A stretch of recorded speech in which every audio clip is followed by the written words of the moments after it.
left with, right? So take an hour to like go through that list and really cross off as much stuff as you can. But if you want to hang on to a lot of it, you can hang on to a portion of it. It's going to be emotionally painful. That's okay. But in the back of your mind, if you go through this process, reassure yourself that your ability to achieve your dreams will actually increase, right? That's why we got to go through it. For the things that are left, I'm going to leave y'all with one other thing that's very helpful, which is the 1, 5, and 20 rule. So for the thing that is left, every single day, you are going to do your best to do 3 things, complete 3 tasks. 1 task that takes less than 1 minute, 1 task that takes less than 5 minutes, and work on 1 task that takes more than 20 minutes. So now with some of this cognitive load freed up, what we want to do is focus our energy on these tasks. So cross 1 really simple thing off, cross 1 thing off that's like, or check off 1 thing that's really, really simple, check off 1 thing that maybe takes a little bit more work, and work on 1 other goal. And when I sort of find that people are able to do this, when they cross things off their list, when they let go of their dreams, they can actually start working towards the existing ones. And as they sacrifice stuff off, they're actually able to move forward. And something really beautiful happens. In the same way that having too many dreams leads to you being overwhelmed and being unable to start, when you do these 2 things, the opposite will happen. You will start to actually gain momentum. It'll actually be kind of like dominoes falling over, where you complete 1 task, which gives you a little bit of confidence, then you can complete the next one, and you can complete the next one, and you can complete the next one. You don't have to do the 3 tasks, the 1, 5, and 20 rule every single day. I would say actually start with 5 days a week, so don't do it every day. Give yourself time to rest, otherwise you'll get overtaxed and you'll just start over. And as you do this, you'll start to gain that positive momentum. And the most beautiful thing is that as you start to discover that your incomplete karmas, the things that you were supposed to do, and by the way, those can be parts of the tasks, right? So go back and apologize to someone from 3 years ago that you said you were going to show up at their birthday party and they booked a spot for you and you didn't actually show up. Cross that off of your list. Either give up on it or check it off. Call that person and say, hey, I know it may seem small, but 3 years ago, I said I was going to be there and I didn't show up. I'm really sorry about that. Your mind will feel liberated because even now, if you pay attention, a little bit of cringe, right? You feel that tiny bit of cringe. And what does that tiny bit of cringe do? It causes you to reach towards unhealthy coping mechanisms. And if you're like me, first decade of your like teenage years to young adulthood were filled with cringe. And you were so burdened by cringe that you can never move towards your dreams. Because how can someone who is so fucking cringe ever accomplish those dreams? You absolutely cannot. So 1, 5, and 20, 5 days a week. Cross 1 thing off of your list, that's 1 minute. 1 thing off of your list, that's 5 minutes. And move towards something that takes more than 20 minutes. You don't have to accomplish it. As you start to do this, you will notice that your cognitive load is freeing and that you are actually making progress towards your goals. And once you do that, the whole situation starts to change. You will feel better, you will be more productive. It'll be like the complete opposite of being overwhelmed and stuck. So good luck with it. And it's going to be kind of cringe, but it'll absolutely be worth it. I say this as someone who has had catastrophic date after catastrophic date, who is now happily married. If it worked for me, it'll work for you.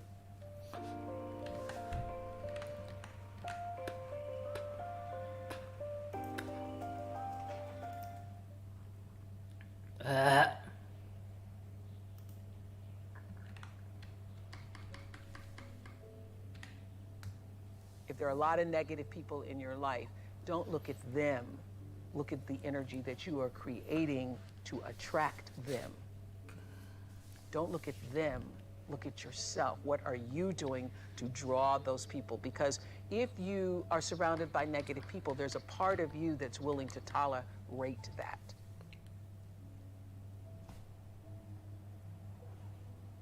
Birds of a feather flock together. You run around with losers, you will end up a loser. Unconsciously. Unconsciously, you will pick up their ways, you'll pick up their habits, you'll pick up, most importantly, their attitude about life. If you're around cynical, negative people all the time, you will become cynical and negative. So you got to watch yourself. Many of us are living out the lives of other people, living out their conclusions, living out of their consciousness. I've had to do a clearing in my life of some people whose energy I realized was not supportive of who I wanted to be in the world. And I recognized that there are people who are not going to take responsibility for their energy, so I now have to take responsibility for the energy that I allow to be brought into my space. Align yourself with powerful people. Align yourself with people that can encourage you, people that can empower you, people that you can learn from, people that you can grow from. That's very important. See, if you have people around you that can contribute to your growth. When I wanted to become a speaker, I joined the National Speakers Association. I wanted to be around the Dr. Norman Vincent Peales, the Zig Ziglars, the Dwayne Dyers. I wanted to be around people that were doing what I wanted to do. What I know is that you cannot continue to move forward in your life to the level and level and level that you need to be if you're surrounded by energy that brings you down, that sucks the life force from you. So not only are you responsible for the energy that you bring, what I learned, you're also responsible for the energy that you surround yourself with. Huge, huge, huge, huge. And everybody who's watching me right now, I know that you know this is true. There are some energy suckers in your life, just literally taking the life force out of you. And you will never be able to do and be who you're supposed to be in the world as long as you continue to buy into the energy suckers. Positive influence can have an incredible effect on your life, but so can negative influence. Both will take you somewhere, but only one will take you in the direction you truly wish to go. It's so easy just to dismiss the things that influence our lives. The man says, I live here, but I don't think it matters. I'm around these people, but I don't think it hurts. I would take another look at that. I've got a good phrase for you. Everything matters. Now, sure, some things matter more than others, but everything matters. Everything weighs something. So you've got to keep checking to find out whether associations are tipping the scales toward the positive or toward the negative. It doesn't hurt to look, right? Ignorance is never the best policy. Finding out is the best policy.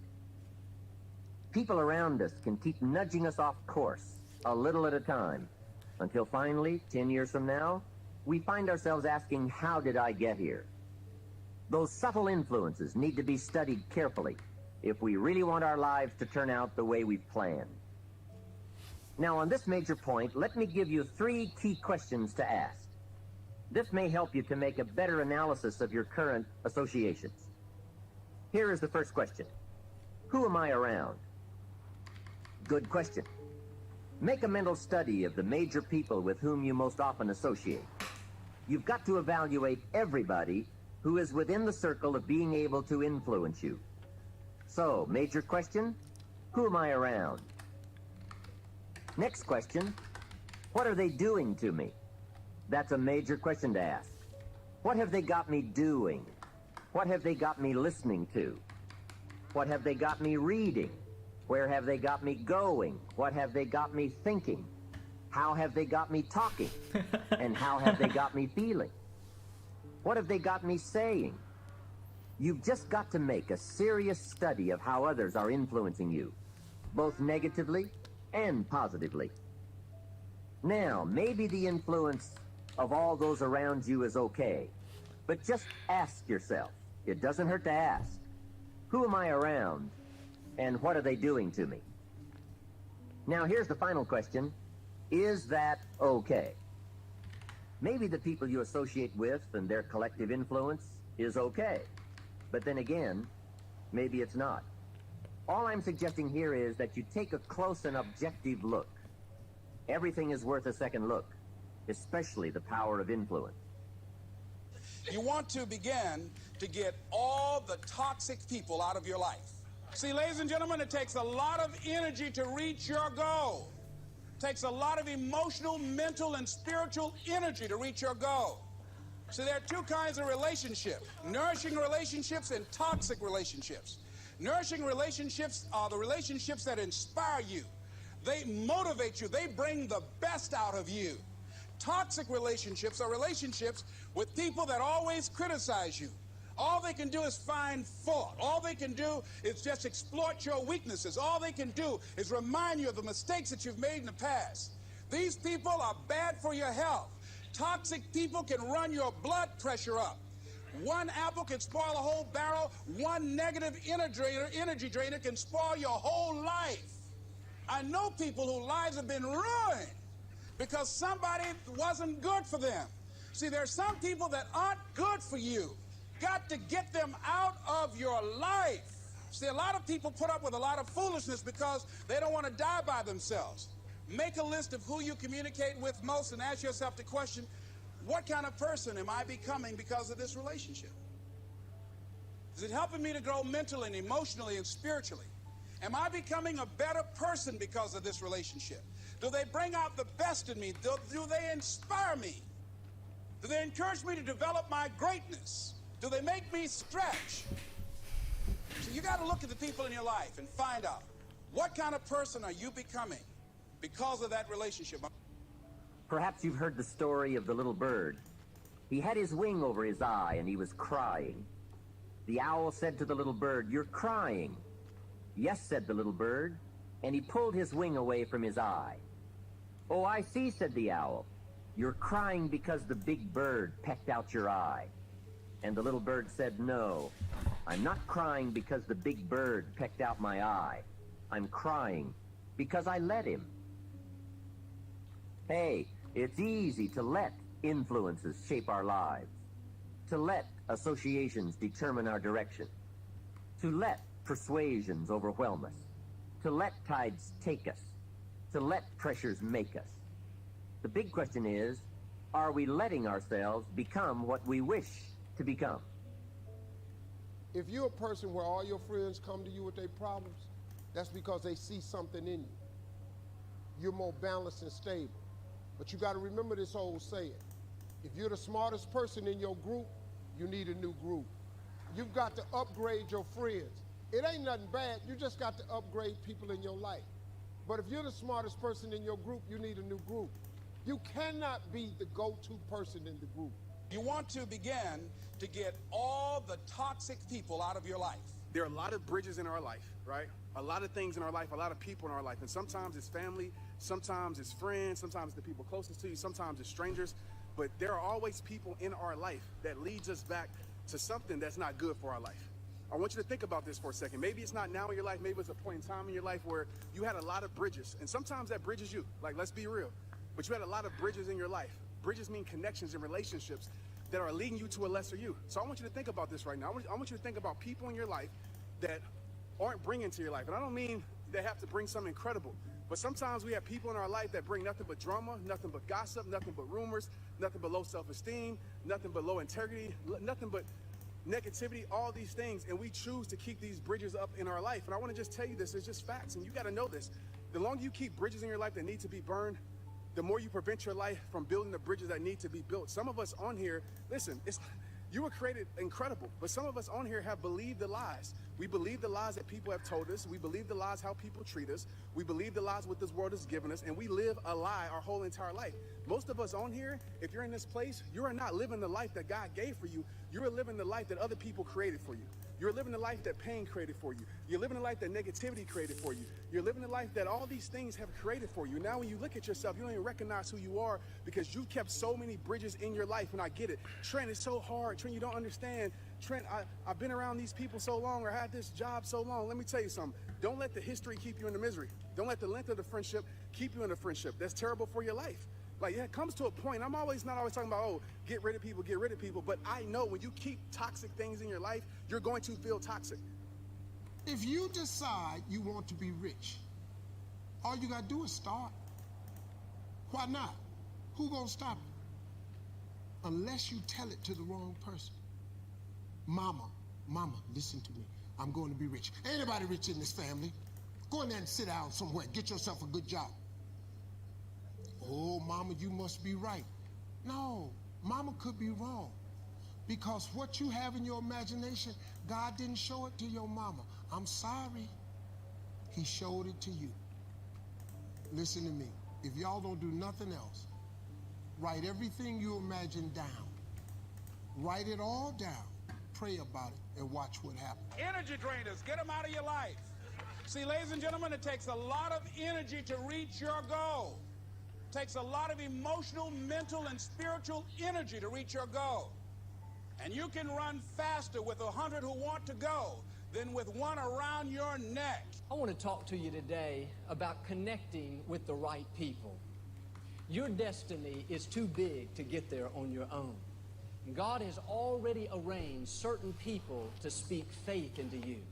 He's placed in your path people to inspire you, to challenge you, to help you grow and accomplish your dreams. But the reason some people never reach their highest potential is because they never get away from the wrong people. Everyone cannot go where God is taking you. You've got to connect with people that understand your destiny, people that appreciate your uniqueness, people that can call forth your seeds of greatness, not people that are always pushing you down, telling you what you can't become, never giving you their approval, no matter how good you do. Life is too short to drag people along. If you will get the wrong people out of your life, then God will bring the right people into your life. And some of you, the only thing that's holding you back is your inner circle. The people that are closest to you, they're with you, but they're not really for you. You're constantly having to persuade them that you're okay and convince them to get on board. You're spending all your time and energy on someone that doesn't understand your destiny. Your time is too valuable to spend it with people that are not 100% for you. It's not the quantity of friends that's important, it's the quality of friends. I would rather have 2 good friends that I know are for me 100% than to have 50 friends that are only for me 80%. There's no way I can help myself. There's no way I can help the people who deserve my help if I'm keeping things in my life that's making me feel helpless. You have to guard your heart. You have to burn every single bridge that leads your life back to destruction. You have to burn every single bridge that leads your life back to negativity. You have to burn every single bridge that leads your life back to low self-esteem. And the more that you don't know who you are, the more that you don't tap into guarding your heart because you're letting people stump on your heart, you're letting people take advantage of your life, the more you're doing that, then you're not going to have confidence in yourself and you're going to believe the lies that people have told you. Like straight up. You have believed the lies that someone else has told you. You let a broken person break you. You let a person that don't know how to love break you. You let a person that don't know what loyalty is break you. Am I telling that you have to have a perfect relationship or friendship? Absolutely not. Mistakes are going to be made in this life, but the same mistakes shouldn't be repeated because when you repeat the same mistakes, and this is as a personal message too, when you repeat the same mistakes over and over and over and over and over and over and over and over and over again, it is not a mistake. It has become a choice. Someone is choosing that action over and over and over again. You need to evaluate who's on your team, who's speaking into your life, who you're giving your time and energy to. In other words, who you eating lunch with every day at the office, who you're talking to on the phone so much. Are they building you up or tearing you down? Are they inspiring you to go further or are they telling you what you can't do? No, don't spend your time with people that don't make you better. Some of you don't realize how much that one negative influence is holding you back. You don't know how much more you would accomplish, how much more you would grow, how much more you would enjoy life if you just make necessary changes. There are 2 kinds of relationships, nourishing relationships and toxic relationships. Nourishing relationships are the relationships that inspire you. They motivate you. They bring the best out of you. Toxic relationships are relationships with people that always criticize you. All they can do is find fault. All they can do is just exploit your weaknesses. All they can do is remind you of the mistakes that you've made in the past. These people are bad for your health. Toxic people can run your blood pressure up. One apple can spoil a whole barrel.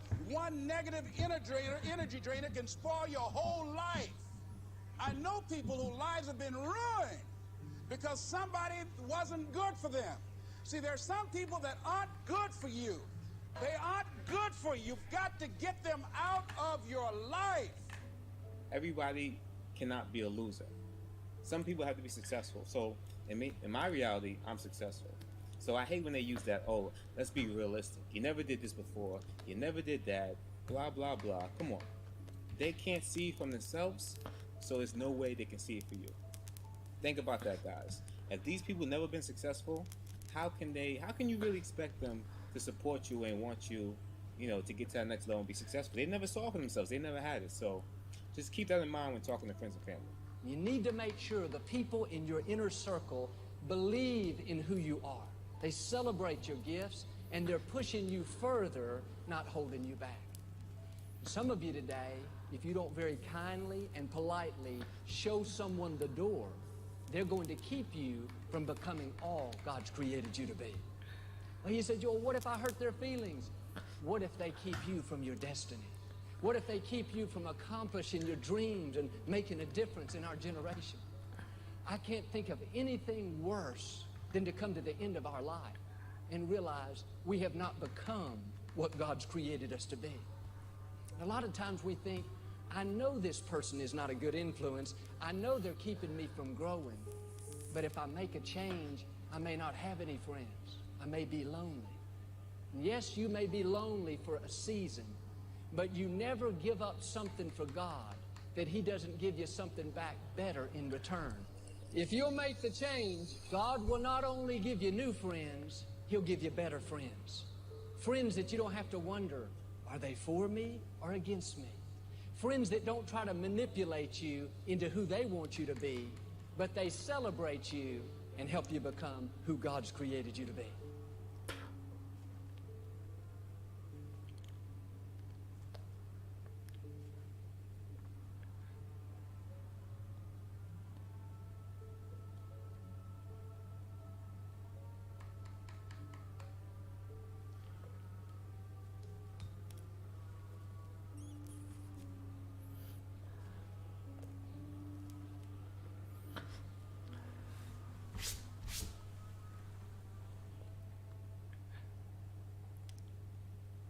So a few days ago, I turned 40, and this is an age that I've been honestly having a few mixed feelings about. Not because I was afraid of getting older, but because it means that I am now older than my mother. And that's because my beautiful mom was only 39 years young when she lost her battle with cancer. So this age has always been kind of a big landmark inside of my mind. And this year, I've been reflecting a lot about the value of life and the kinds of things that I've learned along the way. And I know that you might hear 40 and think that that sounds so old, but as for me, I feel like the best years of my life are just getting started. And that's why today I wanted to share 20 lessons that I've learned in the past 40 years that have gotten me through the ups and downs and taught me how to lead a better, happier, and richer life. And number one, let's start with the myth of too old. I remember when I was younger, I thought that my 20s would be the best years of my life. But as it turns out, all the greatest and coolest things that I've ever done were actually done in my 30s. Welcoming 2 children into the world, learning to speak a second and third language, selling everything that I own and moving overseas, and starting this YouTube channel the same week I turned 37. So please remember, age is just a number and there is no right or wrong time to do anything. There's just time and what you choose to do with it. Number 2, I've learned that having courage doesn't mean that you're fearless, but rather you're just someone who can continue to move forward despite your fears. I've lived so much of my life in the shadow of my own fear, and there were things that I couldn't even admit to myself that I wanted to do because I was so scared to go after them. Whether it was fear of opening up and making myself vulnerable, or the fear that I might fail, I had to learn to walk beside my fears so that I could stop letting them control my life. Number 3, you only fail when you give up. When I start feeling like a failure, there's this Japanese proverb that I read over and over again. And when you translate it, it reads, fall down 7 times, stand up 8. And sometimes our failures can be great teachers. Sometimes failures are there to teach you what doesn't work, or something important about yourself. So don't think of a failure as an ending, but rather as a beginning of something new and a new chance. And take those lessons that you've learned to heart and move forward towards a better and more successful future. Number 4, practice makes progress. I remember when I first started decluttering my home, I was an emotional wreck. Going through the garage today, trying to get ready for our move, and I found a box of sentimental items that you can probably see behind me. There's just something so nostalgic about finding your mom's hand purse with a signed note from 1992, which was dated just a month or so before she died. Just tough stuff, guys. So nostalgic. And it was so hard, but I knew that it was also the right thing to do because all of these things were holding me back. And so as I practiced and as I continued to improve, things just got better and better. And it's kind of like muscles that you have to keep working them in order for them to get stronger and develop. Don't try to chase this idea of perfection because perfection is unattainable. As if to illustrate my point right now, the trash collectors are collecting trash out front. I don't know if you can hear it, but it's super noisy in here, and my microphone tends to pick up extra noises. So I could let this little interruption phase me and get all out of sorts, or I could take this chance to ask you to go down and hit that little red subscribe button to subscribe to my channel and join our minimalist family, where we focus on progress over perfection. I'm gonna wait a little bit until they go to the end of the street because this is really loud. A few minutes later. Number 5, analysis is not equivalent to action. It can feel really, really good to start planning something and to map out your ideas, but you have to be careful not to get stuck in this analysis paralysis where you're only planning and never taking action. There's no such thing as a perfect plan. There's no such thing as something going perfectly every time. There's a point that you need to decide, okay, I have planned enough and it's time for me to actually go do the thing. Number 6, focus on the positive. So I've really tried to make it a habit to focus on the positive, and even when I'm feeling negative, to try to do things that bring me back to that positive place. And I found that when I focus on the positive, I attract more positive things into my life. And then if I start engaging in negativity, it becomes a spiral of downward negativity. And if I am entering this negative mindset, try to look for ways to get myself out of that and back on the right track. Number 7, suffering isn't a competition. I've always been a competitive person, but I never realized that my competitiveness could keep me trapped inside a victim mentality. There is no gold medal for most miserable at the Trauma Olympics. This is one of the hardest lessons that I learned far too late, and just because I feel like my life has been harder or worse than someone else's doesn't mean that I get to look at them and go, I've been through more than you. Yes, losing my mother when I was 9 was hard, and growing up with an alcoholic dad was tough. And I can't even begin to describe to you how bad it sucks to lose 8 people in 1 year, as well as your childhood home. And the fact that I can talk about this now with you without crying actually shows how far I've come. I had to do a lot of deep internal work to heal the darkness inside of me. And I always go back to this one passage that I wrote after a therapy session, which goes, the depth and degree of your suffering does not negate or diminish mine, just as the depth and degree of my suffering does not negate or diminish yours. And this idea kind of goes hand in hand with number 8, which is that you never know what someone else is going through. Sometimes we just need a reminder that often it's the heaviest burdens that are invisible to us. One of the ways that this lesson hit home for me recently was when the actor Chadwick Boseman from Black Panther passed away, and one of his co-stars from a different movie was talking about how he felt guilty because he saw how Boseman was being treated by his wife, and he had a special masseur, and he told his wife he thought he was a little precious. And then later, only to find out that actually he was battling cancer and he died not long after that. I think that it's important for us to really remember that we don't always see the heavy burdens that other people are carrying. So it's a good practice to try to be kind and lead with compassion and stop judging other people when you truly might not understand what they're dealing with at the time. Number 9, give your kids what they actually need. One of the criticisms that I get as a minimalist mom here on YouTube is that my kids don't have enough toys or they don't have enough stuff, and we are somehow depriving them of their childhood, when in reality, the most important things that you can give your kids isn't things at all, but rather things like financial literacy or skills that they can use to become well-adjusted and happy and successful human beings. So instead of trying to give them 38 presents on Christmas, focus on imparting the knowledge and skills that you've learned throughout your life that have really helped you. I moved out when I was 18 and I was missing so many life skills. I didn't know anything about like financial literacy or budgeting.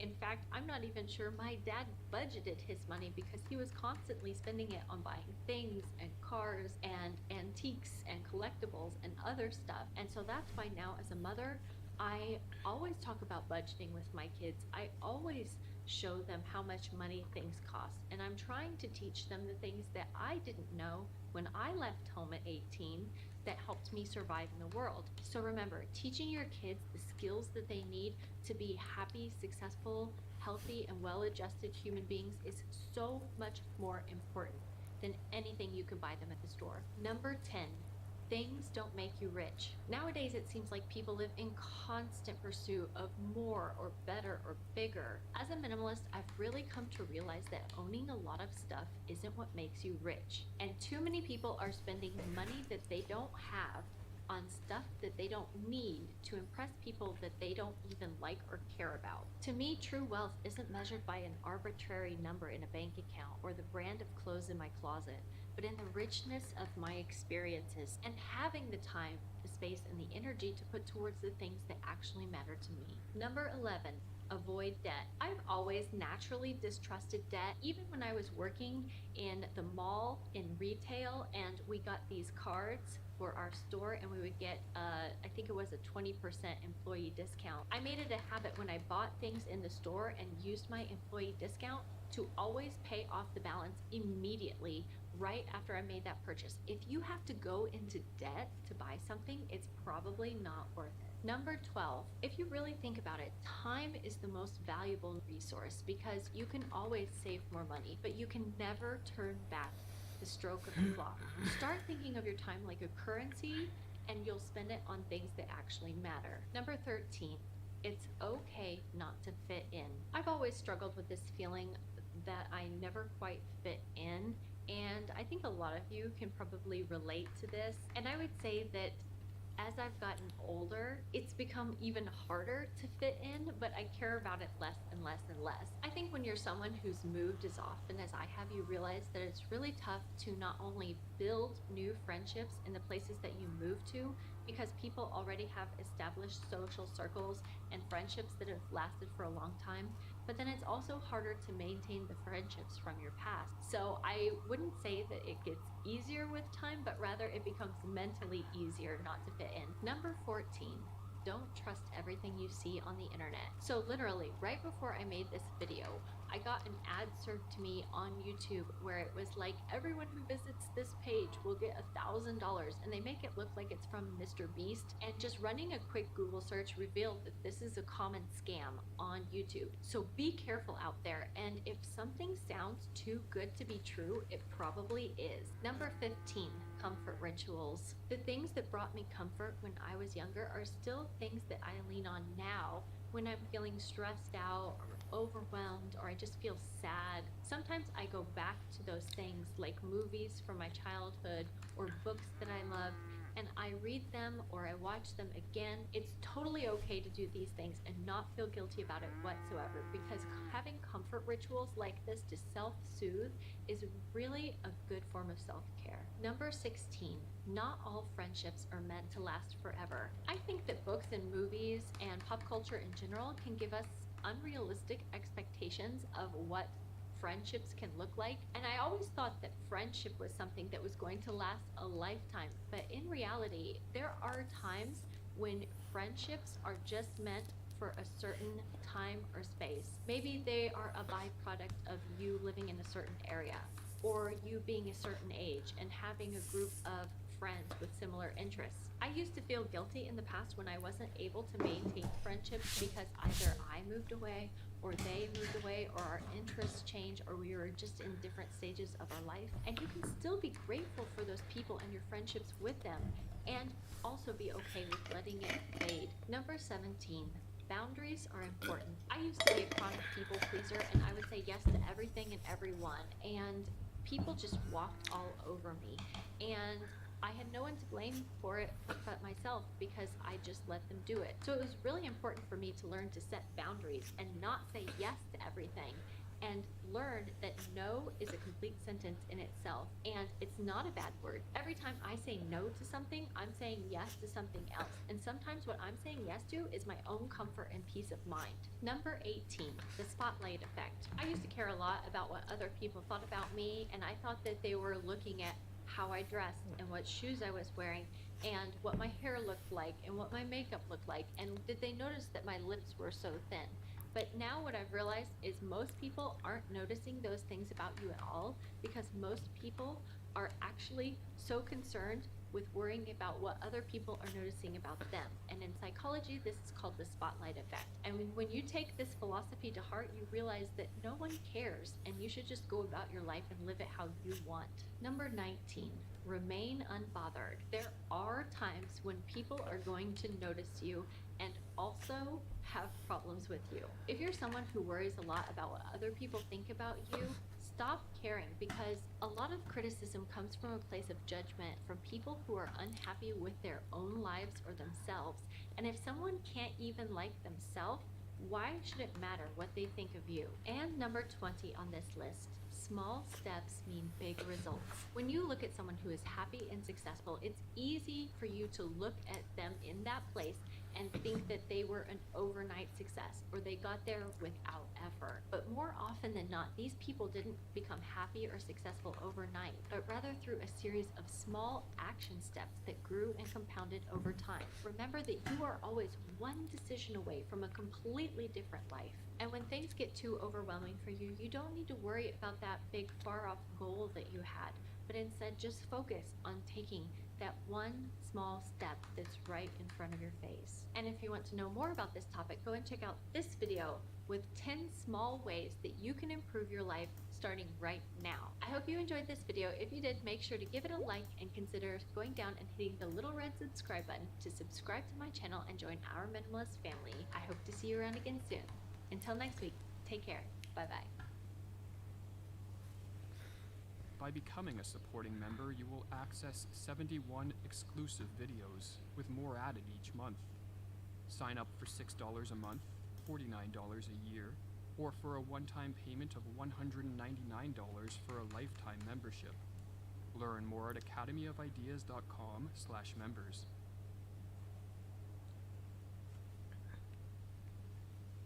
There are just as many people who become neurotic because they are merely normal, as there are people who are neurotic because they cannot become normal. That it should enter anyone's head to educate them to normality is a nightmare for the former, because their deepest need is really to be able to lead abnormal lives.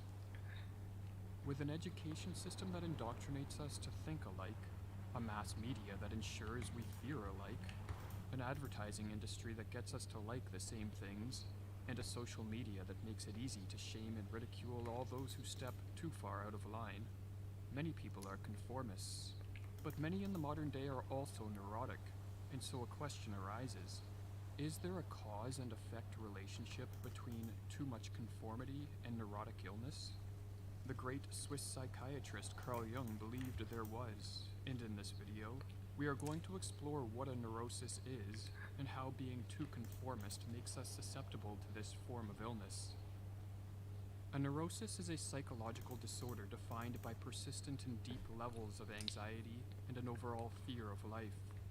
In addition to these cardinal symptoms, a neurotic illness may also include depression, guilt, phobias, obsessions and compulsions, excessive worry and rumination, insomnia, irritability, or anger. Carl Jung suggested that the neurotic's fear of life was a result of a disturbed or diminished process of adaptation and a morbid development of the whole of a personality. A neurotic, in other words, is an individual who fails to adapt to the demands of life, whose personality is stunted as a result, and whose existence, therefore, becomes a continual struggle with little to no reprieve. While a neurosis isn't necessarily fatal, it slowly but surely saps the vitality out of life. A neurosis destroys our potential, places us in the constricting confines of an ever-shrinking comfort zone, fills us with guilt for a life not lived, wreaks havoc on relationships, inhibits the cultivation of skills, and damages our physical health due to the effects of chronic anxiety and depression on the body. Jung went as far as to call a neurosis the agony of a human soul in all its vast complexity. According to Jung, a neurotic illness is triggered by 3 conditions. Firstly, an individual is confronted with a challenge, task, or problem in an important domain of life. Secondly, because of cowardice, laziness, self-doubt, or just plain stupidity, the individual evades the challenge rather than facing up to it. If we follow the history of a neurosis with attention, writes Jung, we regularly find a critical moment when some problem emerged that was evaded. The existence of a problem that one wishes to evade is not sufficient to produce a neurosis. Rather, a third condition is necessary, and that is the use of defense mechanisms to force the problem out of conscious awareness. It would be a serious misunderstanding to confuse the existence of problems with neurosis. There is a marked difference between the two in that the neurotic is ill because he is unconscious of his problems. Common defense mechanisms include repressing thoughts, displacing emotions, projecting one's problems onto another person, compulsive activity to keep oneself distracted, self-medicating into a numbed-out state, or avoiding situations that trigger awareness of one's problem.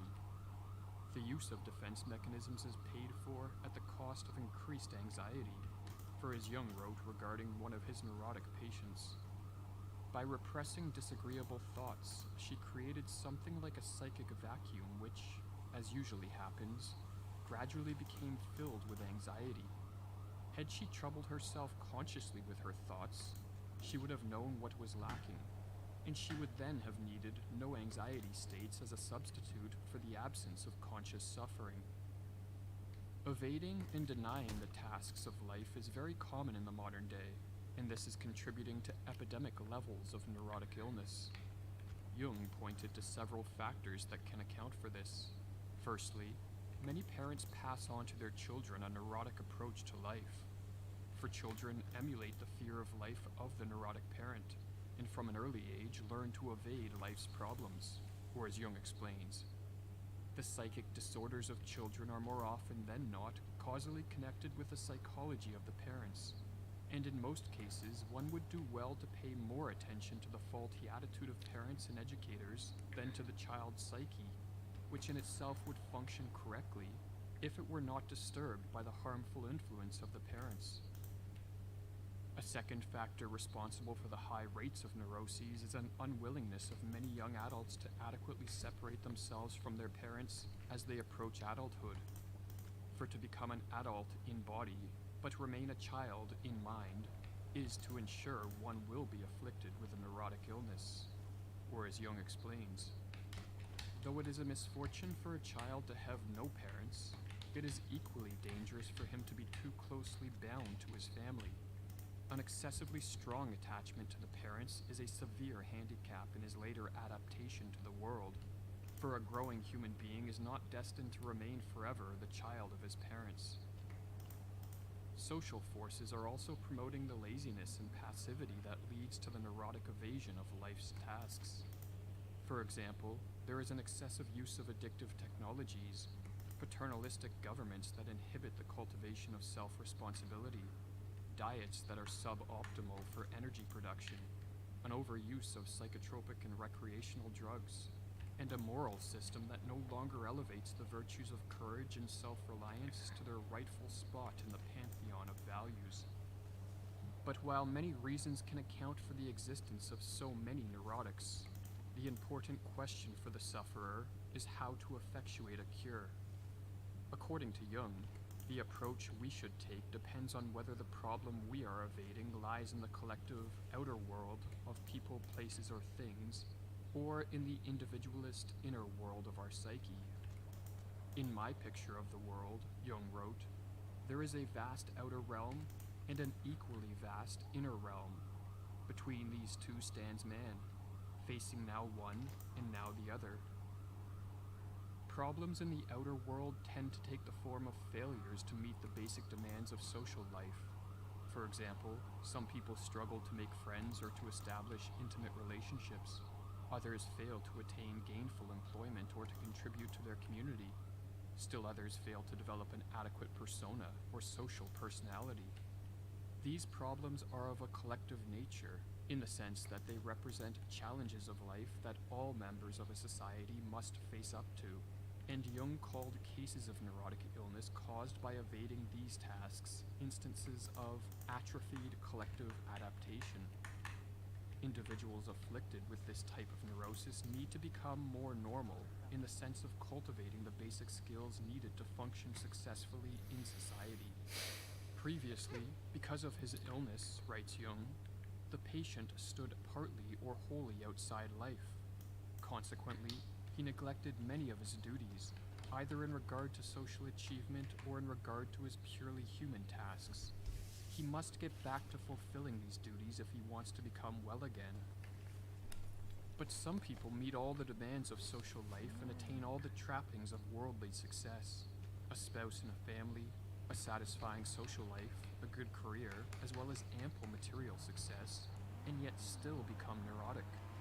Or as Jung writes, psychotherapists are familiar with the collectively adapted person who has everything and does everything that could reasonably be required as a guarantee of health, but yet is ill. The problem being evaded by these neurotics is not to be found in the outer world, but in the inner world of the psyche. Such individuals are afraid of their individuality and so fail to heed the call of their conscience to develop the idiosyncratic side of their nature. He is incapable of living his own life, writes Jung, and finding the character that belongs to him. These neurotics are too normal, they are too conformist, and their social success acts as a barrier to exploring the depths of the psyche. But as the development of the individual side of our nature is just as imperative as our collective development, a failure to adequately differentiate ourselves from others will make us neurotic. Or as Jung writes, there are large numbers of people for whom the development of individuality is the prime necessity, especially in a cultural epoch like ours, which is literally flattened out by collective norms. In my experience, there are very many for whom the development of individuality is an indispensable requirement. To be healed, the all-too-normal neurotic must experience a symbolic death, or the letting go of much that is familiar and comfortable so the individualistic side of his nature can emerge. Or as Jung puts it, that the highest summit of life can be expressed through the symbolism of death is a well-known fact, for any growing beyond oneself means death. Character traits, relationships, career choices, and especially habits of thought and behavior, many of these must be sacrificed to permit the birth of the new. Our desire for social validation must be sacrificed as well, and so too the comfort we derive by conforming. For to paraphrase Jung, we need to be drawn out of ourselves onto other paths that permit the full flowering of our character. The neurotic, writes Jung, must in very truth take the way of the individual life path he has recognized as his own, and continue along it until such time as an unmistakable reaction from the unconscious tells him that he is on the wrong track. If we have spent years or decades treading the conformist path of normality, establishing a more idiosyncratic approach to life may seem risky. We may face ridicule, disappoint others, or lose some of our social status. But as Jung writes, if you want to cure a neurosis, you have to risk something. To do something without taking a risk is merely ineffectual. But remaining neurotic is also a risk, but a risk that offers no reward. We will waste our life, waste our potential, and be destined to live out our days plagued by anxiety, depression, self-hate, and guilt. And for those afflicted by the neurosis of too much conformity, We should keep in mind that some of us are just not fit to be normal by modern-day standards. We need an abnormal existence in order to be healthy, or as Jung writes, among neurotics, there are not a few who do not require any reminders of their social duties and obligations, but are born and destined rather to be bearers of new cultural ideals. They are neurotic as long as they bow down before authority and refuse the freedom to which they are destined. Sign up now and get instant access to all our premium content. Learn more at academyofideas.com/members.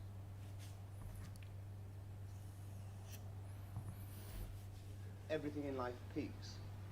I mean, we peak, beauty peaks, everything peaks, then goes downhill. So the secret of cooking is to understand when to stop cooking. It's not a recipe, it boils down to understanding more than anything. Simplicity has been always the secret to everything. It really has. The more you add, the more you're taking away, really, so you've got to know when to stop. It's that little something which you can't write into a cookery book. Oh, It's that inner feeling which comes from within, and that understanding of what you're working with. Chop the chicken, I'll chop the chicken. If you want me to chop the mushrooms, I'll chop them. But don't expect me to sell my heart. Never expect that. Because one of the main secrets when you actually use a fish or a pigeon, whatever it is, to retain that natural beauty, that natural shape. Once you start to cover it up, then you're losing all natural qualities. It's like a lady with clothes on. She's all right. You look at a beautiful lady with no clothes on, she's so nice. So never cover it up. Gavroche is the most honest restaurant in the country, and that's why that's why I know, that's why Gavroche is 3-star. Hello, you know that? And it's so rough, it's unreal. The job was carved in my face. With the stress, with the hours, with the tension, with the pressure. I believe that we live in a world of refinement, not invention. I don't think you can reinvent. You can refine cuisine. But let's not forget, you can refine something too much. You make a souffle too light, it'll collapse. I was born into a council estate. Getting a job at the Hotel St. George was my passport to escape the world that I was born into, to start a new world.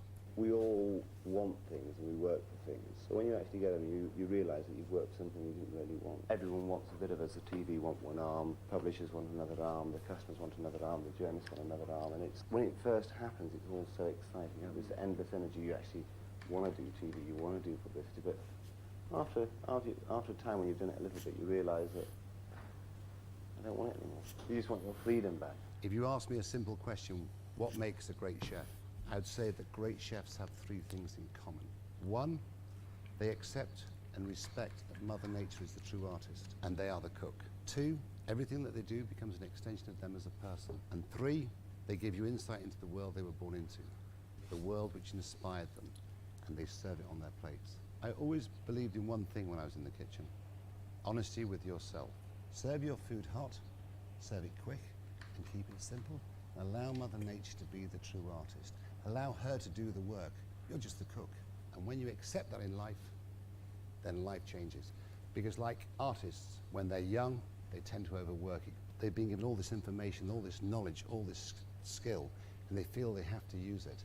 But you look at the great chefs, the great artists, they make it look so simple, don't they? And the most important aspect of any restaurant is the environment we sit in, not what's on the plate. Because if you don't feel comfortable within the environment you're sitting in, you'll never enjoy what's on the plate. And cook food that you want to eat, not what you think they might want to eat.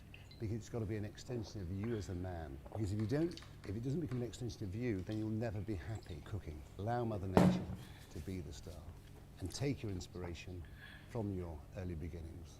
Working hard was the greatest painkiller I could ever have taken. And I feared that I would die before I achieved what I felt was within me.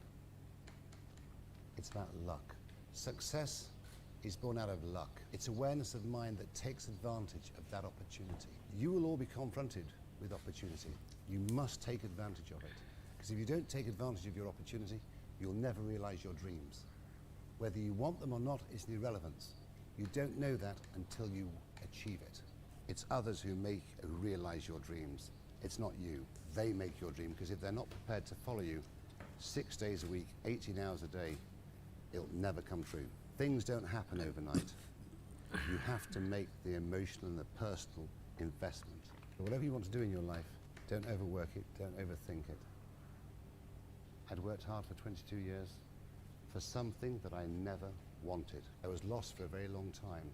And what I did was, when I retired from cooking, I fished, I went shooting, I went deer stalking. I did all the things I did as a child after my mother had died, because that's where I felt safe. I now know what I want, and every day I spend time making it and making it and making it.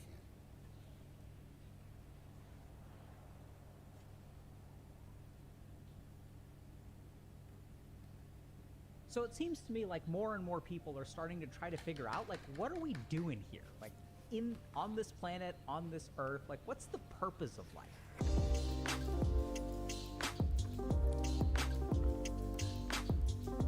I sort of see this manifest in kind of the anti-work crowd, where people are like, is this what life is supposed to be? I'm supposed to wake up every day at 7 a.m., I commute for an hour, work until 5, commute home, I exercise for 30 minutes, cook for this amount of time, and then I have to get in bed so I'm not burnt out the next day, and it's just like rinse and repeat until I die? Is this really what life is about?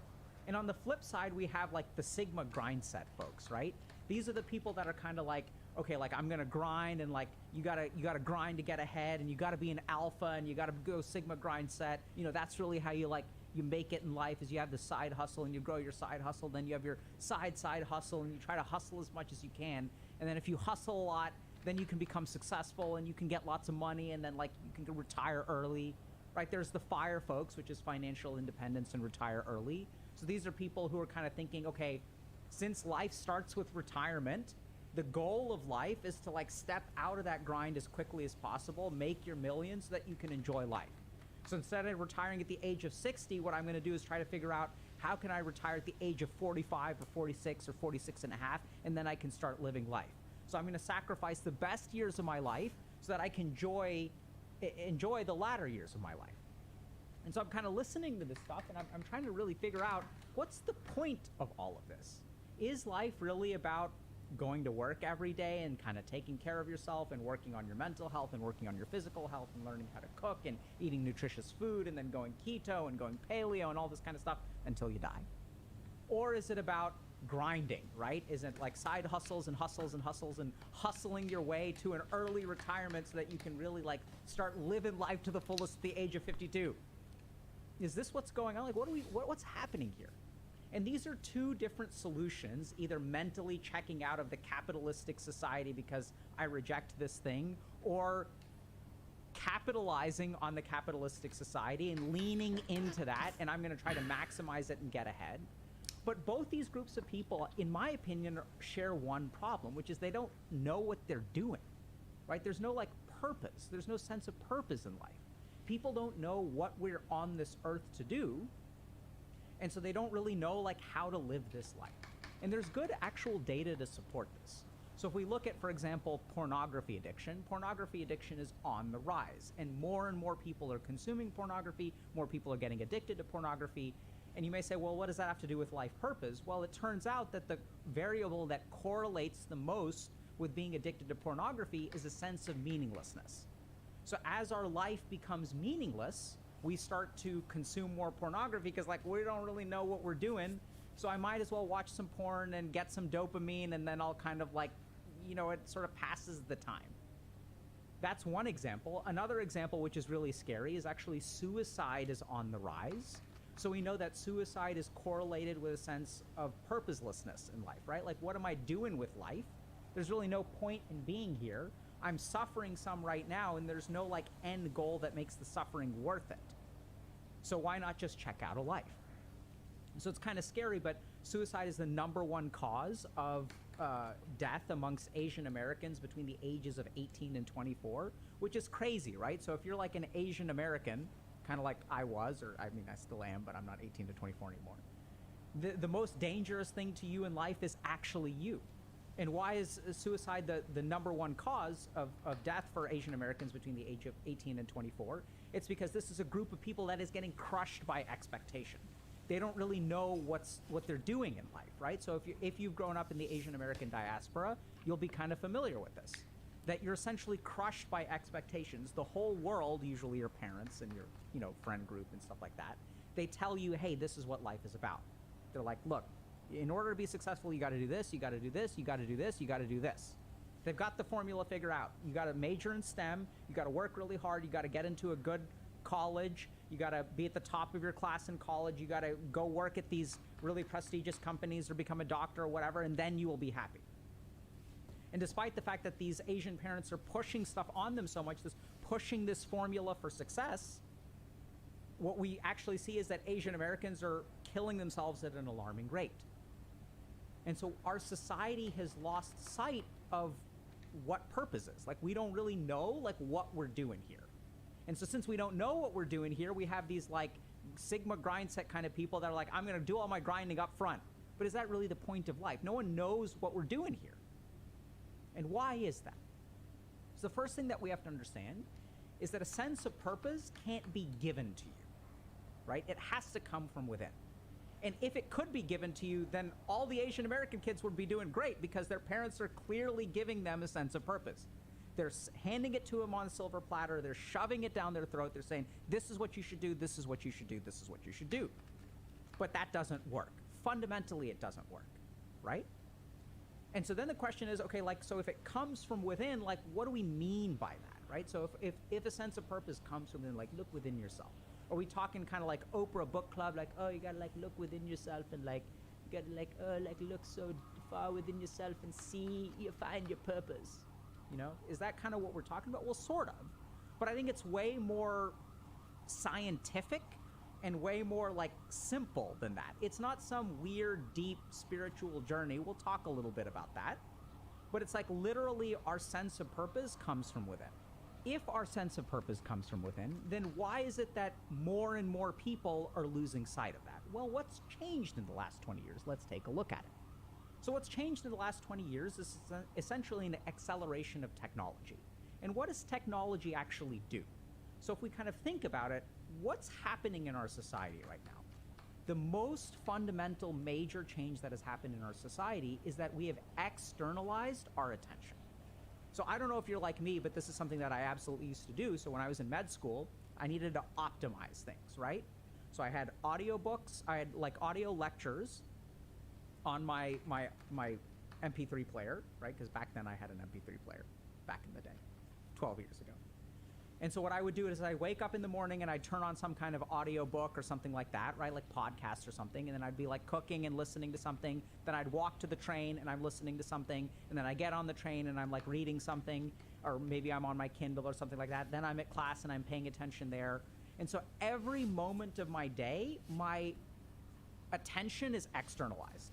I'm listening to a podcast. I'm on social media. I'm playing a video game. I'm watching something. Even when I'm on the toilet, like, the scariest thing in the world is going to the toilet without your phone, right? Because, like, oh my God, what are we going to do then? So if we really look at it fundamentally, what is the change in technology? What change has technology wrought in our brains and on society? It has externalized our attention.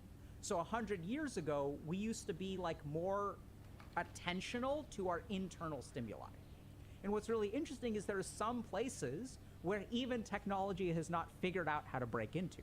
So a great example of this is shower thoughts, right? The shower is the one place, because if things get wet, then we can't take our technology in there, where we have these really profound thoughts. We think so much in the shower and we start to make all these like amazing realizations in the shower. And why is that? Is there something biochemical or physiological about the heat and the water, or maybe you take cold showers, you know, that sort of triggers all these profound thoughts? No, it's actually like this is the only time that we're able to be with ourselves. This is the only time of the day that we're actually able to pay attention to ourselves. And so since we've lost touch with our inner voice, we don't really know what we think, we've struggled to find purpose. And how does that work? So let me give you all an example. So let's say I'm trying to figure out what I want to eat. And I'm trying to figure out what kind of food I like. Like, what kind of food do I want to eat in this world? But imagine for a moment that my tongue was completely numb and I couldn't taste anything, or my nose was clogged, because 70% of taste actually comes from your olfactory nerves. But whatever, all that stuff is numb. I got some COVID, got some olfactory problems, whatever, right? I can't taste anything. And so then how do you imagine I'm going to try to figure out what food I like? So what I end up doing, if my internal senses are numb, I'm going to look at someone else, I'm going to see someone else, I see, oh wow, they're eating a hamburger. That looks great. I'm gonna eat that. Look at that. They're enjoying their hamburger. They're taking these big bites. It's so juicy. It looks amazing. And then I decide, okay, I'm gonna. Uy. Bang. Uy, bang. Bang. Abangku, yang gondrong. Apa, bang? Permisi ya, Bang. Woi, kedengeran nggak?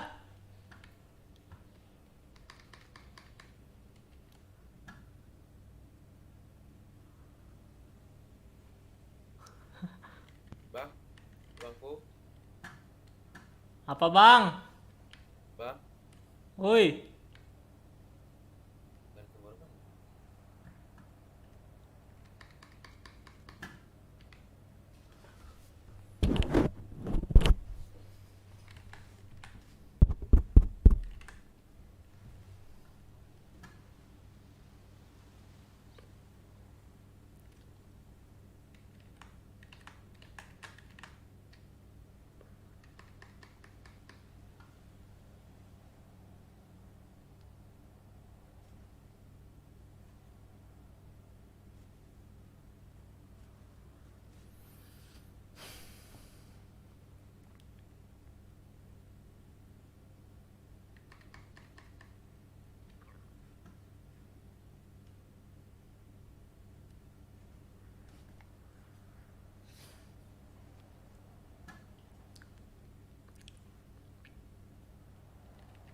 Eat a hamburger. So I take a first bite of a hamburger. I don't taste anything.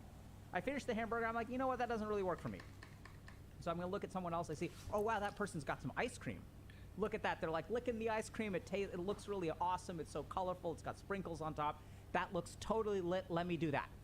And then I try the ice cream, but I'm numb. So I can't taste anything. And so what ends up happening, I go through life looking at what makes other people happy, and then I try to duplicate it, hoping that I myself will become happy. Not happy, I'll enjoy the food, right? This is what happens. And if we look at literally, there's like neuroscience evidence of this, that if you look at what technology usage does, it doesn't matter if it's social media, video games, whatever, it numbs our emotional circuitry. It literally shuts down our ability to like be in touch with ourselves. So we know that playing a video game for even a brief period of time will suppress our amygdala and our limbic system, the emotional circuits of our brain. We will like literally suppress those internal signals, which is exactly why we use the internet.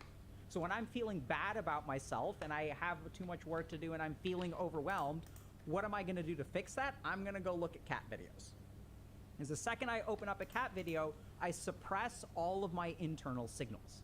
And this is precisely what's going on. We're going through life trying to figure out what we want to do. We're looking outside of ourselves for possible answers. We see this person is enjoying a burger. We see that person is enjoying ice cream. But the whole time we are actively numbing our tongue and our olfactory senses. So none of it seems to work.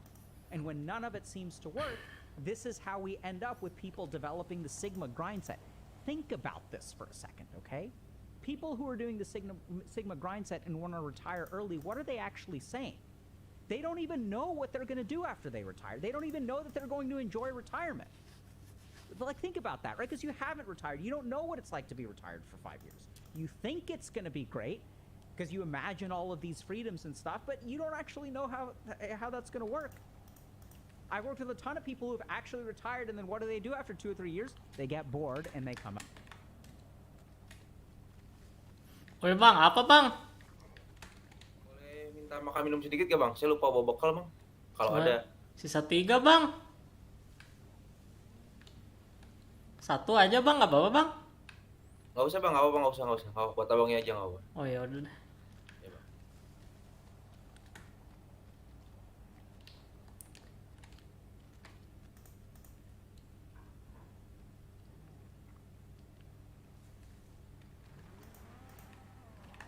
Matter retirement.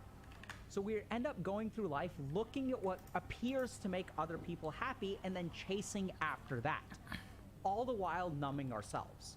And this is where we're particularly vulnerable, because if we look at things like social media and influencers, they play completely into that, right? So how do you become a successful influencer? How do you become successful on social media? You live the good life. You demonstrate to other people that I'm going to be in shape, and look at me, and I'm doing all this stuff, and like I'm ripped, and like I'm going to like have lots of fun with my friends, and we're going to go to the beach, and we're going to do this, and we're going to do this, and like everyone's laughing, and everyone's like, yeah, like, oh my God, they're living the high life. And then you're sitting at home, you're watching that, and you're like, I want that too. Those people are happy. Social media completely amplifies this sort of idea that I can look at other people and they are showing me the recipe for happiness. They're showing me how to find purpose. But it doesn't work because we try to monkey see, monkey do. We try to replicate what we see, but it doesn't seem to work for us. Why? Because we're numb. So the next question becomes, how do we unnumb ourselves? And once we're able to do that, life will change drastically, right? So if you can start to taste again, it can become really, really easy to figure out what you enjoy eating. All you need to do is be able to taste. So how do we actually go about doing that? So this is where we've got to talk for a second about boredom, okay? So the first thing to understand is like, what is the purpose of boredom? So if we think about it, when we start to feel bored, what is our antidote to boredom? Our antidote to boredom is usually some kind of external stimulation. So what is boredom actually? Boredom is a stimulation-seeking emotional state. So our mind has figured out, hey, if we're not getting the stimulation that we want, what I'm going to do is make this person feel bored, and once they start to feel bored, we are going to seek some kind of external stimulation, which will then relieve the boredom. Because as long as we're getting stimulated from the outside, we won't feel bored. Furthermore, if we're getting stimulated from the outside, what we're going to be doing is suppressing all of our internal signals. So then the question kind of becomes, okay, how can I start reconnecting with my internal signals? And this is where if you want to start listening to your internal voice, what you actually need to do is stop drowning it out from the outside. So this is where we have to understand a little bit about where thoughts come from, right? So the thoughts in our mind come from two places. They can either come from our sensory organs or something like internally, memory, or things like that. So if you kind of think about, what are you excited about today? Are you excited about seeing a particular movie or playing a particular game or eating a particular food? How did you have that excitement? Where did that thought come from? Chances are it came from a sensory organ. And as long as we are being bombarded by the sensory organs, it's going to be very hard for our internal thoughts to actually arise. This is further compounded by the fact that oftentimes when our internal thoughts arise, they kind of like arise in a negative way. So the first thing that comes out of our mind tends to be kind of negative. So if I'm sitting there laying awake at night and trying to go to sleep, I'm not going to think happy thoughts at the beginning, right? I'm going to start to think a little bit about how much I have to do. I'm going to start to feel overwhelmed. So the other reason that we want to numb ourselves is the first layer of internal voice is usually unpleasant. It's negative emotions that we've suppressed. And so what do we kind of do about this? And this is what's kind of interesting is we kind of know societally that like people will go and find their purpose, right? And how do they do that? Well, they go like on these journeys of self-discovery and they find themselves. So we know like this is not only a trope, like people actually go and do this. I kind of did it, right? So I went to India and I spent 3 months in an ashram. And we know that people will go on these like year-long wanderlust, sabbatical kind of things. Sometimes people will take a gap year, and what do they do in their gap year? They like go travel the world and they hike and they go mountain climbing and all this kind of stuff. And we know that once people do this kind of thing, they come back to life. 6 months later, a year later, their hair has grown out, they have a beard, presumably if they're a dude, sometimes women, and then they've got this like piercing look in their eyes and they're like rugged and they've like discovered themselves. And so let's understand that for a second scientifically. Like, wait a minute, so we know this kind of happens, and even within you there may be a yearning to go find yourself. And then the question kind of begins, okay, hold on a second, what's the mechanism to this? What's the science behind this? Why do you have to travel in the Himalayas to go find yourself? Because aren't you with you all the time? Well, the answer is actually no, right? So in the world that we actually exist in, you're not with you. In fact, you have so much digital stimulation that you're far, far, far away from you, which also explains why you can go find yourself in the Himalayas. So when you go hiking for 6 months, what happens to your indriyas, your sense organs? What happens to your sensory input? When you're hiking for 8 hours, like, you're not getting constant sensory input, right? Like, you just can't. So sure, you're seeing things like maybe there's a beautiful mountain somewhere or a lake or whatever, but for the most part, you're kind of walking and just being with yourself. And so the process of finding yourself involves Buat bikin reducing apaan, Bang? external Petani, Bang. stimulation. Bikin baju bang. Oh. Udah Kalau berapa? lo jual setan nih kah? Gua buat store, bro. Store mentahan ya bang? Yoi, yoi. Store ke siapa bang? Ke pulau. Aing juga pengen store sih, soalnya males ngolah. Kenapa males sekolah? Ya soalnya nani juga buat bikin baju doang sih bang. Itu ada berapa daun? Udah ada 300-an. Mau dijual nggak? Enggak bang, kan buat ini, buat ngejahit. Oh, kali aja lo jual mentahannya gitu. Paling yang dijual tebu yang kayak gitu bang. Wah, kalau gitu mah jual ke ini aja, ke pedagang atau ke disnaker gitu. Kan harus diolah dulu bang. Iya, sudah dulu. Males aing. Tapi Males. Bang, orang Sunda ya? Heeh. Di mana paletonya? Bandung bang. Anjing sarua tuh, bro, baru dakene anjing. Di mana bang Bandung nak? Di Cikutra, bos, anjing. Deket atuh, orang di Cibiru. Anjing. Gak ada macet lah, bos. Deket Ubar sih Cibiru nage. Aduh, anjing lo baterai Korea.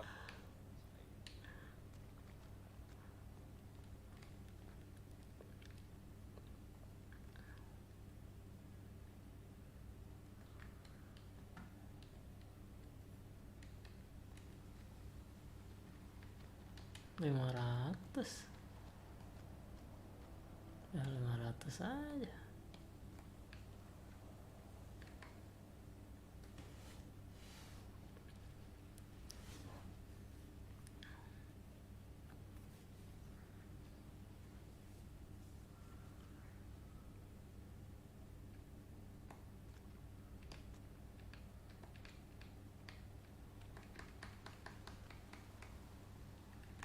And as you start to reduce external stimulation, stuff starts to come up.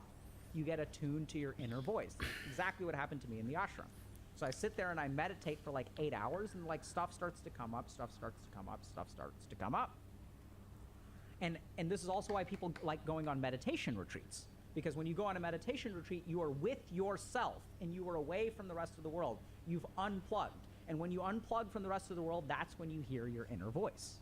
And so it's kind of interesting because even this trope sort of makes sense, right? So what is the mechanism through which going on a self-discovery journey helps you find purpose? Because there's got to be a scientific mechanism, right? It's not just like a literary trope that is glorified in movies. Like, people actually go and do this. And the mechanism is that we get away from this external stimuli so we can hear our internal voice. And so if you're kind of sitting at home and thinking to yourself, well, like, what am I supposed to do? Am I supposed to go understand myself by going on a hiking journey? If you want to go for it, go for it. You can do like silent meditation retreats or whatever, but we're going to teach y'all just a very simple technique today, which is to reach the end of thought. You may say, like, what does that mean? What is the end of thought? So if you close your eyes, what's going to happen is you'll have thoughts, right? Thoughts will arise, thoughts will arise, thoughts will arise. And you'll notice a particular pattern of thoughts. Most of the thoughts will be related to something external to you. They're not anything about what you want. They're about things that you're going to need to do, or they manifest as desires, which you may think is what you want, but that desire will also be born of an external stimulus. It's not something that you care about. You may say, I want to eat this, or I want to play this, or whatever. Then what you're going to notice is there's a period of intense boredom, where your mind is struggling for stimulation. And so you'll feel very, very, very, very intensely bored. And remember, what is boredom? Boredom is an attempt by your brain to get that hit of dopamine. This is why it makes boredom so damn uncomfortable. So if we think about the sensations within ourselves that prompt us to action, that force us into action, all of those sensations are uncomfortable. Hunger is uncomfortable. Thirst is uncomfortable. And so why does our body make us feel uncomfortable? To bludgeon us into acting.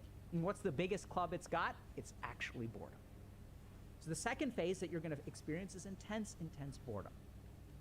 But then something magical will happen if you can make it through that phase. If you cannot give into the boredom, and once you know what the boredom is trying to do, you can start to have some power over it. you will find that the thoughts are going to be very rapid at the beginning, and then they'll start to slow down, slow down, slow down, slow down.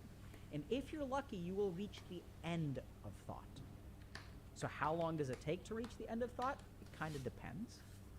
But once you reach the end of thought, because remember, thoughts can come from the outside, then all you will be left with are the internal impulses. What you will have done is stopped numbing yourself and actually will be hypersensitive to internal drivers, internal goals, internal values. And the cool thing is once you get centered in those, then you can start crafting a life around, right? Once I know from within me what I am looking for from life, once I stop listening to influencers or my Asian American parents or looking at other people like my friends or older siblings or whatever and what they've done with their life, and instead of trying to duplicate that, I'm listening to myself, then I can start to align a life out of my values. And something really magical happens there, which is that once you discover what you want from life, it's not about what is the purpose of life. This is also a misnomer. There's not a purpose or what is the purpose of life. This is kind of wild, but it's my belief that the purpose of life is not in life, it's in you. It's individualized. And this is like the big scam is that we are like, what's the purpose of life? Like, let's go ask someone really wise, right? Because if we ask someone really wise, they'll be able to give us the answer. But the whole point is that you're an individual, that you are living your life. And so if you want to make the most of it, you have to understand what you want out of it. And so in order to do that, reach the end of thought, right? And you may say, well, practically, how do I do that? Do I sit there for a while? You can sit there for a while. You can go on a long hike if you want to. You don't have to reach the end of thought all at once. So you can sit there and go on a 10-day silent meditation retreat if you want to. You can go on a hiking trip. Those are fantastic. Or you can just sit down with yourself, you know, for half an hour, whatever. Do I have to stay in lotus posture? No, you don't have to stay in lotus posture. Go for a walk and just let the thoughts run out. They will run out of steam, there'll be boredom, and then after that, you'll discover what you want. And once you discover your purpose, then you can start to align your life around it. And once you start aligning your life out of purpose, a couple of things happen. The first thing that happens is that you are able to tolerate the difficulties of life. So why is it that it's hard to do hard things? It's because it's not worth it, right? Anytime there's a challenge, if you really listen to people, what's their resistance? I don't know if it's worth it or not. But once you're aligned with your purpose, it will actually become worth it, right? Because now you know why you're doing it. Now you can afford to wake up at 6 a.m. every day because you actually care about what you're studying. This is caring for life, makes it so much easier to live and so much more enjoyable. So in order to really figure out how to make life easy, I don't think you should adopt the anti-work view of, is this all life is? I think it's a good question. And I don't think you should adopt the Sigma grind set view, which is just, hey, let me work and work and work and work and work so that I can be successful later and then I can have this gravy train like this pot of gold at the end of the rainbow. I don't think it works. I've worked with those people. They reach the end of the rainbow, they enjoy themselves for a couple of years, and they come into my office and they're like, I don't know what I'm doing with life. And then we go on this journey. The thing is, you don't have to wait until, you don't have to sacrifice the best years of your life to discover that purpose is not financial security. That purpose is so much more. You can actually start that today. In fact, you need to start it today. And if you can discover what your purpose is through this technique, if you can understand this, then so many things will become easy. I know it's not practical for people to go to an ashram in India or go hiking in the mountains for 10 days, which is exactly why we built a coaching program. Our program is actually designed to help people find a sense of purpose. And what we tend to see is about a 58% increase in a client's sense of purpose in life at about 12 weeks. And what we've really found in our central hypothesis is that once you find a reason to get out of bed in the morning, once you find a reason to get off of the internet, once you find a reason to actually be motivated to do things that are difficult for you, that's what actually makes it easy for you to accomplish your goals. Trauma and its aftermath have a huge impact on every part of our lives. Healing from trauma can lead to a lot of positive growth, self-awareness, and increased resilience. But, of course, it can also impact us in a lot of negative ways that we may not even be aware of. Trauma comes in many forms, from emotional to physical to psychological. Simply put, A traumatic experience can refer to any situation that evokes an intense, overwhelming, and long-lasting sense of fear, anxiety, and stress. If left unresolved, this trauma can manifest in a lot of negative ways. With that said, here are 7 signs that you're not a bad person if you're trauma. Number 1, you're always looking for the first sign of trouble. Has anyone ever told you that you're too much of a negative thinker? Are you usually the first to give up when things get tough? Do you find it difficult to forgive and forget when someone else wrongs you? If you said yes to any of these things, don't be so quick to blame yourself. These are actually all common responses to trauma. There are even studies that show how trauma makes it more difficult for us to be optimistic, because experience has taught us to always keep an eye out for the first sign of trouble. Number 2, you have a hard time trusting others. Similar to the previous point, many trauma survivors also struggle to trust and get close to others, even their loved ones. Trauma makes them more emotionally distant and closed off and more suspicious of everyone's motives and intentions. They tend to overthink and hyperfixate every little thing someone else says or does. Because of this, they also have a hard time asking for help from others or opening up to them about their true feelings. Number 3, you socially withdraw sometimes. One of the most telltale warning signs that someone is still struggling with their trauma is if it starts to affect their interpersonal relationships and makes them socially withdraw at times. Have you found yourself always declining invitations or canceling at the last minute? Do you never feel like spending time with your loved ones anymore, or keeping in touch with them? Would you rather just be by yourself doing nothing, even though it doesn't make you happy? Don't beat yourself up for becoming more socially withdrawn and losing interest in your hobbies and relationships. It's likely an unfortunate effect of your trauma. Number 4, you sabotage your own relationships. Have you ever found yourself getting close to someone and growing to love them, be it romantically or platonically, only to find that it makes you feel scared, unsettled, or uncomfortable? Do you ever feel compelled to just run away or sabotage your own relationships, especially when things are going well? Although you may not be doing it consciously, you've likely internalized your past traumatic experiences, especially those that involve other people, so that you now expect every relationship of yours from now on to fail. And that's why you self-sabotage. Number 5, you have unhealthy coping mechanisms.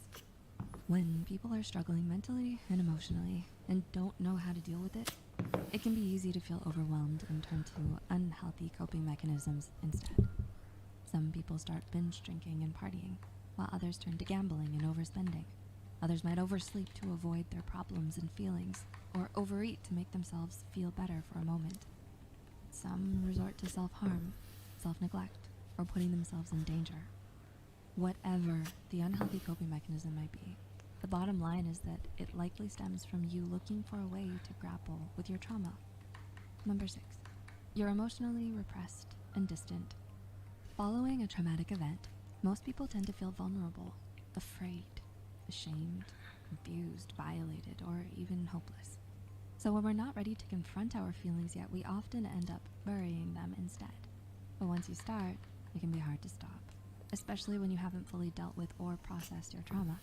So if you notice you've become more emotionally repressed and distant ever since the trauma, this is likely why. And number 7, you can't control your emotions. Another sign that someone is still struggling with the fallout of their trauma is that they can't control their emotions. Opposite to our earlier point, some people may feel too emotionally overwhelmed to turn off their feelings, and thus will often be angry, irritable, and have frequent mood swings and temper tantrums. They might cry a lot more than they used to, or start taking their frustrations out on those around them. Either way, these are all clear signs of lingering psychological trauma. So, before you blame yourself, take some time to heal and understand first. Show yourself some compassion before you call yourself a bad person. Do you relate to any of the things we've mentioned here? If you still have some unhealed trauma that's hurting you, please don't hesitate to reach out to a mental health care professional today and get help. You can heal and it can get better. What's your personal experience with trauma and recovering from it? Talk about it in the comments below. We love hearing your stories. I talk about this a lot on my personal channel. The link's in the description. Feel free to come over and visit. Share with a friend if you think this video was helpful. Don't forget to leave a like as well. As usual, all references used are in the description below. Until next time. Hey Psych2Goers, it's your narrator, Madison.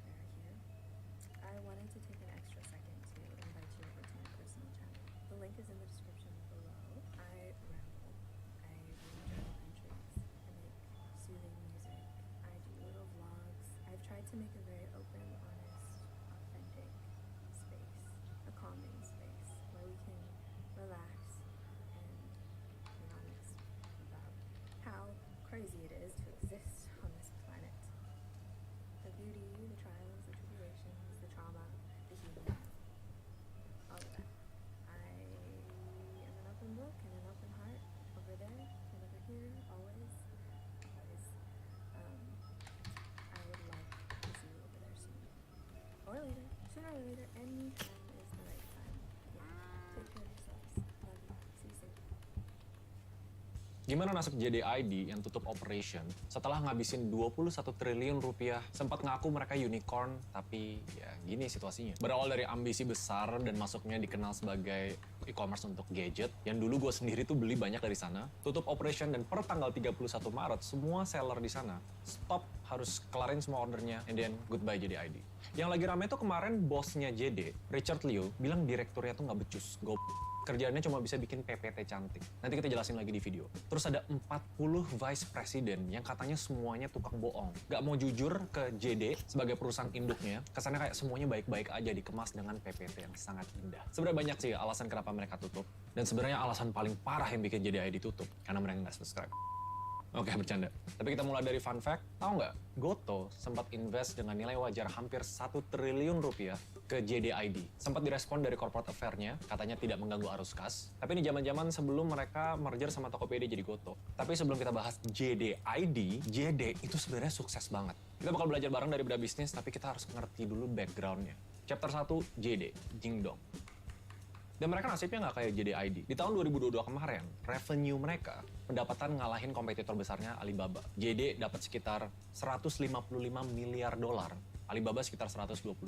So safe to say, JD.com, perusahaan induknya itu sukses. E-commerce ke-7 terbesar di dunia. Tapi kenapa bisa salah banget pas mereka masuk ASEAN? Indonesia sama Thailand. Sama kayak di awal yang kita bahas, 10 miliar yuan atau sekitar 21 triliun rupiah dikeluarin dananya untuk penetrasi market ini. Nanti kita belajar bareng di belakang. Karena chapter 1 ngebahas JD, kalian harus tahu sukses story-nya kenapa. Kenapa JD bisa sehebat itu. Mereka dibangun di 1998. Namanya Jingdong Century Trading Co. Dan waktu itu mereka bukan e-commerce. Mereka jualan disk magneto optical yang kayak gini bentuknya. Jadi toko elektronik biasa, baru di tahun 2004, mereka bikin website B2C atau business to consumer, namanya jdiaser.com. Baru berubah namanya jadi 360buy.com di tahun 2007. Perusahaannya namanya berubah jadi Jingdong Mall. Sebenarnya konsepnya sama, toko elektronik yang dulu dijadiin online, jualan apa? E-book, CD, DVD. Jadi DNA elektroniknya tuh memang ada dari dulu. Baru di 2008, JD Mall masuk ke general merchandise. Berubah dari toko elektronik jadi full e-commerce platform. 2010 jadi the real e-commerce, JD.com. Dan di 2014, Tencent, konglomerasi di Cina,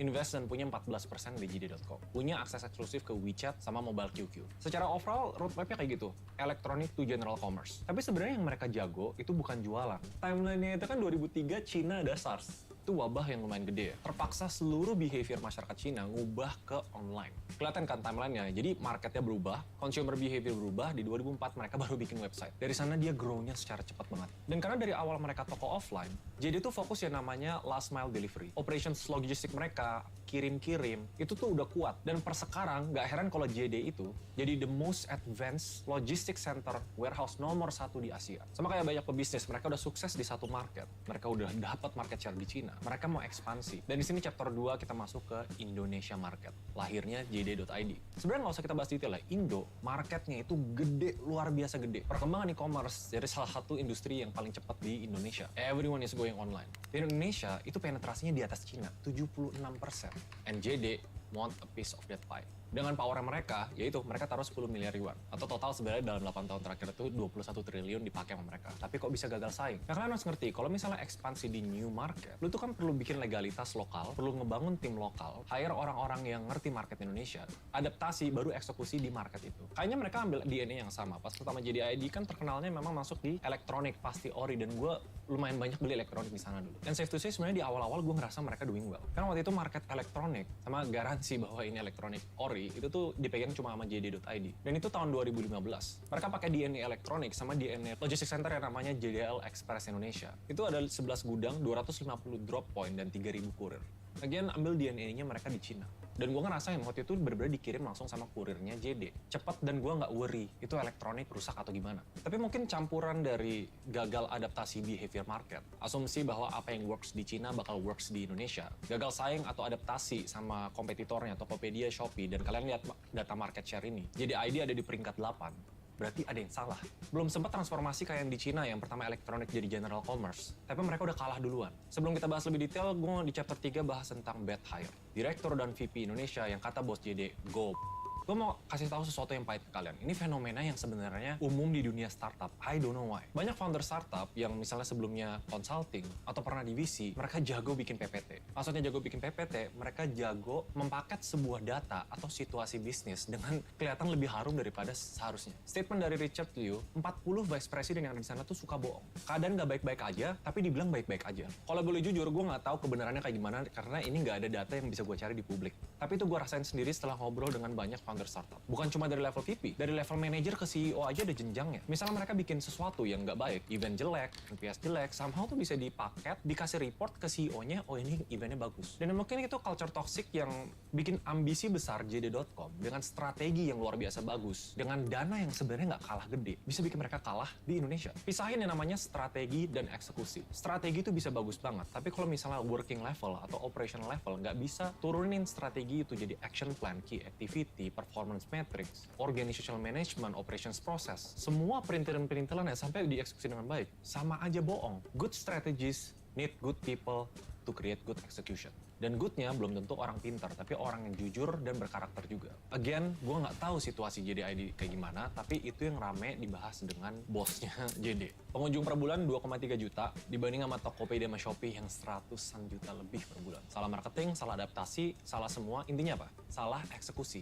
Maybe strateginya pun salah. Kita mungkin summarize di 3 poin yang menurut gua bisa bikin JDID gagal. Satu, strategi yang dipakai di Cina masuk ke Indonesia itu menurut beberapa analis itu kurang diadaptasi. Maybe it works there, tapi nggak works di Indo. Yang kedua, kalau dari beberapa sumber, bad hire. Manajemennya gagal untuk bisa eksekusi atau adaptasi strategi, instead fokus ke hal-hal kayak mempercantik situasi biar induknya nggak marah. Yang ketiga, force major atau major forces. Misalnya kayak dampak ekonomi global yang bikin mereka harus PHK di September 2022. Dan mereka ngelakuin rising banget yang menurut gue bisa saingan dengan Tokopedia sama Shopee. Bikin semua e-commerce lagi deg-degan. Dan by the way, yang gue ceritain tadi, yang di JDID, itu sebenarnya berlaku juga di Thailand. Mereka gagal adaptasi, pivotnya udah telat, cabutnya lebih cepat di tanggal 3 Maret 2023. Mungkin ini pelajaran yang kita bisa ambil, bahwa good strategy yang works di market lain dengan uang yang banyak, belum tentu bisa kita replikasi ke market yang berbeda, apalagi orang yang jalanin beda. Yang gue bakal summarize lagi di chapter 4, closure. Memang beberapa fakta-fakta yang tentang detail penutupan, kayak data pengguna yang nanti harus dibakar. Jadi tenang kalau kalian daftar JDID, itu data penggunanya harusnya dibakar atau dihapus penuhnya. Tapi itu belum ada penjelasan resmi, itu asumsi juga. Operasional ditutup secara e-commerce-nya, dan menghimbau semua seller untuk tarik semuanya di 31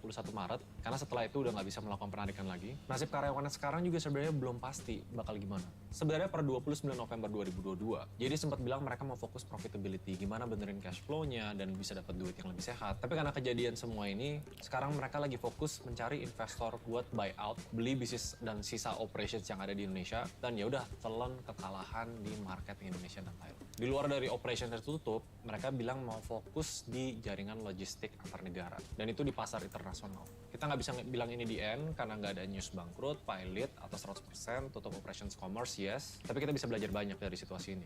Kalau menurut bosnya JD, good people matters. Good character, good integrity. Yang mau cerita apa adanya, kalau gagal ya bilang gagal, bukan ditutup-tutupin. Kalau memang itu situasinya. Kedua, again, adaptasi market. At the end, ngebangun apapun yang sifatnya bisnis, you are serving your customer. Customer kalian di Indonesia itu beda dengan kesuksesan customer yang ada di Cina.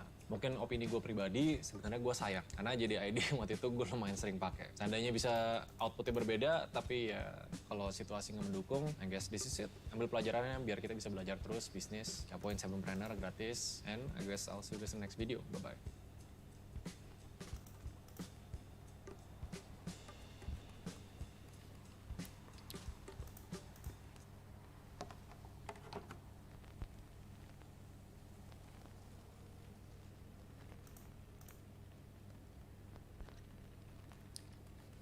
Menjadi sukses. Sebuah tujuan yang diinginkan semua orang kan. Memiliki banyak uang, kamu sukses. Jalan-jalan ke luar negeri, kamu sukses. mempunyai barang-barang mewah, kamu sukses. Tapi kenapa kita ingin sukses dalam kacamata seperti itu? Apa? Jadi orang sukses di usia muda? I first made my millions of dollars. The first time I ever became a millionaire was with webcam. Saldo kredit di Surabaya, saldonya adalah... Bagaimanakah rahasia saya mendapatkan semua motor ini tanpa meminta uang sepeser pun kepada orang tua? Orang 3M dalam 1 bulan. Media sosial, TV, dan iklan hampir selalu menggambarkan orang sukses sebagai orang kaya, bahagia, dan bisa menjalani gaya hidup sesuai dengan keinginannya. Not to flex, but I have 2 iced out chains, a state championship ring, and 2 Rolexes. Gambaran ideal tentang orang-orang sukses semacam itu semakin menguatkan anggapan masyarakat bahwa kekayaan materi adalah penanda utama kesuksesan seseorang. What it took to get to this position where I was able to afford something like this. Karena mayoritas orang mengadopsi pemikiran yang sama, kita juga menyesuaikan diri dengan definisi kesuksesan yang tidak berbeda. Ketika kehidupan kita masih jauh dengan definisi itu, kita akan berusaha mencari jawaban atas pertanyaan, bagaimana cara menjadi sukses? Mudah. Di zaman sekarang, kamu akan menemukan banyak orang sukses yang dengan senang hati berbagi tips dan trik tentang bagaimana cara mereka mencapai kesuksesan. Salah satu rahasia orang sukses. Here's the #1 success secret that no one shares. 80% of success is what's in the mind. Kalau bisa menguasai ini sebelum usia 30 tahun, harusnya Anda bisa sukses. Tidak lupa, semua itu disajikan dengan narasi yang menginspirasi. Kau harus layak untuk mendapatkan rezeki itu. Kalau kau sudah layak, rezeki akan datang. Untuk memotivasi. Semua hal itu bisa saya dapat, bisa saya capai, ya karena kesulitan-kesulitan dan kerja keras yang saya lakukan sebelumnya. Dan menyemangati kita. Tarry means take a while. And even though it tarry, wait for it. For surely it will come at an appointed time. That's a fact. Garis besarnya selalu sama. Pemeran protagonis bisa mengatasi rintangan atau kegagalan dalam hidupnya dan mengaitkan keberhasilan mereka dengan perilaku yang sudah sering kita dengarkan. Mereka menjadikan diri mereka sebagai bukti. I showed up, I spoke, they gave me this beautiful gift. Dan mengatakan bahwa siapapun dapat mencapai kesuksesan. If you do the 3 things I tell you to do tonight, I guarantee you, whatever it is you want to do in life, you'll be able to do. Everybody on this stream could be a billionaire. Jack Ma can be successful, 80% of the people can be successful. I can tell you that it's possible. Apakah resep sukses mereka benar-benar ampuh? Jika iya, kenapa tidak semua orang yang mengikutinya mendapatkan apa yang diusahakannya? Bagaimana jika apa yang kita anggap kisah sukses sebenarnya hanyalah potongan kecil dari kebenaran yang lebih kompleks? Dalam video ini, kita akan menyelami tentang permasalahan kisah-kisah orang sukses dan mengeksplor bagaimana dampak buruknya terhadap diri kita. Dan begitu kamu tahu, kamu tidak akan pernah sama lagi. Did you quit college? Yes. She bailed out on the college thing. She'll make more money than her college professor. You know what I like a lot more than materialistic things? Knowledge. And then just work like hell. Hard work has very, very, very little to do with success. What success means is not clear. You're walking into the woods. It's murky. It's dark.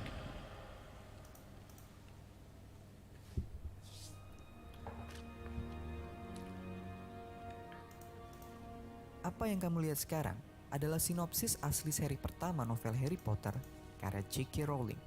Kamu tahu berapa jumlah uang yang didapat Rowling dari penjualan novel Harry Potter saja? Lebih dari $1 miliar. Tapi untuk ke tahap itu, perjuangannya dalam mencapai mimpi sebagai penulis dilaluinya dengan sangat berat. I had failed on an epic scale. An exceptionally short-lived marriage had imploded, and I was jobless, a lone parent, and as poor as it is possible to be in modern Britain without being homeless. The fears that my parents had had for me and that I had had for myself had both come to pass. And by every usual standard, I was the biggest failure I knew. Novel Harry Potter juga pernah ditolak 12 kali oleh penerbit berbeda sebelum penerbit Bloomsbury menerimanya. Sisanya menjadi kesuksesan besar bagi J.K. Rowling.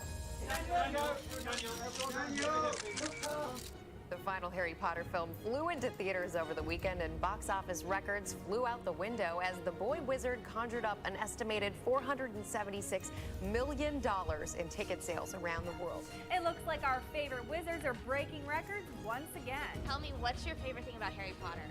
Everything. The award goes to J.K. Rowling.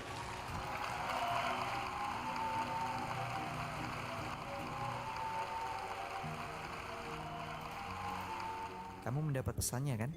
Jika kamu ingin sukses, jangan pernah menyerah dengan mimpimu.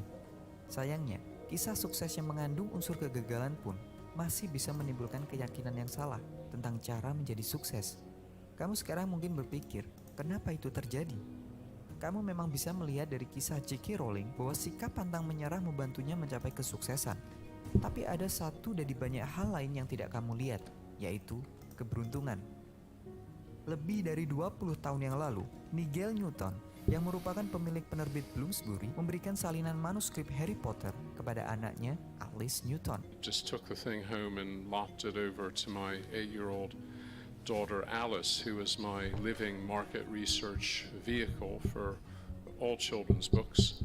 And she came down an hour later and said, "Dad, this is so much better than anything else you've ever published. You've got to publish them." Apa yang dicapai J.K. Rowling dan Harry Potternya mungkin akan berbeda jika Alice tidak menyukai ceritanya. Meskipun benar bahwa beberapa kisah sukses menyertakan kegagalan dan kemunduran, penting untuk menyadari bahwa kisah-kisah itu adalah versi yang disederhanakan dan diidealkan.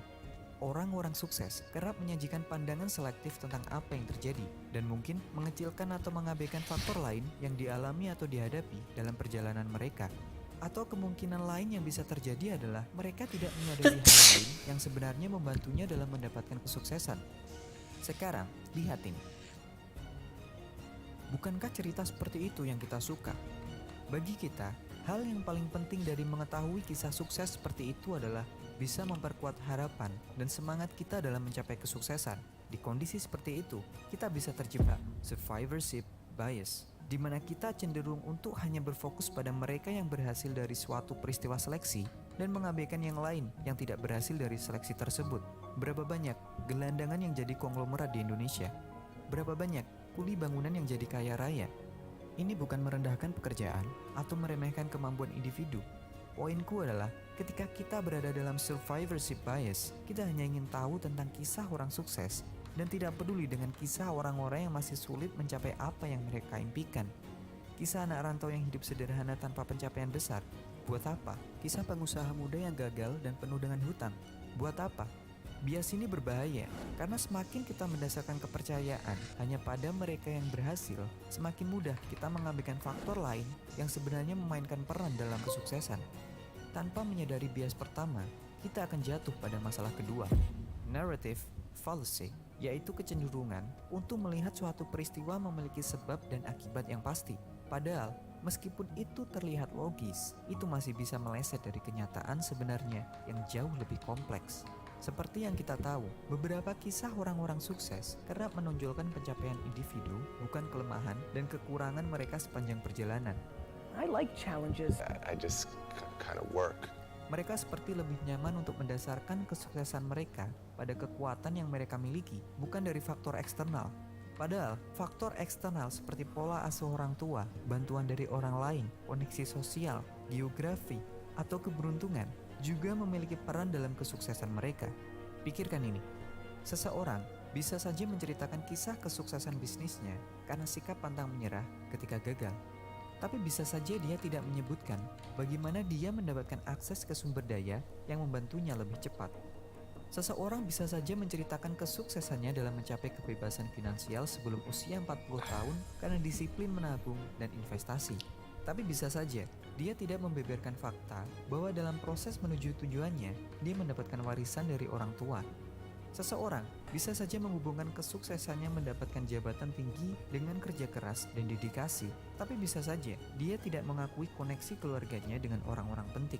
Dengan mengesampingkan faktor lain yang mungkin terlibat, kita hanya mendapat gambaran tentang cara mencapai kesuksesan secara sempit. Kita hanya mengaitkan hasil dengan penyebab yang terlihat dan mengabaikan yang tidak terlihat.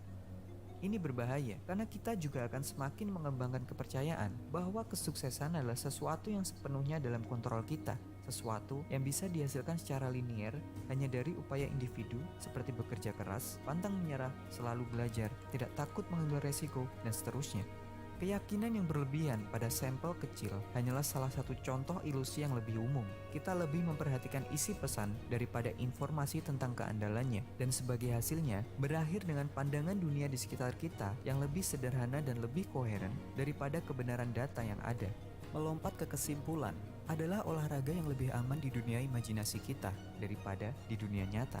Penting untuk menyadari bahwa kisah sukses, bahkan yang menceritakan kegagalan, masih berada dalam perspektif yang terbatas dan tidak akan pernah bisa menggambarkan kebenaran sepenuhnya tentang bagaimana kesuksesan bisa dicapai.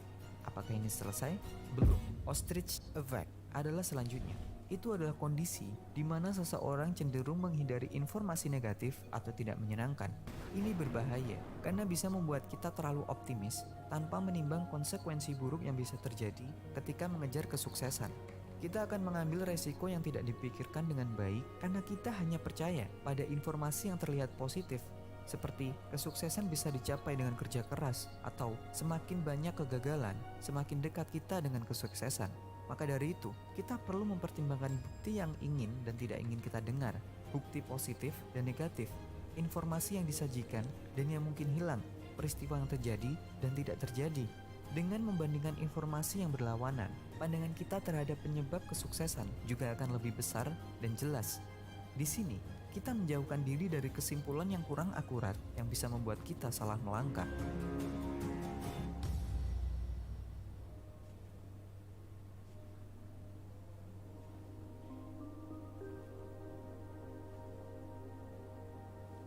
Mungkin ini terdengar mengecewakan bagi beberapa orang, tapi tidak ada pedoman universal untuk mencapai kesuksesan.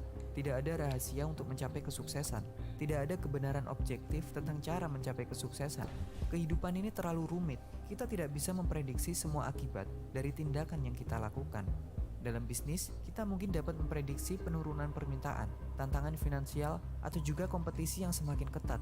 Tetapi untuk beberapa peristiwa, kita tidak bisa mengantisipasi kapan terjadinya dan sebesar apa konsekuensinya. Kita mungkin mengetahui variabel kunci atau hal apa saja yang kita butuhkan dalam mencapai kesuksesan. Sayangnya, kita masih tidak bisa memastikan nilai atau ukuran pastinya. Kita tahu bahwa kerja keras memiliki peran dalam mencapai kesuksesan, tapi apakah kita tahu ukuran pasti tentang seberapa keras kita harus bekerja untuk membuat kesuksesan menjadi nyata? Kita paham bahwa pantang menyerah berguna dalam mencapai kesuksesan, tapi apakah kita tahu ukuran pasti tentang berapa lama kita harus bertahan untuk membuat kesuksesan terjadi? Kita hanya tahu bahwa semakin banyak variabel kunci yang kita pahami dan lakukan, semakin besar kemungkinan mereka bisa membantu kita. Sedangkan bagaimana mereka berinteraksi dengan variabel lain yang luput dari pengamatan dan bagaimana dampaknya terhadap kesuksesan tidak akan pernah kita ketahui. Masa depan hanya dapat kita ketahui setelah itu tiba. Kesuksesan, seperti halnya kebahagiaan, tidak dapat dikejar. Itu harus terjadi. Dengan kata lain, kesuksesan bukanlah sesuatu yang sejalan dengan tindakan kita, melainkan hanya produk sampingan. Kesuksesan membutuhkan faktor internal dan eksternal yang saling berhubungan dan sulit untuk mengatakan mana yang paling penting. Sudah saatnya kita berhenti mengikuti secara buta cara-cara yang diceritakan secara manis oleh orang yang kita anggap sukses. Sudah terlalu lama, terlalu banyak dari kita yang terpesona oleh para pahlawan. Mungkin itu karena keinginan kita untuk diselamatkan. Tidak harus melakukan kerja keras, bergantung pada orang lain untuk mencari tahu. Itu adalah gambaran yang menggoda, janji yang menggoda, dan kita tetap mempercayainya.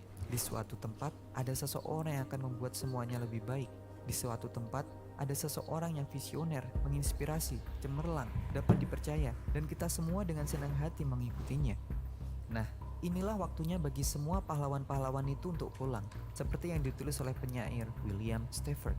Sudah waktunya bagi kita untuk melepaskan harapan dan ekspektasi yang hanya melahirkan ketergantungan dan kepasifan, dan itu tidak memberi kita solusi untuk tantangan yang kita hadapi. Kita harus bisa mendefinisikan kembali kesuksesan dengan cara kita sendiri dan mengejarnya dengan cara yang mencerminkan siapa kita dan nilai yang kita percaya. Terimalah bahwa kesuksesan memang tidak memiliki rumus pasti, dan jika rumus pasti itu memang ada, bukankah itu justru menghancurkan kegunaannya sebagai alat untuk berpikir? Sukses adalah konsep subjektif yang memiliki arti berbeda bagi orang yang berbeda. Tidak ada satu definisi sukses yang diterima secara universal atau berlaku untuk semua orang. Apa yang dianggap sukses bagi satu orang, mungkin tidak dianggap sukses bagi orang lain. Bagi sebagian orang, kesuksesan adalah mencapai tujuan atau pencapaian tertentu, seperti mendapatkan gelar, mendapatkan promosi jabatan, atau memulai sebuah keluarga. Bagi orang lain, kesuksesan diukur dengan tingkat kepuasan dalam hidup atau kemampuan mereka untuk berkontribusi di masyarakat. Ada baiknya, kita memperlakukan kisah sukses hanya sebatas sebuah cerita, tidak lebih. Meskipun kisah sukses bisa membuat kita merasa memiliki kontrol terhadap masa depan, kita tidak bisa mengabaikan bahwa itu selalu diceritakan secara terbatas. You founded this company 12 years ago, right? Tell them how old you were. I was 19. The youngest billionaire in the world. Is that heady when you hear that? You know, it's not what matters. Mengandung bias. What matters is how well we do in trying to make people's lives better. Dan menyimpan kebenaran lain yang tidak kita ketahui. Theranos founder and CEO found guilty. Former Theranos CEO Elizabeth Holmes is expected to spend in prison for her role in defrauding investors. Elizabeth Holmes, once a Silicon Valley superstar, was sentenced to more than 11 years in prison on Friday. Elizabeth Holmes, the Theranos founder, was found guilty on 4 federal fraud charges. Jangan salah paham, ini semua bukan mengartikan bahwa kita tidak bisa belajar dari orang lain. Ini mengartikan bahwa kita harus waspada dan mau mengevaluasi apa yang kita lihat, dengar, dan percaya. Dengan merangkul cara berpikir seperti ini, kita dapat menciptakan jalan kita sendiri menuju kesuksesan versi kita sendiri. Kita juga akan lebih mudah untuk menyelamatkan diri dari pengalaman subjektif, cerita palsu, dan ideologi orang lain yang bisa saja tidak sejalan dengan diri kita. Narasi menginspirasi dari kisah orang sukses memang bisa membuat kita merasa nyaman, tapi jangan biarkan itu merenggut kemandirian kita berpikir untuk kehidupan kita sendiri.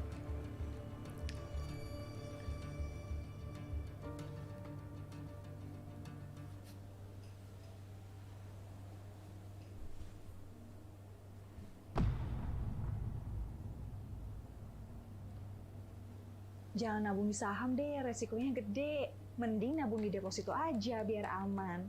Tapi tahu nggak sih, pernah ada loh deposito ratusan miliar yang nggak bisa dicairin dan hilang begitu aja.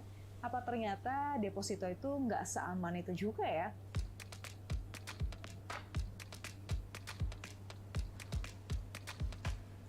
Hai, kabar baik di sini. Semoga di sana juga ya. IHSG udah mulai ijo-ijo nih. Buat kalian yang udah sempat serok saham kemarin, mungkin sekarang udah panen kali ya. Tapi kalau ada yang belum investasi saham karena masih takut, nggak apa-apa banget. Nggak perlu ikut-ikutan ya. Anyway, di video ini aku pengen ajak kalian untuk bahas the dark side of investing di deposito, yang selama ini terkenal sebagai investasi yang paling aman. Tapi sekecil-kecilnya resiko, tetap ada sisi gelapnya juga. Yang pertama, ada BPR Tripanca Setiadana di tahun 2009. Kronologinya kira-kira begini. Jadi, Alay sebagai pemilik dari Tripanca Group serta 2 direksi Bank Tripanca, yaitu Pak Podijono dan Pak Sudarman, melakukan tindak pidana perbankan dengan membobol banknya sendiri. Caranya begini, Alay itu mengajukan kredit fiktif atas nama 177 debitur dari tahun 2004 sampai 2008 sebesar 735 miliar rupiah. Dana kredit fiktif itu kemudian dicairkan ke rekening pribadi Alay dari BPR Tripanca. Aksi pembobolan ini diketahui setelah Bank Indonesia melakukan audit dan investigasi menyeluruh terhadap Bank Tripanca ini. Akibatnya pada 24 Maret 2009, izin usaha Bank Tripanca ini pun dicabut dan LPS sebagai lembaga penjamin simpanan harus memberikan klaim atau ganti rugi kepada nasabah sebesar kurang lebih 347 miliar rupiah. Ambruknya BPR Tripanca ini jadi berdampak ke grup Tripanca sebagai pemilik BPR yang bergerak di bidang jual beli hasil bumi. Ratusan nasabah grup Tripanca dikabarkan gak bisa narik uangnya sama sekali. Uang ratusan miliar rupiah ini milik pemasok kopi pun juga amblas begitu aja. Kasus ini sempat menyebabkan kredit macet sebesar 1,7 triliun di 5 bank. Pengadilan Negeri Bandar Lampung akhirnya memvonis Alay dengan hukuman 5 tahun penjara dan denda 50 miliar. Sedangkan 2 orang sisanya masing-masing dijatuhi hukuman 3 tahun penjara dan denda 10 miliar rupiah. Nah, kita fast forward ke 2020, ada Bank Bukopin di Sidoarjo yang tiba-tiba nggak bisa mencairkan dana nasabahnya. Masalah ini sempat heboh di media setelah salah satu nasabah prioritas Bank Bukopin Sidoarjo ini, Dedi Setiawan, ngamuk karena beliau nggak bisa cairin depositonya yang bernilai 45 miliar rupiah. FYI, total deposito Pak Dedi di Bank Bukopin ini ditaksir mencapai 75 miliar loh. Kayak banget ya Pak Dedi ini. Tapi ternyata Bank Bukopin cuma bisa mencairkan uang Pak Dedi sebesar 640 juta aja. Selain itu, nasabah lainnya yang mau ambil uang di ATM juga diblokir karena katanya bank kehabisan dana. Padahal uang itu adalah uang pensiunan beliau dan mau dipakai buat beli obat. Sedih banget ya. Dalam keterangan resminya, KB Kukmin Bank selaku pemegang saham sekaligus investor Bank Bukopin ini bilang kalau mereka mau memperkuat permodalan Bank Bukopin. Hal ini terbukti dari adanya penyetoran dana segar di rekening Bank Bukopin. Kita doain aja ya, semoga proses pencairan dananya bisa segera selesai dengan lancar. Nah, yang ketiga, di tahun yang sama, di 2020, ada juga penipuan investasi oleh Vikasa Group yang dimiliki oleh keluarga Salim dan menimbulkan kerugian sebesar 84,9 miliar rupiah. Kasus ini bermula ketika PT Wahana Bersama Nusantara, WBN, dan PT Tiara Global Propertindo, TGP, selaku bagian dari Vikasa Group ini membutuhkan dana untuk kegiatan operasional dan ekspansi. WBN ini bergerak di bidang consumer product, sedangkan TGP adalah perusahaan properti dan perhotelan. Perusahaan kemudian menerbitkan promissory notes atas nama PT WBN dan PT TGP dengan bunga investasi 9-12% per tahun. Sebenarnya promissory notes ini agak beda ya sama deposito. Kalau deposito itu kan kita nabung dengan tenor tertentu, tapi promissory notes ini lebih kayak surat utang gitu sih. Lebih tepatnya surat kesanggupan bayar secara sah dari pihak peminjam ke pihak yang memberi pinjaman di waktu dan tempat tertentu. Mariani selaku marketing freelance PT WBN dan TGP berhasil mengumpulkan dana 84,9 M dari 10 nasabah. Namun setelah dananya terkumpul, dana itu malah digunakan untuk operasional dan modal usaha perusahaan Vikasa Group lainnya tanpa persetujuan dari pemilik modal, di mana hasil keuntungan dari perusahaan air minum dan perhotelan tersebut masuk ke rekening perusahaan dan rekening pribadi keluarga Salim, yaitu Bakti Salim, Agung Salim, Eli Salim, Christian Salim, dan Mariani itu sendiri. Pengadilan akhirnya memvonis 4 petinggi Vikasa Group dengan hukuman 14 tahun penjara dan denda masing-masing 20 miliar rupiah. Sedangkan Mariani sendiri divonis 12 tahun penjara dan denda 15 miliar rupiah subsidiar 8 tahun penjara karena terbukti ikut andil dalam menghimpun dana dari masyarakat tanpa izin BI dan juga OJK. Selanjutnya, ada kasus yang serupa di BNI Makassar di tahun 2021. Seorang nasabah bernama Andi mengaku kehilangan depositonya senilai 45 miliar rupiah. Singkat cerita, di Juli 2020, Andi meminta BNI untuk memindahkan uang di tabungannya ke rekening deposito. Artinya, Andi nggak perlu transfer atau setor uang baru ke deposito, tapi cuma mau mindahin uangnya yang udah ada di Bank BNI. Sampai akhirnya di Februari 2021, Andi nggak bisa cairin deposito 45 M-nya untuk keperluan bisnis. BNI yang nggak merasa menyimpan deposito ini juga ikut turun tangan dan melaporkan kasus ini ke Barreskrim Polri pada 1 April 2021. Usut punya usut, ternyata pegawai BNI bernama Melati menawarkan deposito dengan bunga 8,25% per tahun dan memasukkan dana terlebih dahulu ke rekening bisnis di BNI Cabang Makassar atas nama para deposan. Kemudian, Melati menyerahkan slip kepada para deposan untuk ditandatangani dengan alasan mau dipindahkan ke deposito. Tapi ternyata dana nasabah tersebut ditarik dan disetor ke rekening bodong milik Melati dan komplotannya. Sebenarnya ada beberapa kejanggalan dalam biliet deposito Andi, antara lain biliet tersebut hanya berupa cetakan scan dan bukan belangko resmi yang dikeluarkan oleh bank. Selain itu, biliet juga tidak ditandatangani oleh pejabat bank yang sah, bahkan nomor serinya juga tidak tercetak jelas dan agak buram. Total kerugian dari kasus ini adalah 115 miliar dengan rincian sebagai berikut. 6 biliet deposito milik Andi dengan total 45 M, 4 biliet deposito milik Hendrik dengan total 20,1 M, 1 biliet deposito milik Rocky Yonatan dengan total 30 M, 1 biliet deposito milik Anawati dengan total 20 M. Majelis Hakim Pengadilan Tinggi Makassar akhirnya memvonis Melati dengan pidana 10 tahun penjara dan denda sebesar 10 miliar dengan subsidi 4 bulan penjara. Sekarang pasti banyak yang nanya, kalau serendah resiko deposito aja ada sisi gelapnya, kita mesti taruh uang kita di mana, di instrumen investasi apa? Jadi sebelumnya kita mesti tahu dulu ya bahwa semua tempat, semua investasi itu pasti punya resikonya. Entah sekecil apapun itu. Naruh uang di celengan, naruh uang di tabungan, di bawah kasur, semua itu pasti punya resikonya tersendiri. Jadi balik lagi ke kitanya yang harus bisa notice red flag dari setiap investasi. Yang paling gampang kita harus bisa ngerti nature dari produknya. Deposito itu kan low risk investment ya. Jadi akan diimbangi dengan low return juga. Nah, buat deposito konvensional kan rata-rata returnnya itu 3-4% per tahun ya bunganya.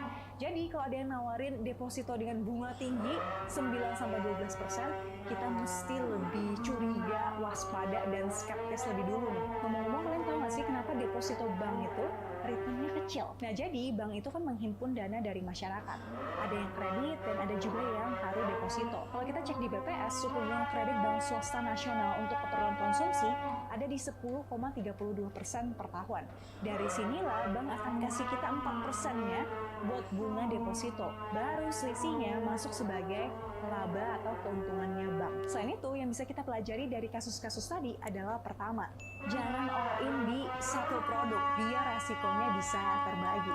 Or at least jangan taruh semua uang itu di satu rekening, karena LPS itu bisa menjamin maksimal 2 miliar setiap rekeningnya. Yang kedua, cek dan recheck lagi semuanya secara mendetail kalau ada yang mencurigakan.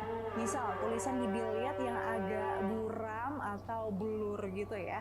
Karena better safe than sorry kan. Dan yang ketiga, jangan gampang percayain uang kita sama orang lain, even sama mbak atau mas petugas yang biasa ngelayanin kita di bank. Cari tahu semua detailnya dulu, mulai dari isi depositonya apa, bunganya berapa persen, lembaganya ini trusted atau enggak, produknya dijamin sama LPS atau enggak.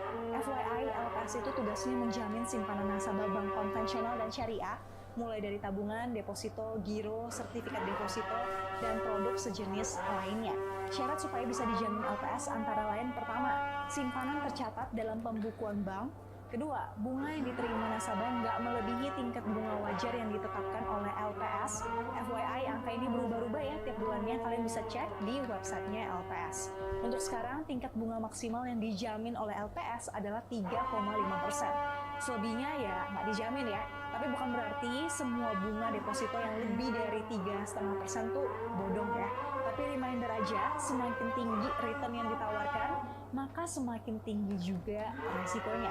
Jadi deposito bank digital yang di atas 3,5% itu sama sekali tidak dijamin oleh LPS. Dan syarat yang ketiga biar bisa dijamin oleh LPS adalah nasabah tidak melakukan tindakan yang merugikan bank. Contohnya punya kredit macet. Nah, kalau kalian gimana? Apa masih nyimpan uangnya di deposito dan kenapa? Atau mungkin ada yang pernah kena deposito bodong juga? Coba cerita dan spill di komen ya. Anyway, sekian video kali ini. Thank you banget for watching till the end. See you di video yang lain dan bye-bye.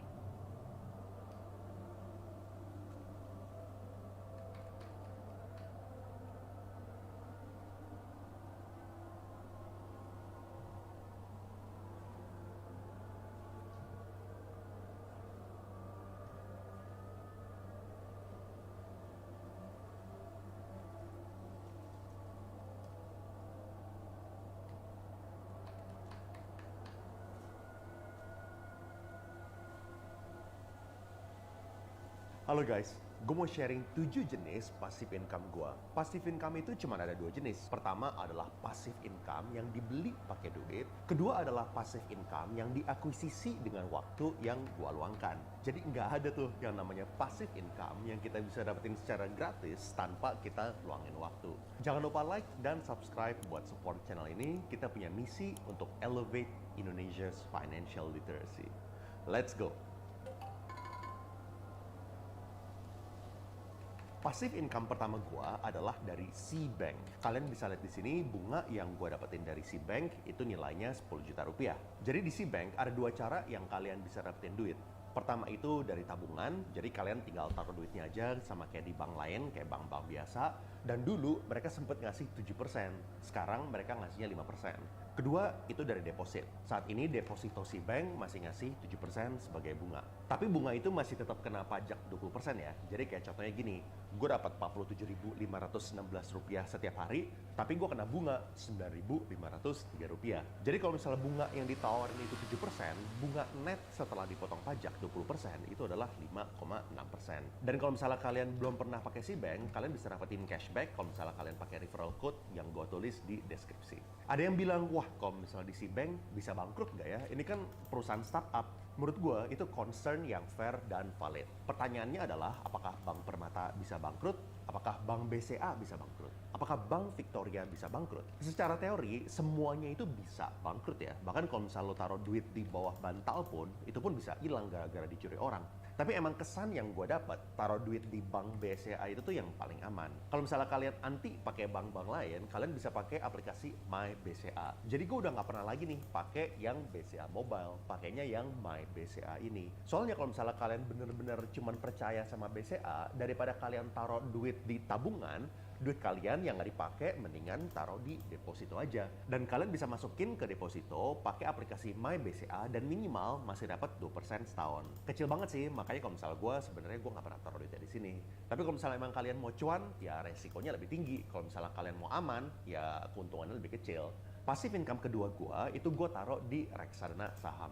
Gue paling suka kalau misalnya beli reksadana saham itu tuh waktu market lagi anjlok. Kayak contoh waktu Covid, gue masukin duit gue ke reksadana saham, kayak contoh ini Batavia Dana Saham.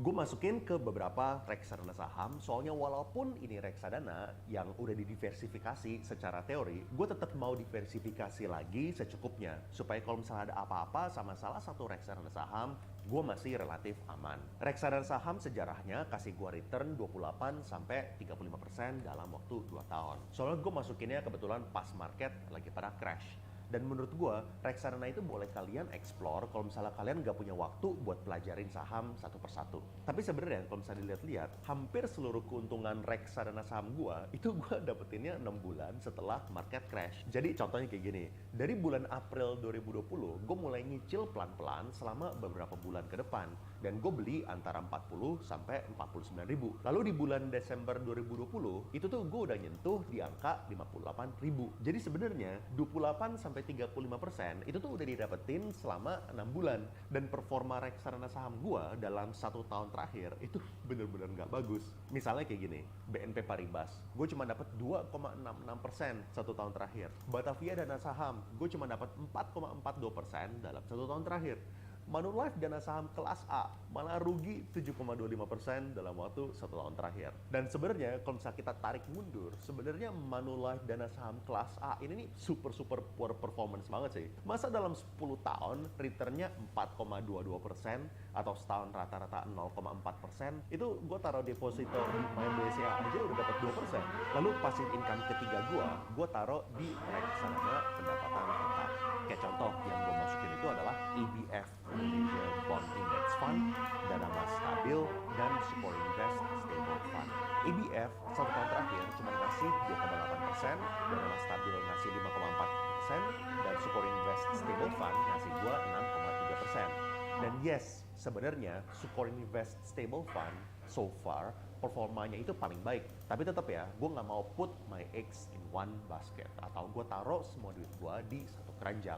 Jadi walaupun gue tahu yang lainnya itu lebih nggak bagus, gue tetap mau bagi ke banyak reksadana pendapatan tetap supaya kalau misalnya amit-amit terjadi sesuatu, gue masih relatif aman. Dan reksadana itu plusnya, ini mau semua reksadana ya, saham, obligasi, pendapatan tetap. Plusnya adalah udah nggak kena potongan pajak 20% kayak di bunga bank. Jadi contoh kalau misalnya kalian taruh di Dana Mas Stabil atau Support Invest Stable Fund, itu sebenarnya mirip-mirip sama kayak taruh duit di deposito yang ngasih return 7%, soalnya abis dipotong pajak, deposito 7% itu netnya 5,6%. Gue beli reksadana saham sama pendapatan tetap pakai aplikasi Bibit.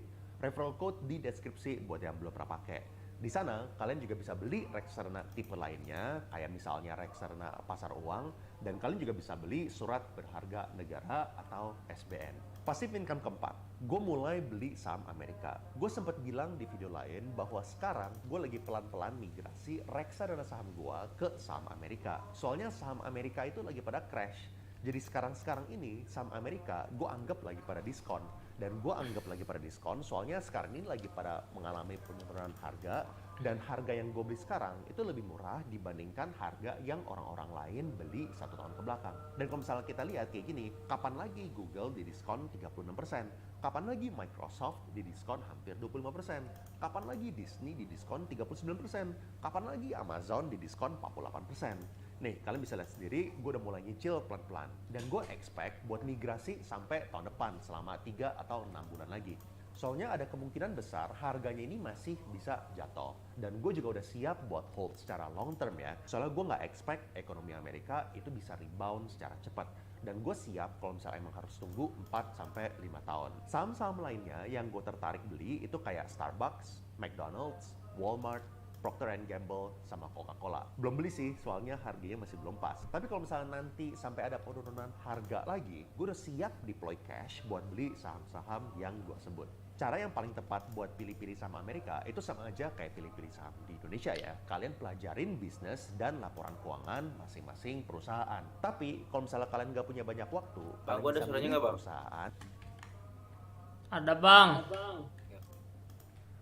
ini yang kalian punya conviction yang tinggi, lalu kalian bisa bandingin perusahaan yang kalian udah pilih ini sama 2 atau 3 website yang ngasih kesimpulan dari analis. Contoh kayak gini, menurut 21 analis, dalam 1 tahun ke depan, ekspektasinya saham Disney itu tuh bisa naik dari harga sekarang di $90 ke $177 buat yang paling optimis, atau yang rata-rata di $120, dan yang paling rendah atau yang paling pesimis itu tuh di angka $94. Dan 17 analis itu punya rekomendasi buat beli sahamnya, 4 itu punya rekomendasi untuk hold, dan 0 itu rekomendasi buat jual. Lalu gue bandingin sama kesimpulan di Wall Street Journal. Kira-kira kesimpulannya sama nggak? Contoh, buat saham yang sama, Disney, kalau misalnya di Wall Street Journal, ada 22 analis yang rekomendasikan buat beli, 1 overweight, dan 5 yang hold. Dan kalian bisa lihat, nggak ada yang rekomendasikan buat jual. Dengan begitu, dari 2 website ini ada konsensus nih dari analis bahwa ini tuh saham yang harusnya undervalued dan mempunyai potensi yang tinggi. Ini tuh kata analis ya, analis itu juga pada sering salah, dan benar atau enggak kita nggak tahu, kita cuma bisa tahu nanti di Desember tahun 2024. Jadi sekali lagi, yang paling bagus itu kalau misalnya kalian bisa pelajarin sendiri. Tapi kalau misalnya lo nggak punya waktu sama sekali, minimal kalian bisa pertimbangin apa kata analis, lalu kalian silahkan bikin kesimpulan sendiri apakah lo mau ngikutin analisnya atau enggak. Passive income kelima itu agak mirip, yaitu beli indeks saham Amerika. Gue beli antara S&P 500 sama Nasdaq 100 Index. Dua-duanya adalah indeks dari 500 atau 100 perusahaan besar di Amerika. Dan dua-duanya juga lagi mengalami koreksi yang lumayan. Kalau misalnya Nasdaq 100 Index lagi mengalami koreksi 30%, kalau misalnya S&P 500 itu lagi ngalamin koreksi 15%. Dan buat saham Amerika sama indeks saham Amerika, gue belinya pakai aplikasi Peluang. Link di deskripsi buat referral code supaya kalian bisa dapat cashback kalau misalnya kalian belum pernah pakai. Satu lagi benefit investasi dari sini, gue juga expect bakal dapat semacam income pasif dari nilai tukar mata uang. Soalnya sejarahnya rupiah itu selalu melemah dibandingin sama US dollar. Dan kalau misalnya tren ini berlanjut, artinya gue bisa dapat kenaikan dari harga saham sama penguatan dari US dollar. Tapi gue juga tetap nggak berani taruh terlalu gede ya, soalnya ada yang namanya platform risk. Gue takut kejadian kayak FTX terjadi di sini. Jadi walaupun kalau misalnya gue Google, mereka itu udah klaim bahwa mereka itu udah dapat izin dari berbagai institusi, kayak misalnya OJK dan juga Bapeti, tetap aja ya, bukan berarti nol resikonya. Coba aja lihat Warna Arta, saat mereka ada izin OJK, tetap aja tuh uang konsumen bisa hilang. Lalu setelah uang konsumen hilang, apa yang dilakukan sama OJK? Tinggal nyabut izinnya. Tapi kan saat mereka nyabut izinnya udah terlambat, duitnya udah pada hilang. Makanya ini bukti bahwa izin-izin itu nggak bisa ngejamin 100% aman. Nggak ada yang bisa ngejamin investasi kalian itu 100% aman. Makanya gue selalu lakukan diversifikasi. Taruh di beberapa aplikasi, taruh di beberapa institusi, termasuk di bank-bank yang tradisional. Gue sih nggak berharap apa yang terjadi di FTX bakal terjadi di Peluang. Dan gue masih percaya harusnya Peluang itu nggak aneh-aneh. Makanya walaupun gue nggak 100% percaya dan gue nggak berani taruh duit terlalu gede, gue tetap pakai aplikasi Peluang dan taruh duitnya di sana. Passive income ke-6 gue itu gue investasi properti. Dan salah satu yang gue mau highlight itu adalah yang di PIK atau Pantai Nakapuk. Waktu Pak Anies nyegel pulau reklamasi di PIK, banyak investor-investor PIK itu pada khawatir sama panik. Sampai ada beberapa yang nawarin gua harga yang sama kayak mereka pertama kali beli perdana di 5, 6, 7 tahun yang lalu. Jadi saat itu, kira-kira di awal tahun 2019, harga di PIK itu tuh bener-bener banyak banget yang pada nawarin harga BU-BU semua. Dan gue punya feeling yang lumayan kuat bahwa ini bisa jadi investasi yang bagus. Pertama, gue punya feeling yang strong bahwa izinnya pasti dikasih sama Pak Anies. Soalnya saat itu, pulaunya udah jadi, rukonya udah hampir jadi, dan rumahnya itu udah pada hampir jadi juga. Lalu kedua, ini tuh kita ngomongin Agung Sedayu sama Salim Group loh, bukan developer yang biasa-biasa atau yang kecil-kecil. Gue percayalah Agung Sedayu sama Salim Group bisa diskusi sama Pak Anies buat nuntasin masalahnya.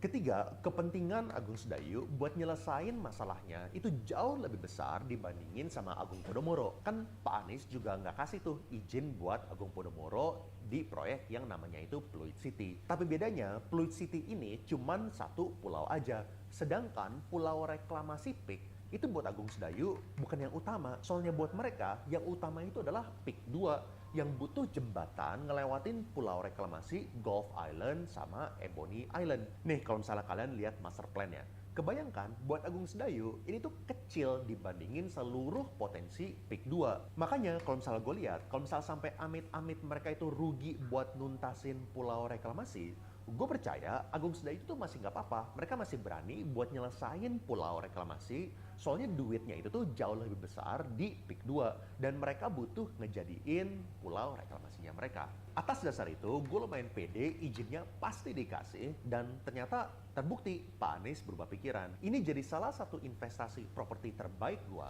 Makanya tema gue itu selalu beli saat semua orang lagi pada khawatir dan panik. Di lokasi yang super strategis dan juga di lokasi yang punya masa depan untuk meroket.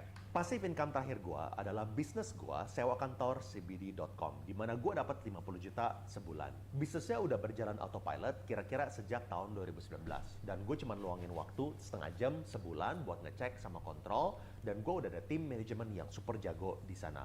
Bisnisnya itu sebenarnya nggak kompleks. Ini bisnis agent property berbasis online dan kita bantuin perusahaan-perusahaan buat nyari gedung perkantoran supaya mereka bisa dapat harga yang lebih murah dengan kualitas yang lebih bagus. Gue mulai sewa kantor cbd.com sejak tahun 2016 dan gue bersyukur bisnisnya bisa terus bagus walaupun kemarin kena COVID dan juga pada kena situasi WFH. Dan gue percaya asalkan usaha kita benar-benar bisa berikan impact ke konsumen, kalau misalnya di kasus gue itu adalah harga lebih murah buat kualitas yang lebih bagus, bisnisnya bakal terus bertumbuh. Dan kalau misalnya kalian mau dengerin cara gue mulai sewa kantor CBD dari awal, kalian bisa klik di sini. Kalau misalnya kalian mau tahu strategi investasi gue di tahun 2023, kalian bisa klik di sini. Thank you and I will see you guys again in the next video. Kalian pernah dengar nggak sih kalau kita tuh bisa hidup dari dividen saham tanpa kerja, tanpa berpenghasilan sama sekali. Tapi nggak sembarang dividen, nggak sembarang saham. Harus tahu cara pilih sahamnya, berapa modal awalnya, dan gimana cara mulainya. Ini dia 3 cara hidup dari dividen.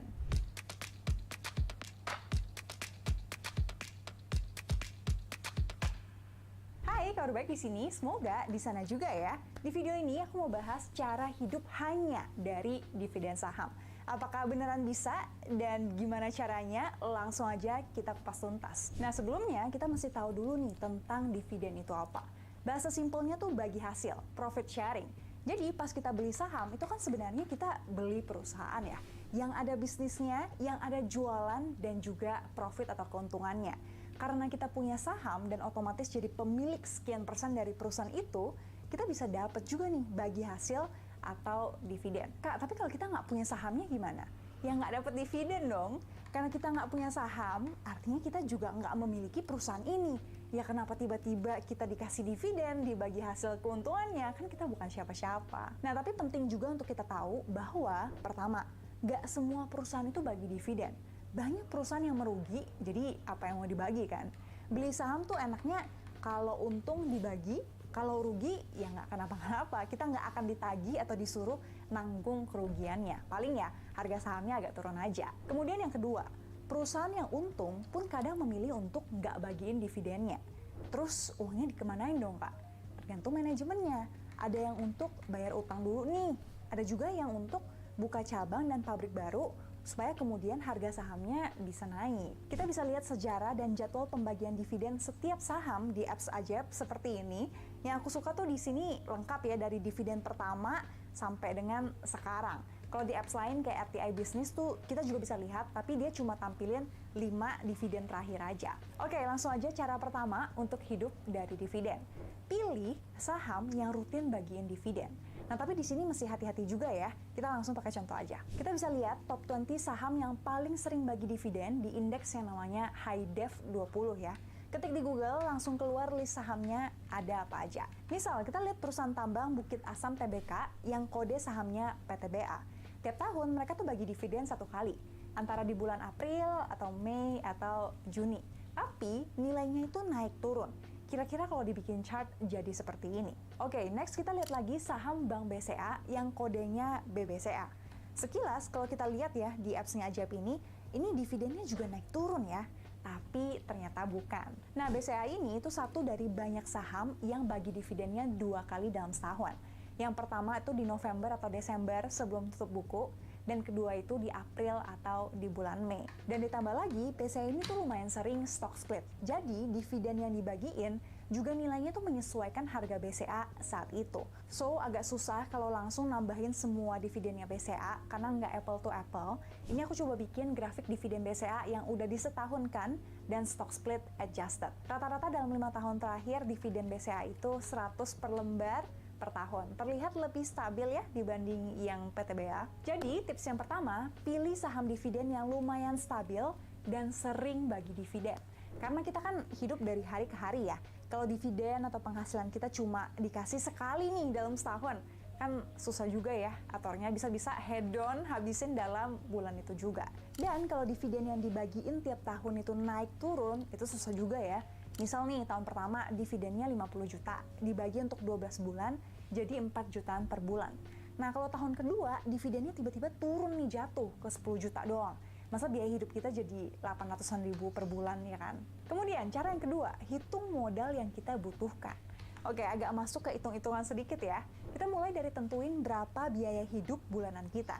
Ini tiap orang boleh bebas dan beda-beda ya. Ambillah contoh 10 juta per bulan ya, biar gampang, setahun kan jadi 120 juta.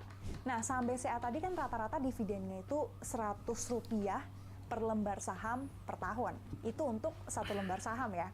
Kalau kita butuh 120 juta per tahun, berarti 120 juta dibagi 100 sama dengan butuh 1,2 juta lembar BCA. Banyak ya. Kalau kita lihat harga BCA sekarang kan 8 ribuan ya per saham, kita kalikan 1,2 juta lembar saham sama dengan modal yang kita perlukan itu 9,6 miliar rupiah. Wow, untuk dapat 10 juta per bulan aja butuh uang sebanyak itu. Nggak jadi deh. Ada yang mikir gitu nggak? Memang kalau kita hitung ya, returnnya tuh cuma 120 juta dibagi 9,6 miliar sama dengan 1,25% setahun. Kalau kita bandingin dengan SBN Retail yang kuponnya 6%-an, RDPU yang returnnya 5%-an, dan bahkan deposito bank yang bunganya 4%-an. Ini jauh sekali di bawah returnnya. Tapi teman-teman jangan lupa bahwa dividen itu kan bagian kecil nih dari keuntungan saham. Bagian besarnya ada capital gain atau yang disebut kenaikan harga. Dalam 10 tahun terakhir, harga BCA tuh naik rata-rata 17% ya setiap tahunnya.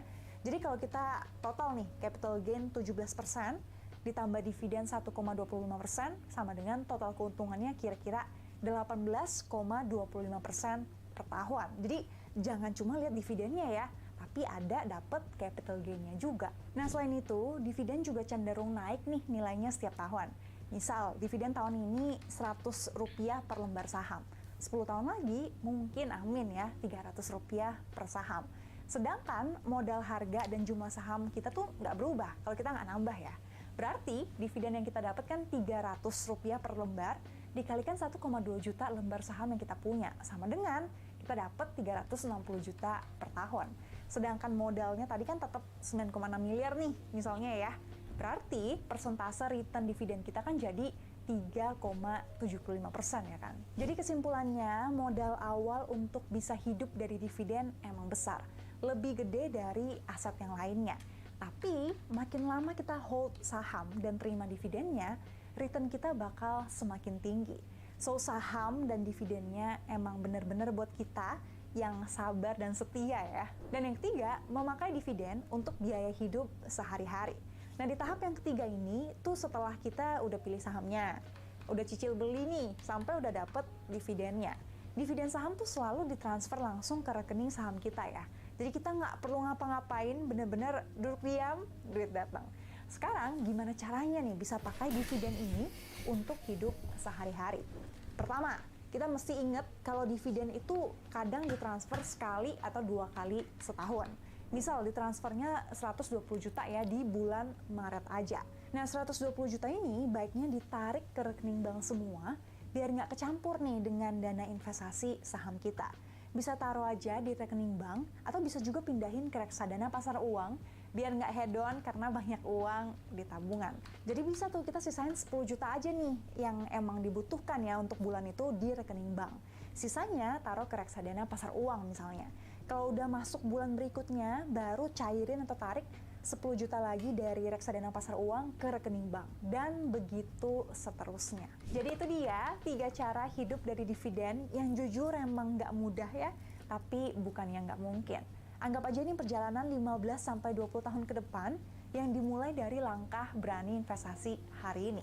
Apalagi Ajaib Sekuritas tuh lagi ada bagi-bagi bonus ya buat kamu yang bisa ajakin temenmu investasi, bisa dapat hadiah saldo buying power sampai 360.000 dan hadiah tambahan 5 juta. Buat kamu yang belum investasi saham bisa pakai kode ajaibku yang ini ya, Feli 302 buat dapat hadiah 1 lot saham. Nah, kalau kalian nih setelah nonton video ini, kalian mau hidup dari dividen saham apa? Coba cerita di komen ya. Semoga video ini lumayan jelas, bermanfaat. Thank you for watching and see you di video yang lain. Bye-bye.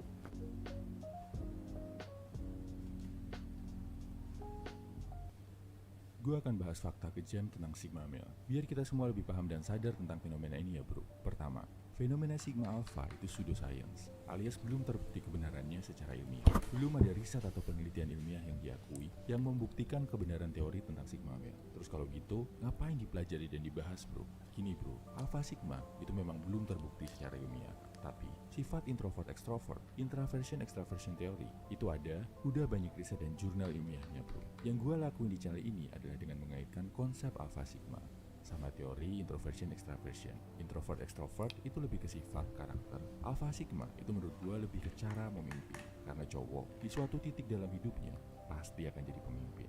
Alpha belum tentu extrovert, Sigma belum tentu introvert. Lebih jelasnya tentang hal ini bisa lo baca di tes kepribadian Alpha Sigma yang gue bikin. Disclaimer, ini teori gue ya bro. Gue bikin berdasarkan apa yang gue pelajari selama kuliah psikologi, plus menggabungkan beberapa referensi. Semoga aja nanti selama proses nyelesain kuliah S3 psikologi, gue bisa bikin karya ilmiah tentang Alpha Sigma. Kenapa gue merasa perlu mengangkat Alpha Sigma dari sudut pandang kepemimpinan? Karena gue ngerasain sendiri bro. Dengan cara memimpin yang tepat, seorang pria bisa mencapai hasil yang lebih optimal. Contohnya apa? Contohnya channel ini. Channel ini gue bikin, salah satu pencetusnya adalah karena gue stres, frustasi, harus ngikutin pola kepemimpinan mainstream yang bisa dibilang model kepemimpinan alpha. Ini terjadi saat gue ikut merintis perusahaan bareng saudara seperjuangan gue. Gue jalanin perusahaan dan project di dalamnya tiap hari. Gue harus ikut briefing, harus ada meeting tim, rapat, ikut birokrasi dan sebagainya. Walaupun cuma online, gue nggak tahan ikutnya bro. Ngerasa nggak efektif dan buang-buang waktu. Gue berpikir daripada berjam-jam harus rapat dan meeting, mending langsung buat fokus kerja bikin karya. Makanya, gue memutuskan untuk bikin channel Pria 100%, di mana gue bisa bangun platform buat berkreasi, berbagi manfaat, belajar dari lo semua, tanpa harus jadi bagian dari kepemimpinan tradisional yang cenderung menuntut kita jadi alpha. Nah, dan ternyata beneran, sejak channel Pria 100% mulai berkembang dan gue share ke tim Jogja, gue bisa menjalankannya dengan sistem kepemimpinan yang cenderung Sigma. Gue nggak perlu lagi briefing tiap pagi, ikut rapat, ikut birokrasi, dan lain-lain. Channel ini bisa gue jalankan, bahkan tanpa pernah tatap muka sama sekali sama tim di Jogja, tanpa mereka tahu gue itu siapa dan gue ada di mana. Detail cara gue memimpin Pria 100% ini bisa lo cek di video di kolom komentar atau deskripsi. Pokoknya beda deh bro. Kedua, hal paling bahaya dari konsep Alpha Sigma itu adalah kalau ini bikin lo membatasi diri lo. Sama kayak yang dibilang guru gembul di channelnya, itu bener banget. Bahaya kalau lo mendiagnosa diri sendiri, terus melabeli diri lo dengan konsep ini. Apalagi Alpha Sigma itu belum ada dasar keilmuannya. Misal lo ngerasa lo itu Sigma, misterius, cool, dingin, terus lo gak mau belajar skill yang berlawanan sama sifat lo. Gak mau belajar bergaul, gak mau belajar bersikap hangat dan menyenangkan sama orang lain, gak mau belajar networking. Itu justru berdampak negatif ke diri lo sendiri, bro. Apalagi kalau lo pakai konsep Sigma male buat jadi alasan loyo-loyo gak berkembang, mager di rumah, antisosial, terus lo pakai alasan gua itu Sigma. Atau kalau panutan lo Thomas Shelby yang jadi simbol cowok Sigma sejagat, lo justru ngambil jeleknya dengan ikut-ikutan ngerokok dan minum alkohol kayak yang dia lakuin. Itu justru merusak hidup lo, bro. Yang ada malah cringe, bikin kesel, bikin orang lain males sama lo. Punya preferensi itu boleh, tapi kalau lo bikin label yang membatasi diri lo sendiri buat berkembang, bahkan jadi alasan untuk tetap gitu-gitu aja, itu bahaya, bro. Ketiga, ini konsep kejam yang paling penting. Dunia itu gak peduli lo itu alpha atau sigma, bro. Begitu juga dengan cewek yang lo taksir, bos lo, pegawai pajak, debt kolektor, bahkan orang-orang tersayang lo. Mereka itu gak peduli lo itu alpha atau sigma, gak peduli lo itu introvert atau extrovert. Yang dunia mau tahu sebesar apa value lo sebagai cowok, sesukses apa diri lo, sesehat dan setegap apa badan lo, seberapa banyak penghasilan lo, sebesar apa manfaat yang udah lo bagikan ke masyarakat, apa karya lo sebagai pria. Mau lo ngaku alpha, mau sigma, mau omega 3, DHA dan AA, lo tetap harus ngelakuin yang namanya kerja keras. Lo tetap harus berkarya, tetap harus olahraga dan jaga kesehatan. Lo tetap wajib berbuat baik dan menjalankan perintah Tuhan. Lo tetap harus menjalankan misi mulia di dunia ini. Itulah yang menentukan nilai lo di dunia ini sebagai seorang pria, bro. Paham ya, bro? Kesimpulannya gini, bro. Lo boleh pakai konsep Alpha Sigma buat nyari metode yang paling pas buat lo untuk jadi pria yang lebih sukses. Misal dalam hal olahraga, dalam hal bagusin badan. Kalau lo orangnya nggak suka olahraga rame-ramean bareng temen, oh ternyata bisa ya olahraga pakai cara Sigma. Sendirian di gym nggak perlu rame-ramean, cukup pakai earphone dan fokus sama angkatan lo. Alpha Sigma ini juga bisa jadi penyemangat yang nunjukin kalau jalan untuk sukses itu ada banyak. Sifat cowok, mau yang pendiam, ramah, introvert, extrovert, suka berteman, suka jalan sendiri, mau apapun sifat lo, selalu aja ada metode yang bisa dipilih biar hidup lo lebih sukses. Yang jangan lo terapkan, jangan lo pakai konsep Alpha Sigma buat melabeli dan membatasi diri lo sendiri. Apalagi buat males-malesan, mager-mageran, dan buat jadi nggak berkembang. Gua percaya lo cukup bijak untuk menyikapi hal ini. Salam Heavy Man, semangat bro. This is super uncomfortable for me. I've intentionally not talked about how much I make as a self-taught software engineer, and I believe this is probably the first time that I'm even going to say where I work. The reason 98% of new software developers are not getting job offers is because they are not doing these 11 things. How is it possible for an average construction worker to learn to code, to get that super hard first programming job, and then get hired by a large tech company making hundreds of thousands of dollars in total compensation each year? 9 years ago, I was totally that construction worker because I couldn't get another job with my near worthless history degree. So I ended up freezing my butt off in the cold each winter, doing physical labor for mediocre pay and no benefits. I'm now a full-time senior front-end software engineer at Adobe, and I'm self-taught, working in a nice cozy office. So let's talk about why most self-taught devs fail. Why you should choose to become a front-end developer instead of learning Java, PHP, Python, or some other back-end focused programming language. The technologies you should learn, the right way to learn to code, and how to get your first job as a programmer. What's the matter with your mind and your side But first, what's your background story? I would totally dig it if you'd let me know in the comments. Fist bump. Alright, there are 4 main reasons most people fail when they want to become a self-taught programmer. First, they underestimate how hard it's going to be. There are plenty of videos out there about people who are learning to code in 3 months, 6 months, and in my case it took around 9 months, though 3 to 6 months is probably not very common unless you end up in a full-time boot camp that can really help you stay focused. I did it in 9 months in the evenings with the support and patience of my wife and kids because I ended up having to sacrifice pretty much every evening during that time. And that's not going to be something that's going to be doable for a lot of people.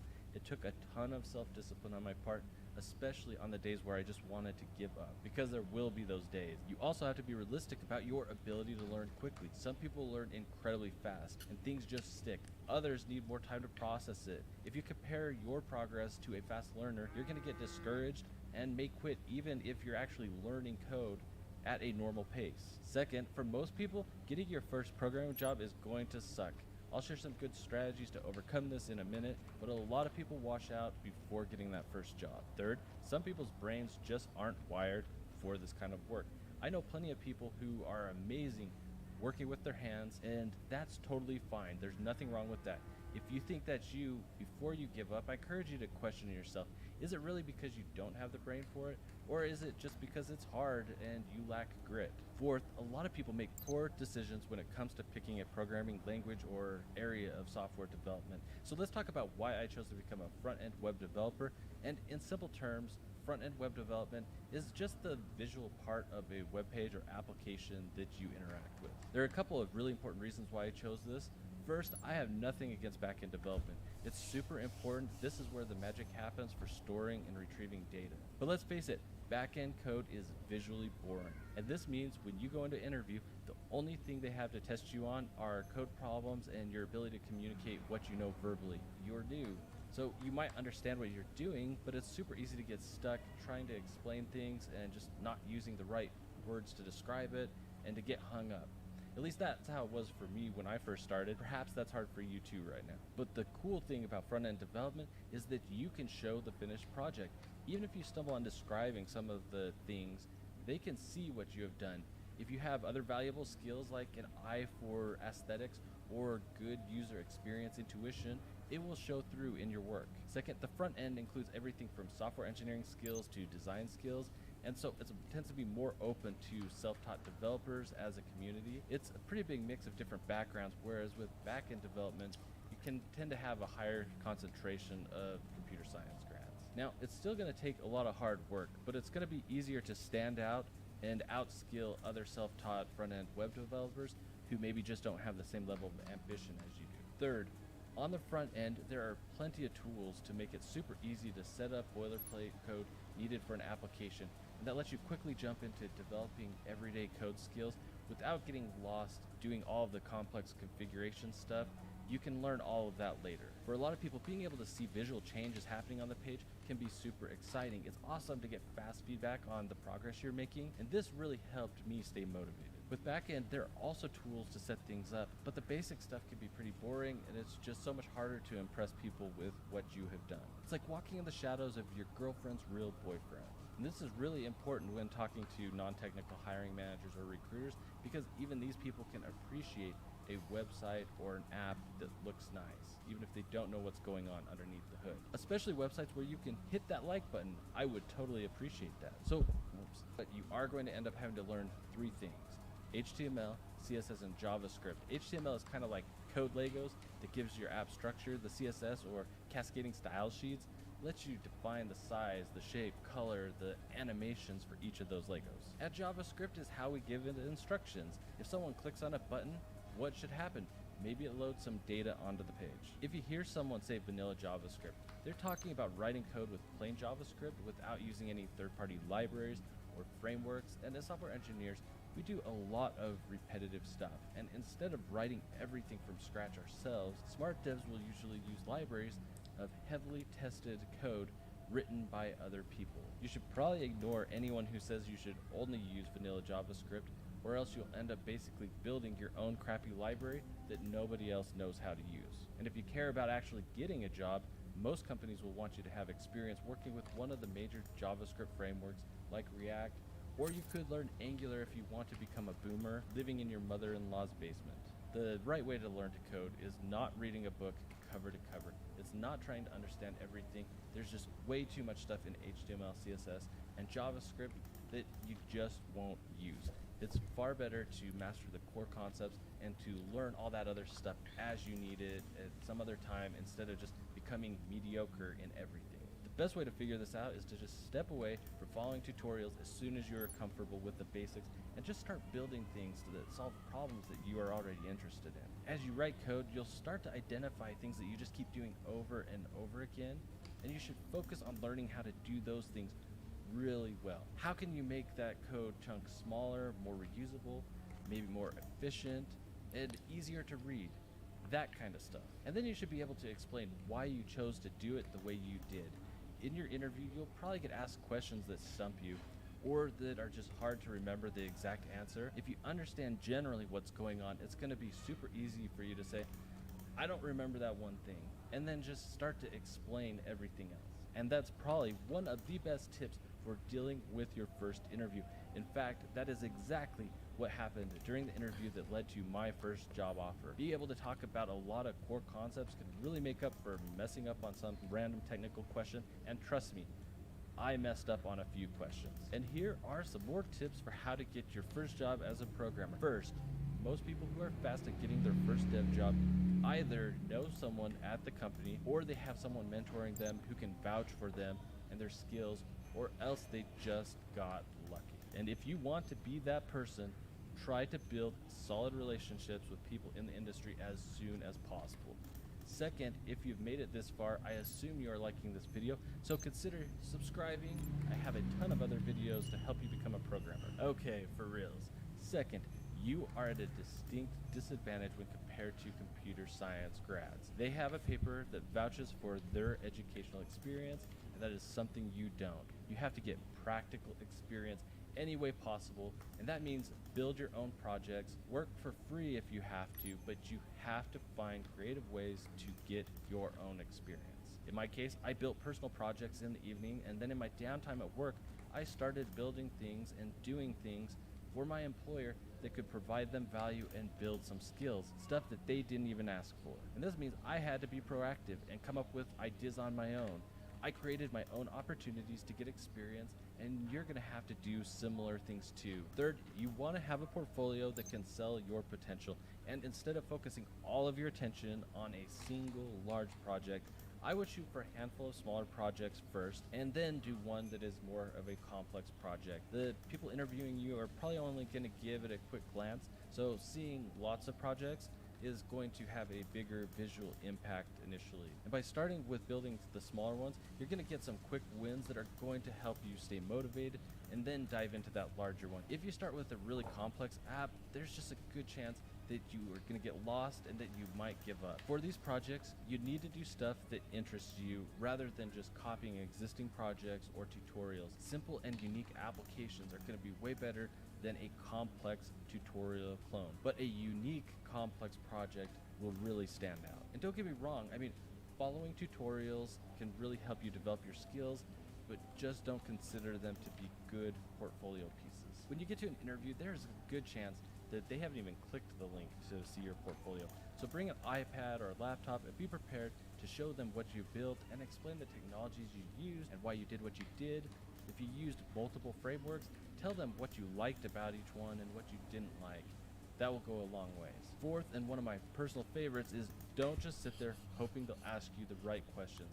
It's like politics. Instead of waiting timidly, just answer their question as best you can, and then try to steer the conversation to related topics you are prepared to discuss with confidence. Fifth, the spray and pray approach to sending out resumes just doesn't work well. If that's what you're doing, don't complain about why you're not getting interviews.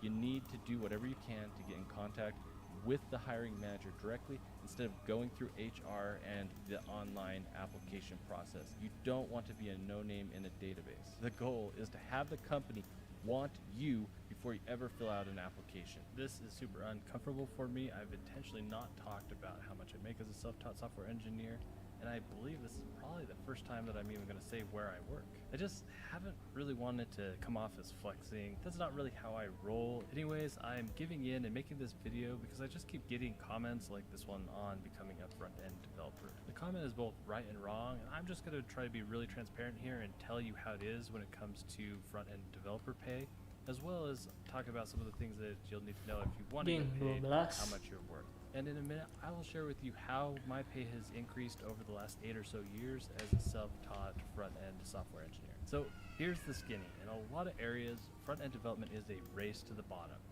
I mean, think about like website mills or Fiverr, WordPress templates, website builders like Squarespace. These are just a few of them, but they're low paying because it's just super easy for someone living in an inexpensive country where there's a really low cost of living to just come in and do just as good a job as you for a few dollars. Making simple websites for people is dying.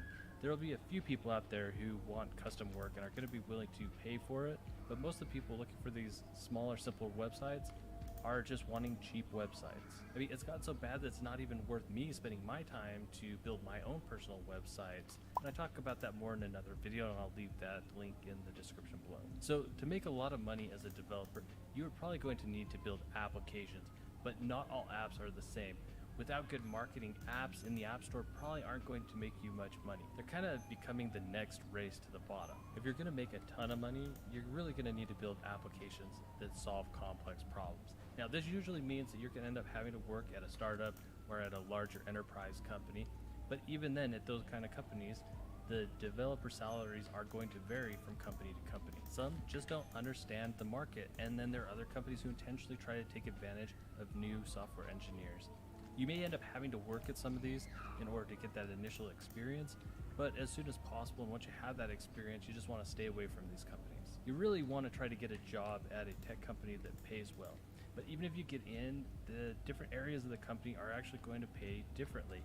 If you work on a project that is needed, but that doesn't really directly relate to making money, you're probably going to get paid less. This type of project is called a cost center. However, if you end up working on a project that brings in a ton of money from customers, then you're likely going to get paid more because you're working at what's called a profit center.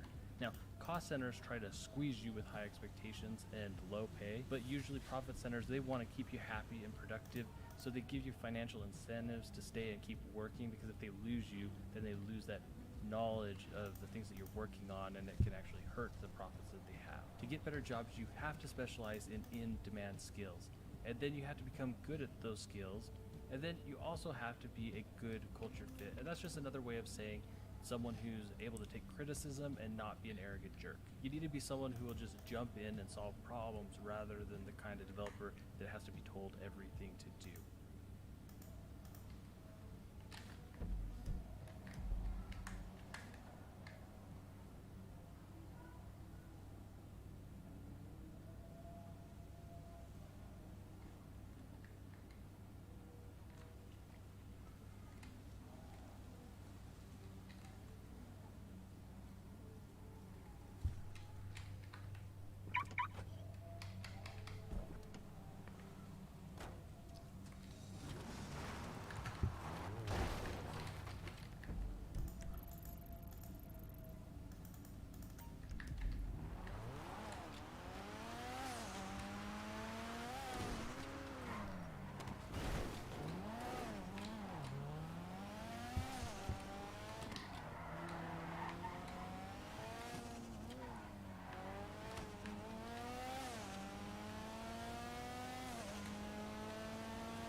You need to be able to work independently and be an effective contributor. All right, now for the not so juicy juice. And maybe I'll even get fewer of these dumb comments going forward, which is not super common because most of you leave great comments and ask awesome questions, so thank you. Let's jump back 11 years ago when I was working construction for my father's underwater construction company.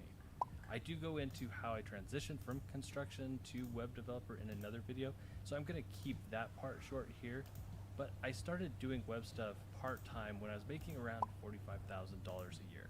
And keep in mind that I do live in the United States. Now, where I live, we do have a growing tech hub, but I do not live in Silicon Valley, and so the salary and cost of living here is lower than it is in someplace like San Jose or New York. Another look back at the first couple of years working for my father's company when I had started doing the web development, it's kind of hard for me to say exactly how much time I'm spending doing that versus doing other stuff.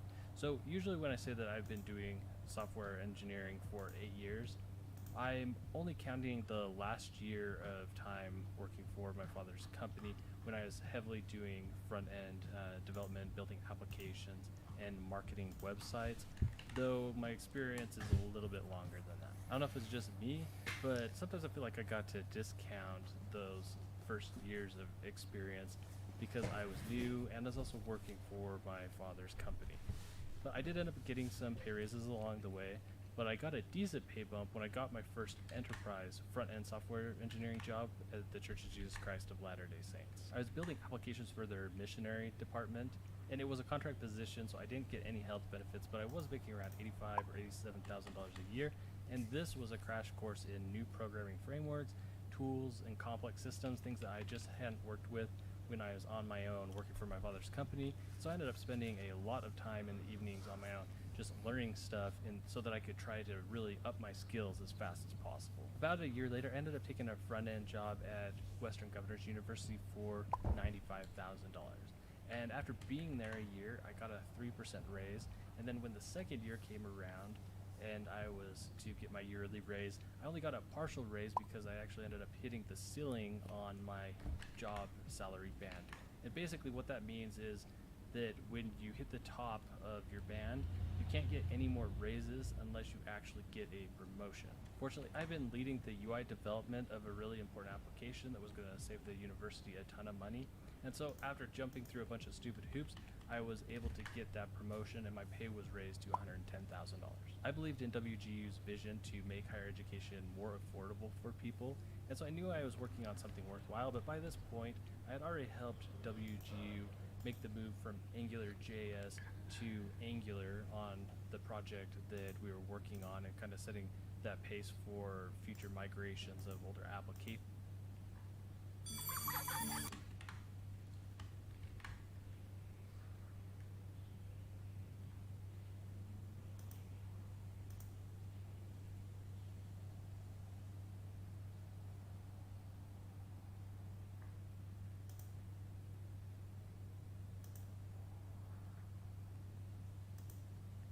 This week's video was made in partnership with the Daily Upside, a free business and finance newsletter. Sign up using the link in the description.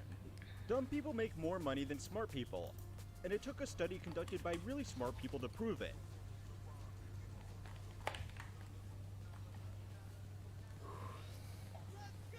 A study out of Sweden found that the top earners have lower intelligence than the people in income levels directly below them. The plateauing of cognitive ability among top earners drew on data from 59,000 men who had to take a compulsory military conscription aptitude test. It then tracked their earnings over their professional careers to find the relationship between intelligence and income. Wait, this is interesting.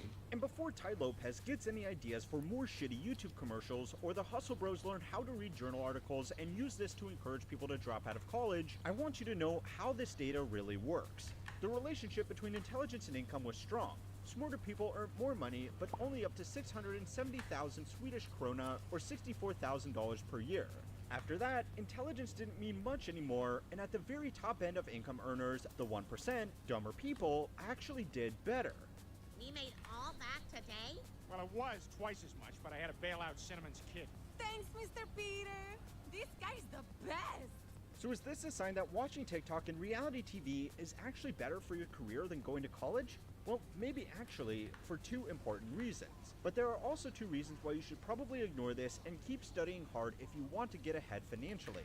Reason number one why dumb people are doing better than smart people is that smart people fill in high-prestige jobs that don't have high salaries. Academics and research scientists are some of the smartest people in the world, but they don't get paid well. Guys like yourself. Yeah, how come I can be successful then? Okay, well, you could be a lot more successful if you had 30 points less IQ. Doctors, lawyers, and elite financiers also need to be very smart to get through demanding schooling and admissions exams. And these professionals are typically compensated very competitively, but most of them don't make it all the way to the 1%. In the USA, to be in the top 1% of income earners, an individual needs to make at least $597,000 before tax, and that's just the minimum to join the 1% club. The average member of the 1% earns $1.4 million before tax. Some senior executives, certain doctors, lawyers, and even bankers can earn this much money, but they are in the minority. Most people making this much money are business owners, and there is less of an intelligence barrier to becoming a business owner compared to the genius level intellect a person needs to become a top surgeon. Business owners earning over $500,000 a year in income still need to be smart, but they don't need to be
Wah, udah.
Nggak bisa ya. Petani aing cok, lupa ngentot.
Ini kau yang mau jual?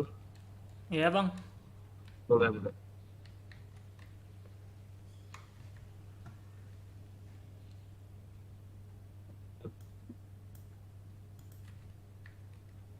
Oke, makasih ya. Udah masuk kan Siap uangnya? bang. Udah bang, udah. Siap, makasih.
Kantong 260.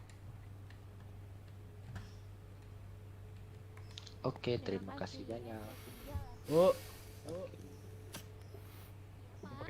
Pakai ekonomis, Bu. Kantong berapa, Bu? 3. Udah sampai. 205. Ekonomis ya. Oke, di tengah sebentar. Menunya apa, Bu?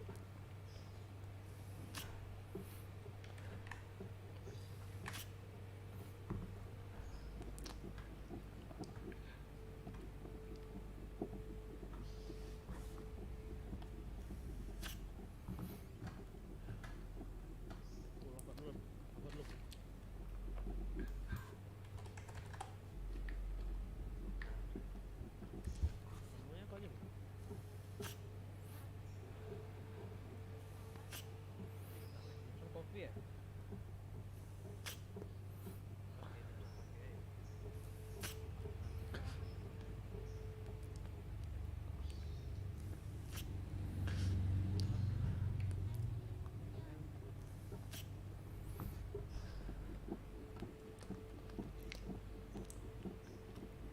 Iya, Pak, mau Paket 10, Bu. boleh. 205. Bentar.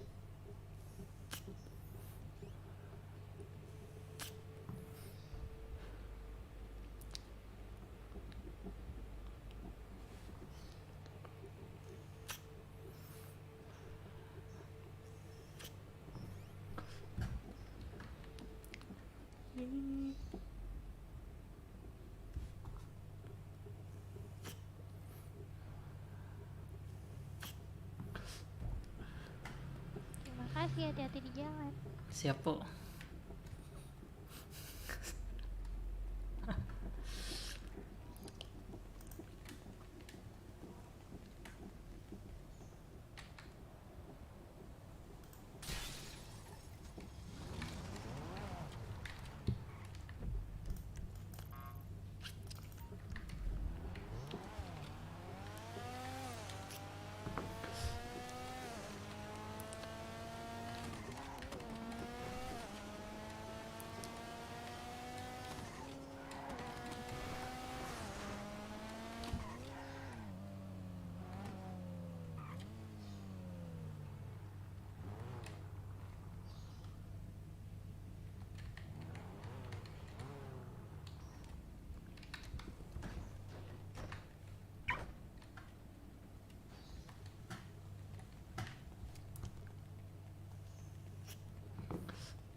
Seribu anjing. Harga.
lucky as smart as the very few types of workers that an employer would be willing to pay that much. You do not have to be smart to make money. People that are highly intelligent and have a desire for high income are also at a slight disadvantage to people that are only moderately intelligent and equally have a desire for high income.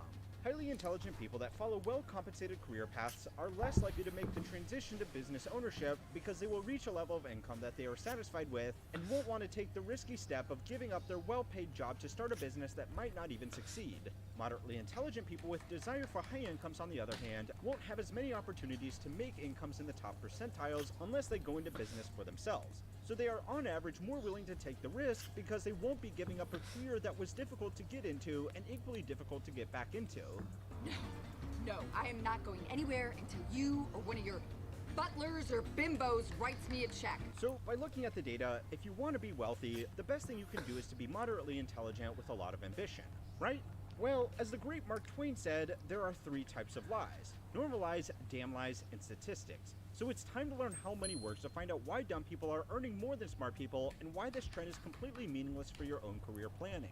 This week's lesson was made possible by the Daily Upside. Most financial media businesses are built with one singular goal: convert financial insecurity and fear into clicks. And so the headlines do just that.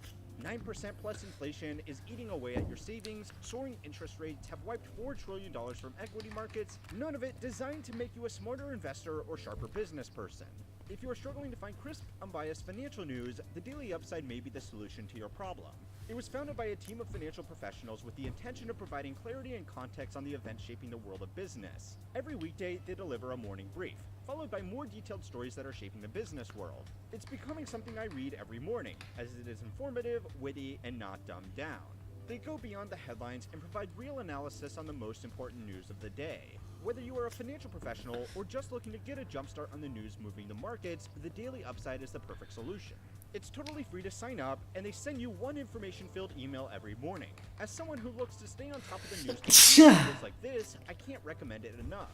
Be a Daily Upside reader. Sign up using the link in the description below. Let's say all you care about is making as much money as possible, and you are trying to pick what person you want to be to give you the highest chance of achieving that goal. The first problem that you will have if you try to plan your career around replicating the success of people in the top 1% is all of the statistical complications that come with inferring outcomes based on data like this. The ceiling effect is what happens towards the extremities of data sets that are drawn on a scale like percentiles of wealth. If a class of 10 students got given a 100-question surprise quiz and 3 students in the class got perfect scores and the 7 other students got a random mix of scores, a statistician could conclude that a perfect score was the easiest result to get because it's the result that happened the most often. No matter how smart the students taking this quiz are, they can't get more than a perfect score. No matter how high someone's income is, the top 1% is the top of the scale. If 2 of the 3 students with perfect scores were the smartest people in the class and the 3rd student was average but just cheated on the quiz by copying the top student in the class, the average intelligence of the students with perfect scores would be lower than the intelligence of the student who got 99 questions right. Most people earning in the top 1% are very smart, but their average is brought down by the people like the Kardashians. Dude, I am so disillusioned right now. Most people in the top 2% are also very smart, but they don't have outliers stuck to the ceiling bringing down their average. Less intelligent people earning the most money out of a population also have a problem with survivorship bias.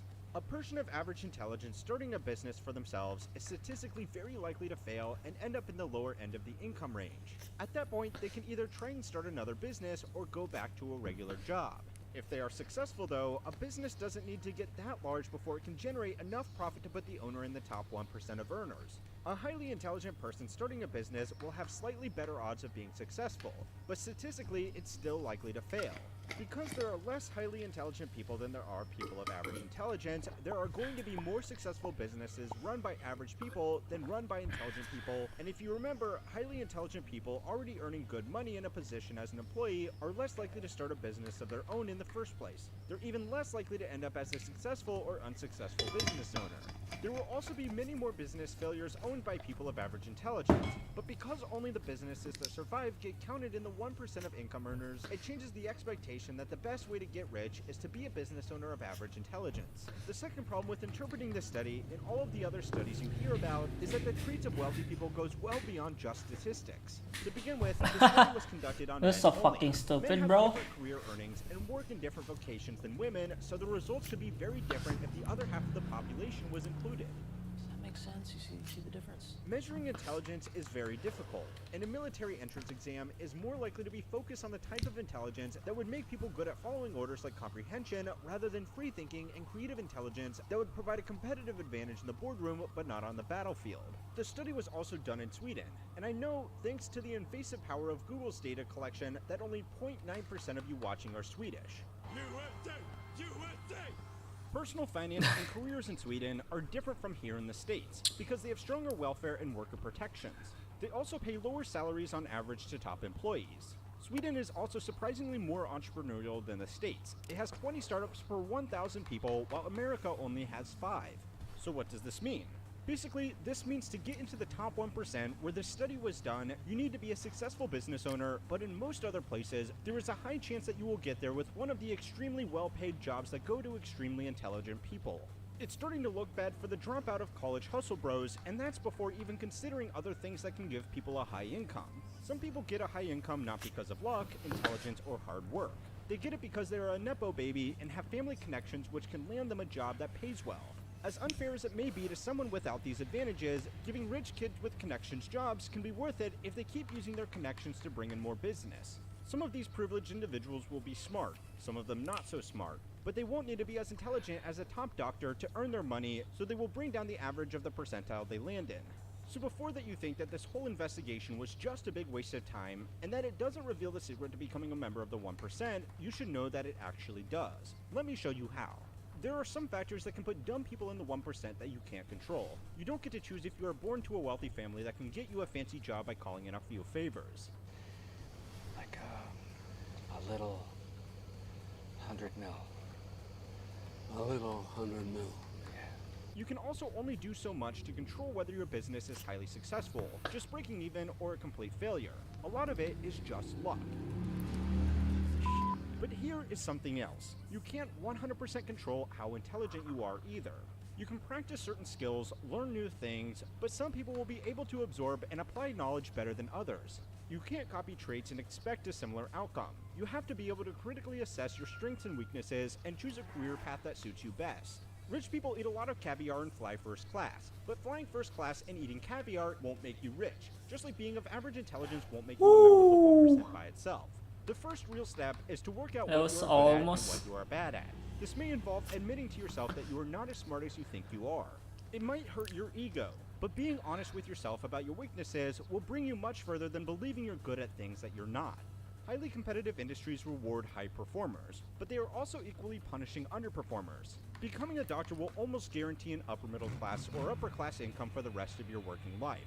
But failing out of med school will leave you with hundreds of thousands of dollars of student loans that will put you far behind people who are more realistic with their career ambitions. An electrician that does the best work in their area and has a good reputation with builders and businesses will make more money than a lawyer that is average or below average. That doesn't mean drop out of college. It means be honest with yourself about what marketable field you could excel in, and do that instead of trying to chase career paths that just have a reputation for earning a lot of money, because if you do, you might end up like the people that rush into tech jobs to chase big paychecks just before the biggest companies in the space announce record layoffs. To find out why tech companies that are only running a website need so many employees to begin with, go and watch my video on why tech companies hire and fire so much. A special thanks again to the Daily Upside for making it possible for everybody to keep on learning how money works. Well, you made it, Peter. You're a big shot, in charge of a whole bunch of people. Once the most powerful man in the known world, Marcus Aurelius attempted to live virtuously, following Stoic principles. Unlike many Roman emperors, he did not indulge in the many pleasures he had access to, like getting drunk on wine and watching sadistic games in the Colosseum. Marcus Aurelius wanted to fulfill the task fortune had given him, which was serving humanity. So he cared deeply about fulfilling his purpose. But to do so, he had to care less about the things that aren't worthy nor wise to care about. And these things are many. One of the essential concepts in Stoicism is the schism between things we control and do not control, which Epictetus and Caridian explain explained so clearly.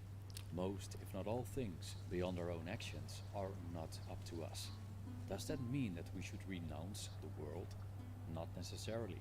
But the Stoics believed that we should be realistic about our limited influence on these things, and that we create an unnecessary burden for ourselves if we aren't. When life hurts, it often means that we care about things we have no control over, and by doing so, we let them control Let's us, play fucking with us go. like puppeteers. Shit. Then we blame the puppeteers for pulling our strings, while in actuality, we allow them to do so. But if we stop caring about them, they lose power over us and will be undisturbed. For Marcus Aurelius, being unperturbed by things outside of his control allowed him to cope with the many responsibilities and challenges he faced as an emperor, and to focus on the task he believed he was given by the gods. For Epictetus, it meant freedom. For other people, not being moved by external forces or a selection of them could be a way to focus on goals that do matter. And for others, it could simply be a path to a happy, carefree life. When life hurts, what are the things we should stop occupying ourselves with? And how do we do it?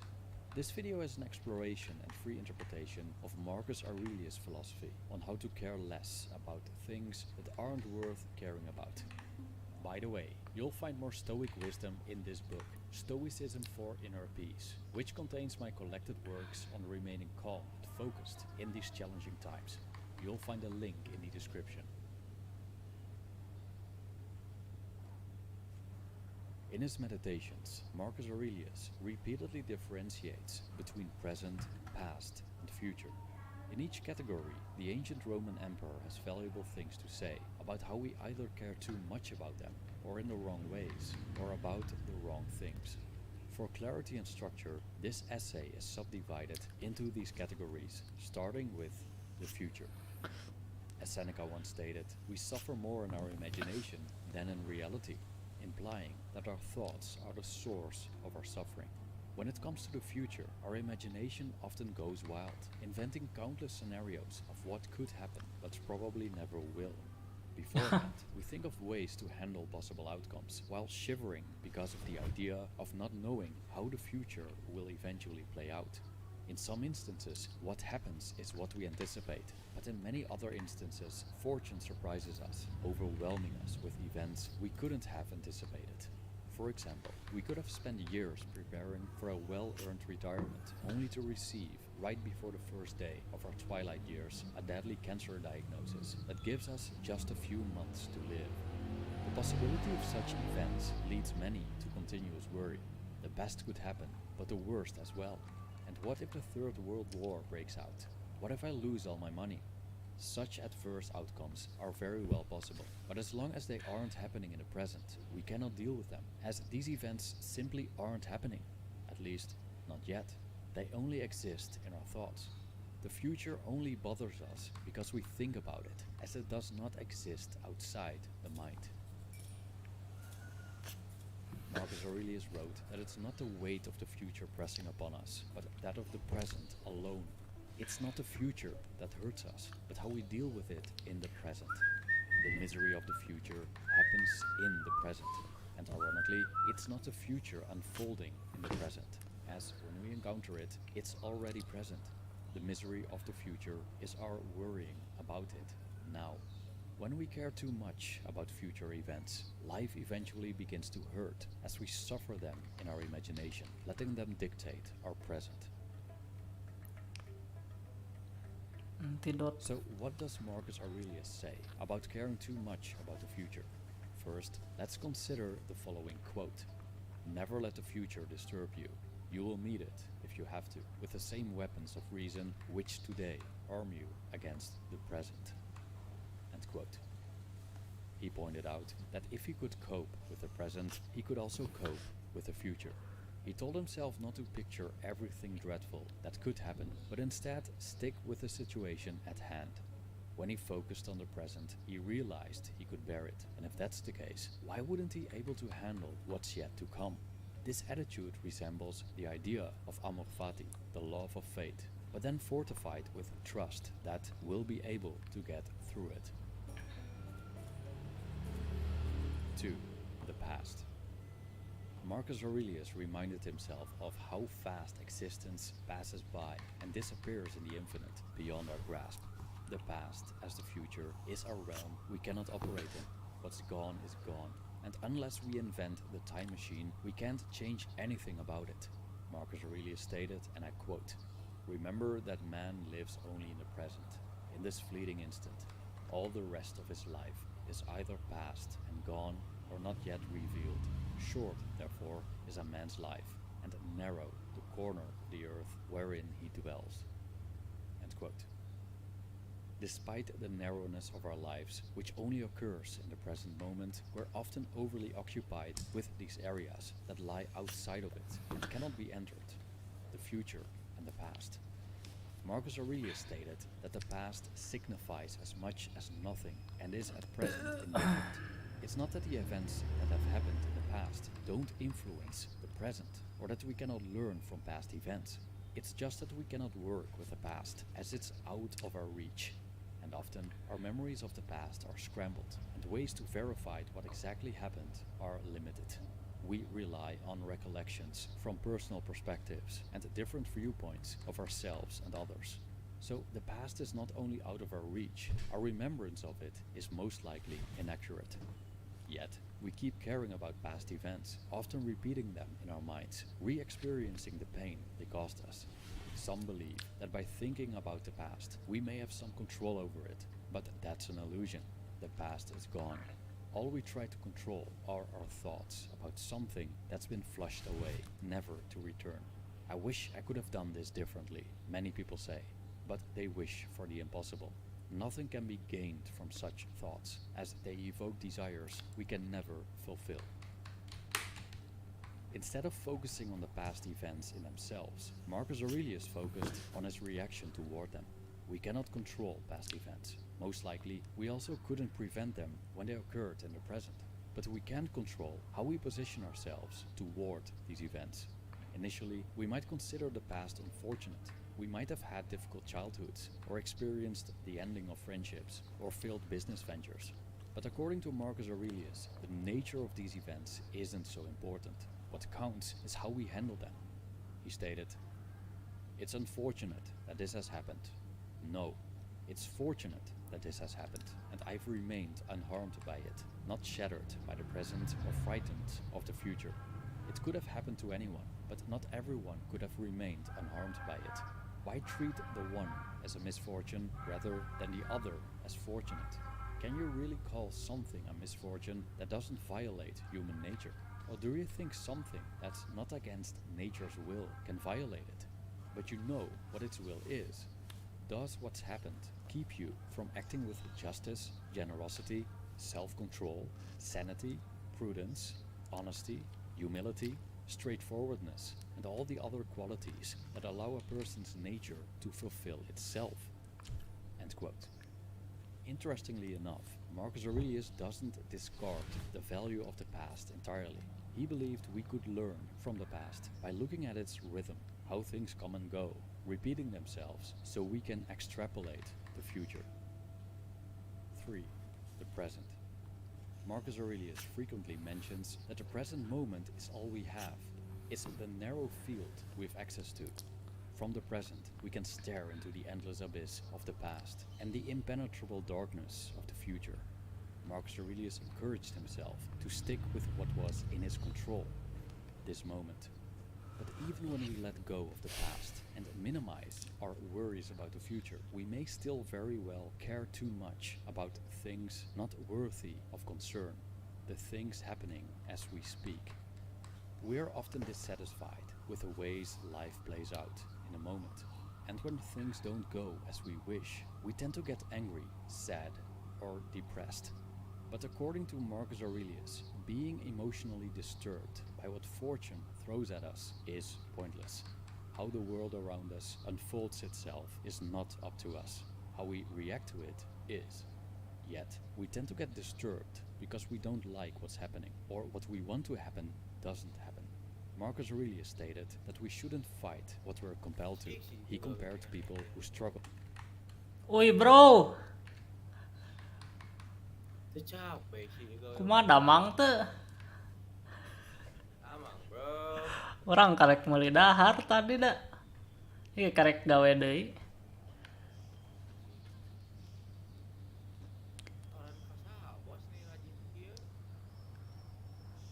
Orang mah jang nyieun pakaian sorangan. Kayak pakaiannya dijual, bro. Ori yang sorangan. Henteu, pakaian mentah sih.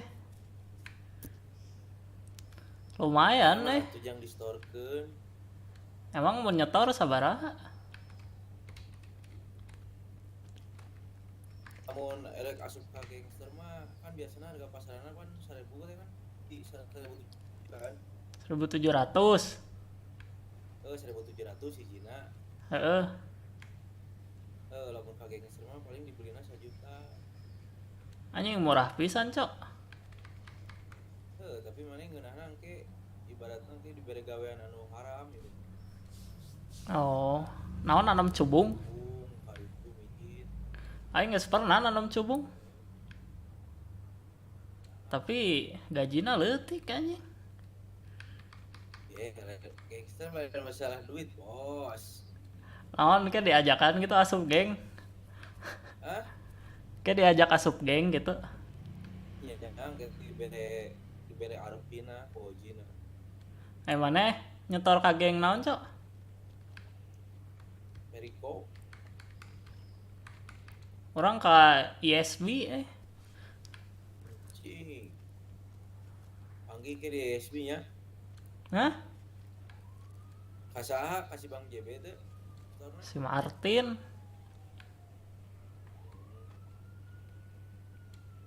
London Boys teh.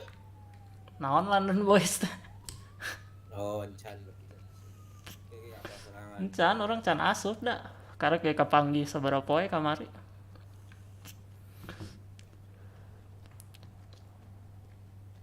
Kan kudu nama meuli aing teh nya daun teh.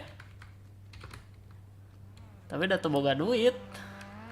Makanya teu boga duit eta sangkirang ajuan pakaian. Karek ge karek. Urang karek asup ka kota karek sabaraha poe? Saminggu paling. Emangnya geus lila, Bro? Geus.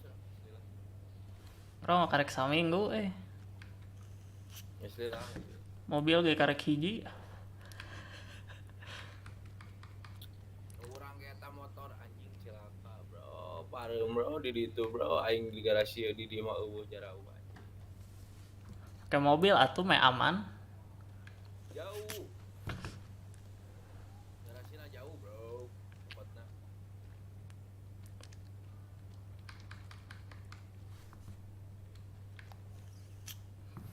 Di dinya nyieun pakaian oge teu? Hah? Di dinya nyieun pakaian oge teu? Robot Hah, robot gitu? Di dinya nyieun pakaian teu? Iya kan orang mah jangan sorangan tapi pakaian mah. Oh, nyetorna daun unggul? Henteu, nyetor mah eta kecubung jeung buah. Oh. Buah teh menang naon mahal gitu ya? Buah mahal, Bro. Mun ditanam menangna naon? Menangna buah-buahan. Nah, bibitna meni mahal mahal buah mah. Berarti dijualna ge mahal atuh. Biasana mah anu nanam buah budak periko, budak pulau biasana. Yang naon buah teh?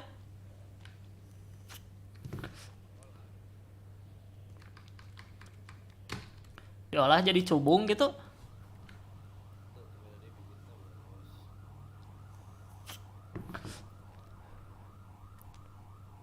Aing mah nanam nu murah we, anjing cabe ya. Urang mah nanamna nu marurah ya. Cabe anjing, padi. Kan geus diolah mah jadi mahal.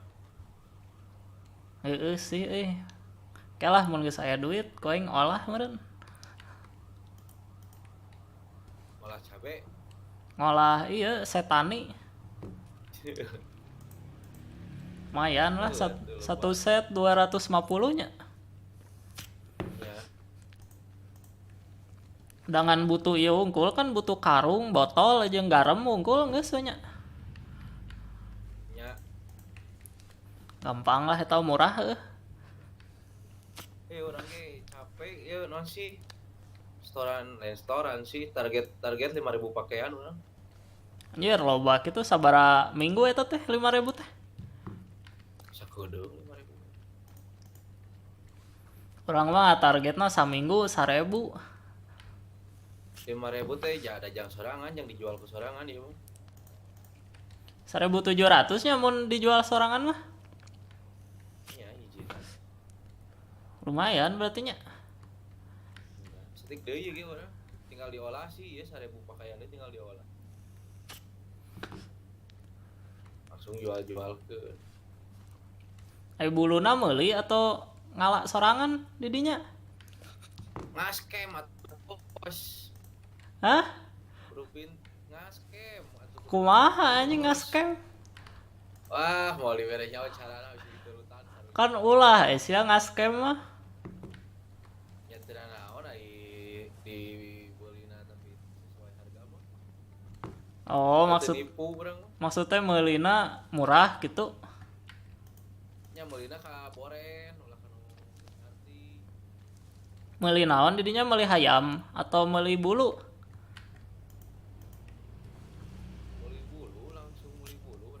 Bulu ranting daun ge sok aya biasa ya acul 2an.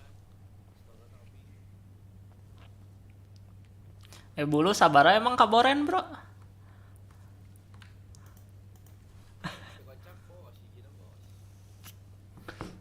Lainna 125 asa bulu mah.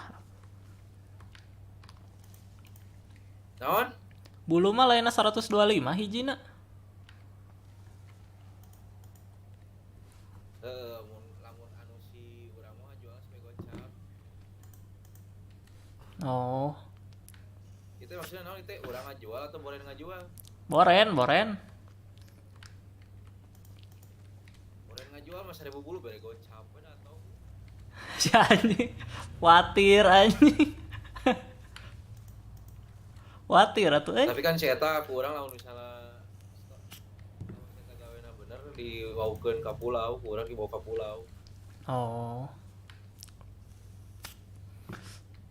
Tak urang teh gawena sing bener, mun misalnya gawena bener paling bawa ka pulau, tapi lamun misalnya ngahianatan baik teh angan cai. Ngeri euy.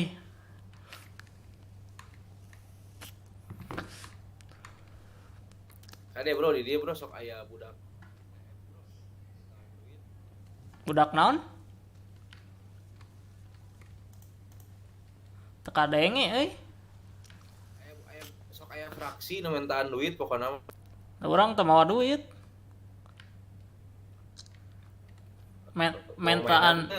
Mentaan ieu moal naon? Daun nu kitu. Moal ngan sok mentaan duit. Teu boga duit mah euy. Mata para sok mata mun nanam bawa mainan ke deui mah. Teu boga aing mainan ge. Diri bos. Mainan sabaraha nu pangmurahna euy? Urang kamari ditawaran 500.000 250 apa 100.000 gitu anu tembakan listrik teh. Oh. Eta mah nu legal eta mah. Sugan teh ieu non pistol mainan teh. Ai nya kan eta ge sarua pistol. Eta mah aing teu modar jelemana ge. Santai da kan eta mah yang ieu anu naon sih nu legal nah lamun nu ilegal mah tuh. Emang geus boga kan bukan sorna. Teu boga anjing kan ilegal. Paling nu legal nah we.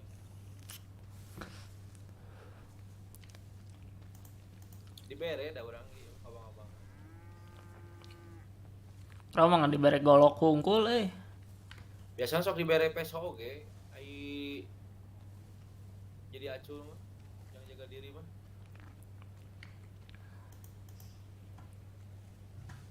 Malah urangnya ke budak pulau dibere mainan hiji, peso hiji yang jaga diri tuh. Urang mah diberena ngadon golok, jangan ngalah hayam. Kita neangan tai hayam. Neangan hayam.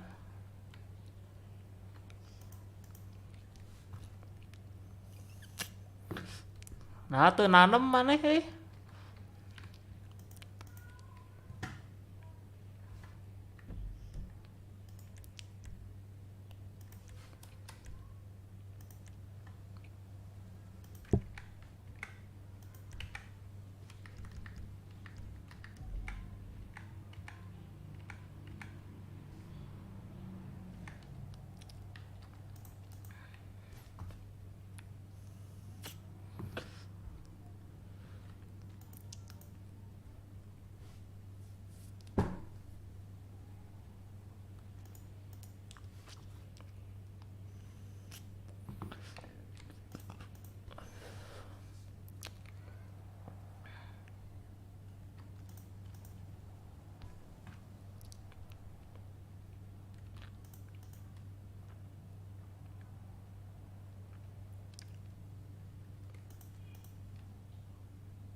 With fortune to pigs, kicking and squealing when sacrificed.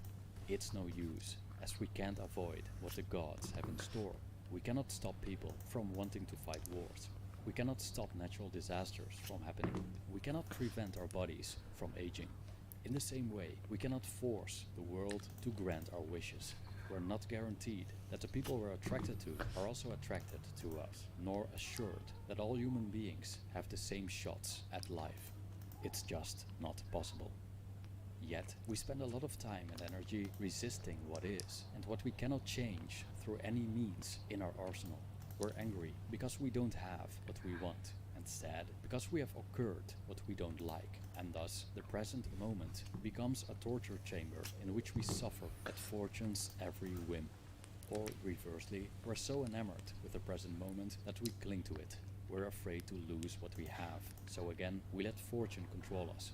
But from our total entanglement in all around us, fleeting and ungovernable, we're often unable to see what's truly up to us, our choices, actions, and opinions. Marcus Aurelius saw the law of nature as our master.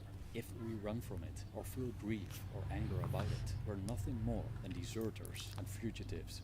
We must accept the ways of nature, embrace them, and focus on dealing with them, instead of wasting our energy being disgusted by or clinging to our circumstances. A way to accept the present, he wrote in the 7th book of his Meditations, arguing that we should focus on what we have, not what we lack, but with caution. I quote, "Treat what you don't have as non-existent. Look at what you have, the things you value most, and think of how much you would crave them if you didn't have them. But be careful, don't feel such satisfaction that you start to overvalue them, that it would upset you to lose them." End quote. Nevertheless, accepting one's circumstances can be difficult, especially when we face significant hardships and life gives us lemons repeatedly. Can't we just have a break? But to Marcus Aurelius, adversity is not an excuse to behave like squealing, screaming pigs. He argues it's an opportunity to practice virtue, or, in other words, to apply Stoic philosophy to one's life. The art of living isn't about how amazing and fortunate our external circumstances are, as they're unreliable, weak, fickle, and not our own. It's about how we face the events we meet. That's what we should care about, according to the Stoics. As Marcus Aurelius stated, "Because to me the present is a chance for the exercise of rational virtue, civic virtue, in short, the art that men share with the gods. Both treat whatever happens as wholly natural, not novel or hard to deal with, but familiar and easily handled. Thank you for watching.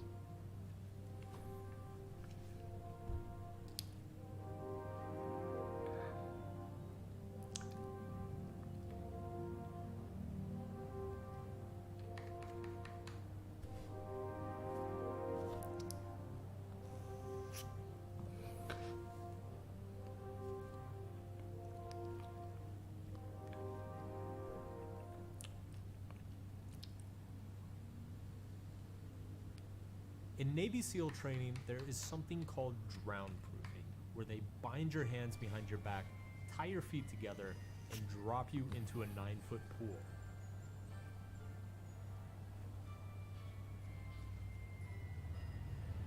Your job is to survive for 5 minutes. Now, like Navy SEAL training in general, most people who attempt drown proofing fail at it. But some people make it, and they do so because they understand 2 counterintuitive lessons. The first lesson of drown proofing is paradoxical. The more you struggle to keep your head above water, the more likely you are to sink and drown. See, the trick to drown proofing is to actually let yourself sink. You let yourself sink to the bottom of the pool, and then you push yourself off the bottom to come back to the top, where you gain another breath, and you repeat the cycle over again. So in a strange way, drown proofing doesn't require you to have superhuman strength or an insane endurance. In fact, you don't even have to know how to swim. On the contrary, drown proofing actually requires that you know how to not swim. The second lesson of drown proofing is the more you panic, the more likely you are to burn oxygen and energy, and the more likely you are to fall unconscious. In a sick and twisted way, the exercise turns your survival mechanisms against you. And if you think about it, the skill that drown proofing demands, the ability to give yourself up to some higher cause, the ability to relinquish control in the face of death, the ability to let go under the most stressful and trying circumstances, it makes sense why this is part of Navy SEAL training. And in this video, I want to argue that this is not only an important skill for the Navy SEALs, I want to argue that it's an important skill for life.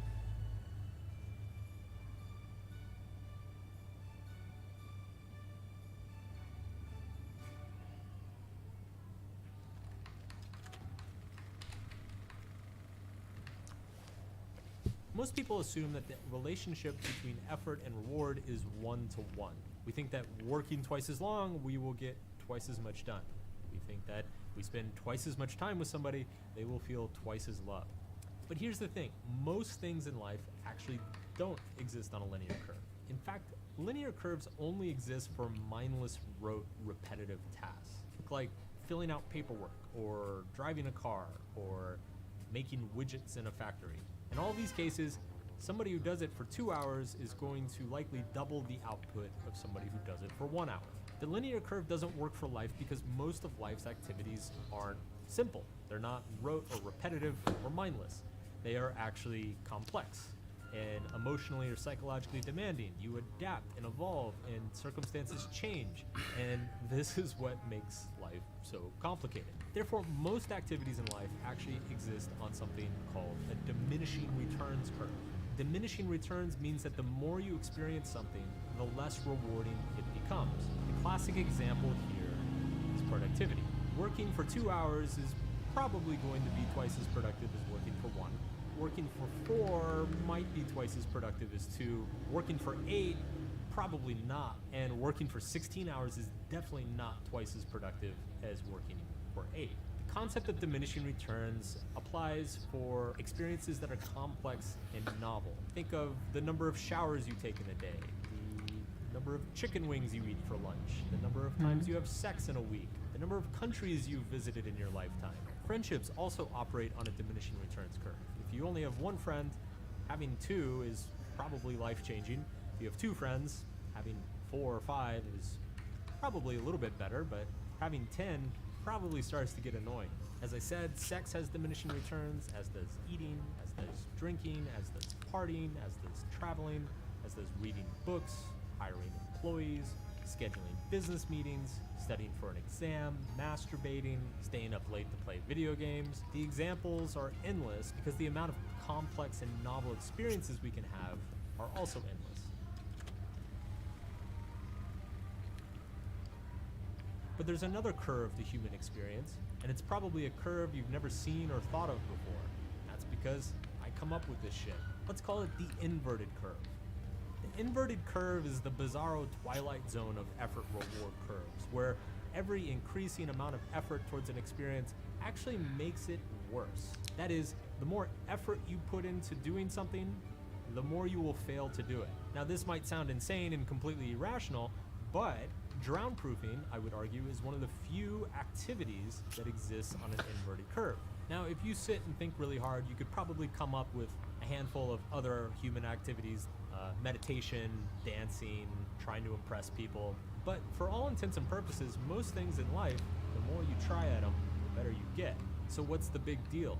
Well, I would argue that the importance of the inverted curve is when it comes to experiences that only exist within our own minds. And because everything else we experience in life is interpreted through the experiences we have in our own minds, I would argue that understanding inverted curves is extremely fucking important. So let's review really quick. For simple, mindless, repetitive tasks, effort and reward tend to have a linear relationship.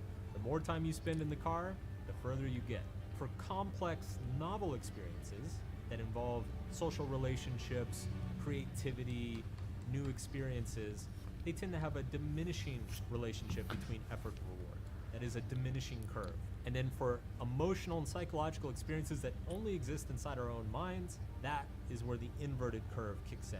The more you pursue happiness, the further away from it you get. The more you try to feel confident, the more you question yourself and feel insecure. The more you wish to be loved, the more your neediness repels people around you. The constant desire to be free from constraints is itself a constraint. Aldous Huxley once wrote, "The harder we try with the conscious will to do something, the less we shall succeed. Proficiency and results come only to those who have learned the paradoxical art of doing and not doing, or combining relaxation with activity." The most fundamental components of our psychology operate in this way. This is because when we consciously desire a particular state of mind, we inadvertently create the opposite state of mind. So it's by wanting to be happy that we remind ourselves that we are not happy. It's wanting to be confident that we remind ourselves we are not confident. It's by wanting to be loved that we remind ourselves that we don't feel loved. The inverted curve at its core is the backwards law that I describe in chapter 1 of The Subtle Art of Not Giving a Fuck. Desiring a positive experience is itself a negative experience, and the acceptance of a negative experience is itself a positive experience. But this extends to most, if not all, of our mental Fucking health shit, and relationships. dude. Whether it's our desire to feel more happiness, confidence, control, satisfaction, security, novelty, all of these things, by wanting them, we simply move ourselves further away from them. It's by wanting to stay on the surface of our satisfaction that we only cause ourselves to plunge deep into the water. These internal psychological experiences exist on an inverted curve because they are both the cause and effect of the same thing, the mind. When you desire happiness, your mind is both the thing that desires and the thing that is desired. When it comes to these lofty, abstract goals, our mind is like a dog that, after successfully chasing and catching all sorts of other things in its life, has decided to turn on its own tail and try to catch its tail. I mean, why not? Chasing things has worked for everything else in life. Why wouldn't it work for happiness or confidence or security? But a dog can never catch her own tail. The more she chases, the more the tail seems to run away. That's because the dog lacks the perspective to understand that she and the tail are the same thing. The goal is to take your mind, a wonderful tool that has spent its life chasing many, many things, and teach it to stop chasing its own tail. To teach it to achieve what it desires by giving up what it desires. To show it that the only way to reach the surface is to let itself sink. And how do we do this? You do this by relinquishing control, not because you feel powerless, but because you are powerful. Because you have decided to let go of things that are beyond your control. You decide to accept that sometimes people will not like you, but you engage with them anyway. That sometimes you will not feel confident, but you do the thing anyway. that sometimes you will not be happy, but you will get out of bed anyway. You decide to accept that most of the things you do in your life will result in failure. And not only is that okay, it's the only way to get back to the surface, to breathe, to do it again.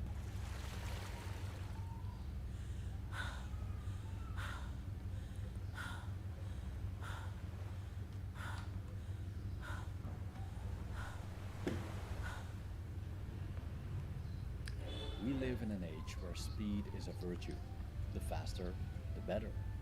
You're hungry, your smartphone allows you to order food from countless restaurants and have it delivered in no time. You want to be entertained? Today's streaming services bring the latest films and television series into your living room with a push of a button.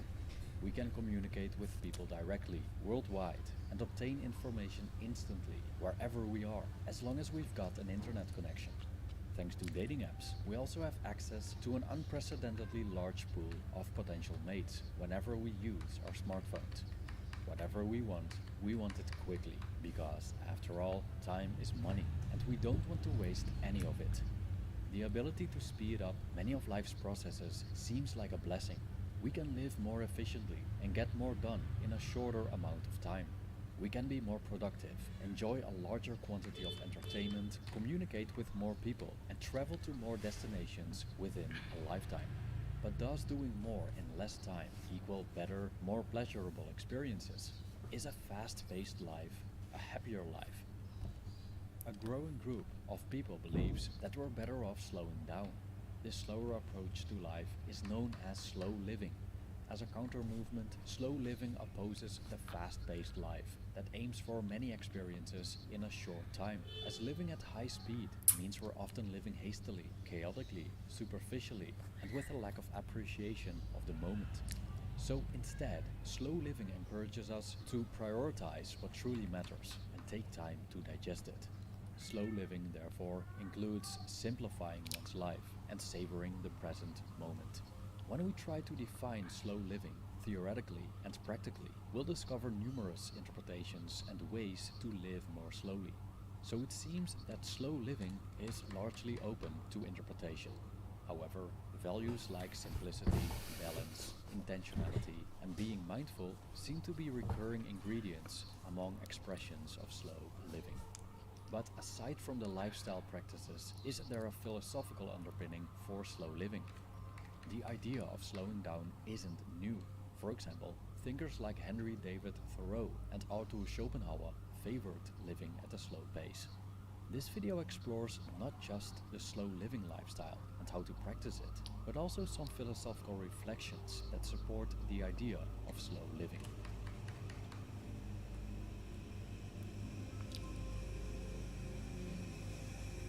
The ability to speed up certain aspects of life and fit in as many experiences as possible in one lifetime sounds like an enrichment.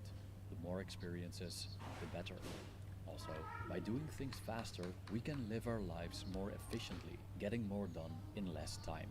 But this increased pace has downsides, as the greater quantity of our experiences may significantly diminish their quality.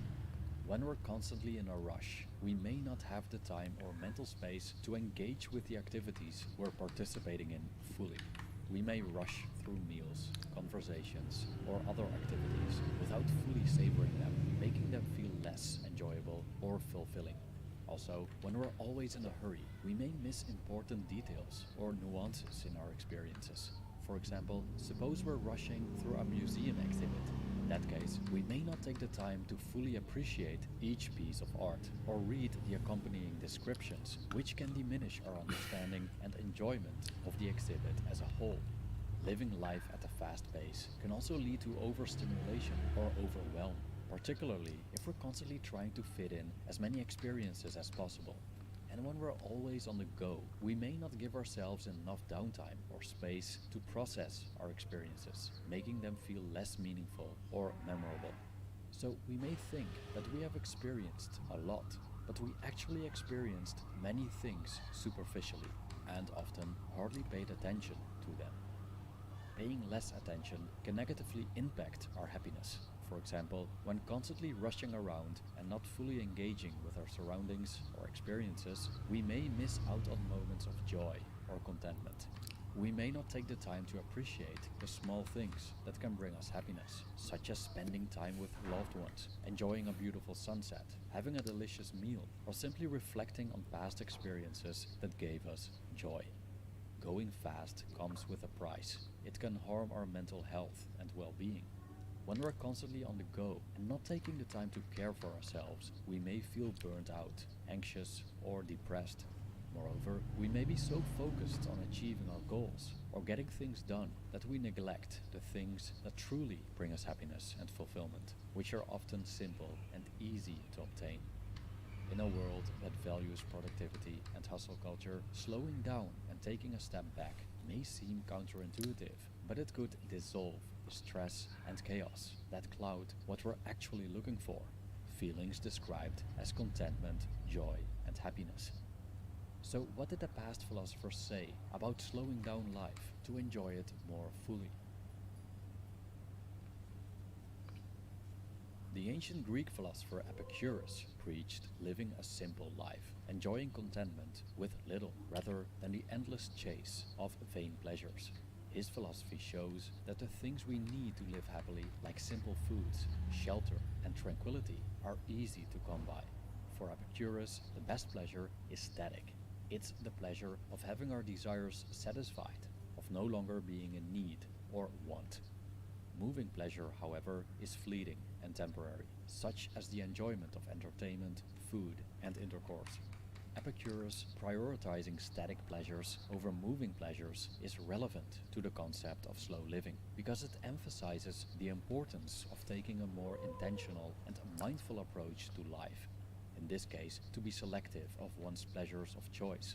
Individuals can achieve a greater sense of balance and contentment in their lives by focusing on cultivating long-term, stable sources of pleasure and satisfaction, rather than constantly seeking temporary thrills and distractions. The simpler our pleasures, the easier we'll achieve a contented state.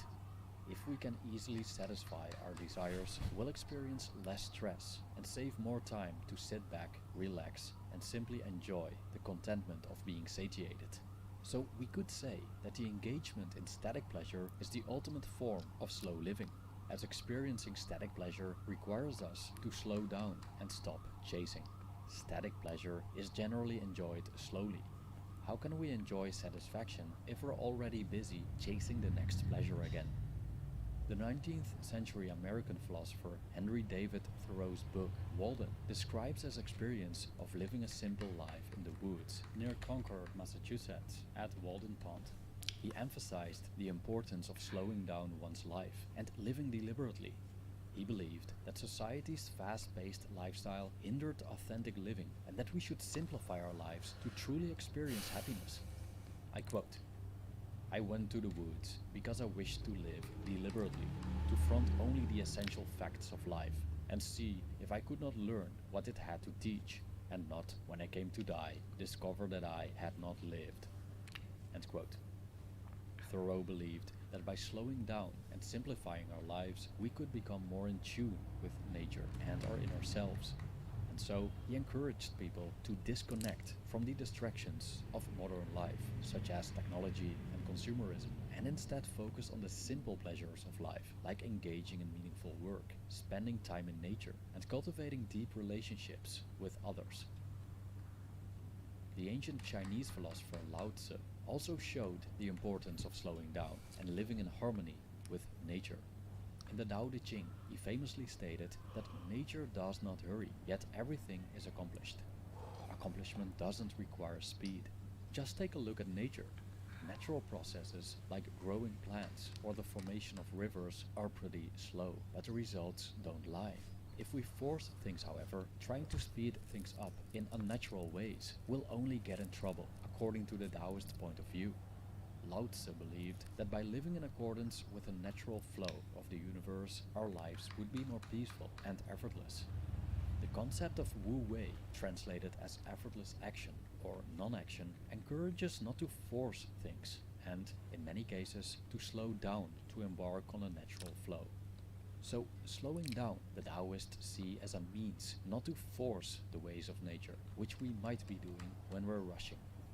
In both Lao Tzu's teachings and the slow living lifestyle, the emphasis lies on finding balance and harmony in one's life, rather than constantly striving for more and pushing oneself to the brink of exhaustion.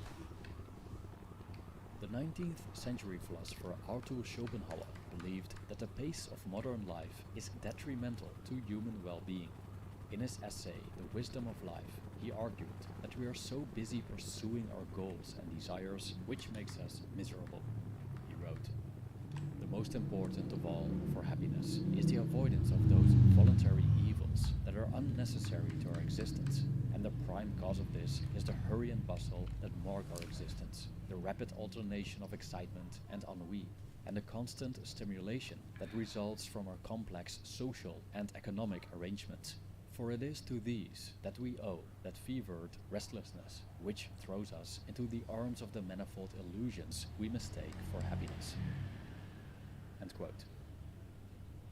In this passage, Schopenhauer suggests that modern life's fast-paced, overstimulated nature prevents us from experiencing true happiness instead of the illusions we mistake for happiness, like wealth and status. He argued that we should strive to simplify our lives and avoid unnecessary distractions and sources of stress. Thus, slow living aligns with Schopenhauer's belief that slowing down one's life or getting rid of the hurry and bustle is necessary for achieving true happiness and contentment. Another example of Schopenhauer's philosophy that supports the idea of slow living is his distinction between two kinds of pleasure, the pleasures of the will and the pleasures of the intellect. He considered the pleasures of the will of a lower kind, as they arise from the satisfaction of our desires and needs, such as hunger and thirst. Pleasures like these are fleeting and ultimately unsatisfying, as they fail to provide lasting happiness and contentment. However, the pleasures of the intellect come from contemplating science, art, and philosophy. Schopenhauer believed these pleasures are superior to those of the will, as they are more sustainable and provide a sense of lasting fulfillment. Intellectual pleasures are also more accessible than the pleasures of the will, as they are relatively cheap and don't depend on external circumstances. Intellectual pleasures are by nature slow. Then there's Marcus Aurelius, the Stoic emperor of the ancient Roman Empire, who gave himself straightforward advice we can use if we seek tranquility. I quote, "If you seek tranquility, do less, or more accurately, do what's essential, what the logos of a social being requires, and in the requisite way, which brings a double satisfaction, to do less, better, because most of what we say and do is not essential. If you can eliminate it, you'll have more time and more tranquility. Ask yourself at every moment, is this necessary?" End quote. Regarding slow living, we could use this passage to remind ourselves to stick with the essentials. Doing too many things at once generates stress. By doing less, on the other hand, we can pay closer attention to the things we choose to do and work on them more slowly and precisely. As Marcus Aurelius stated, we'll have more time and more tranquility, which are core ingredients of slow living.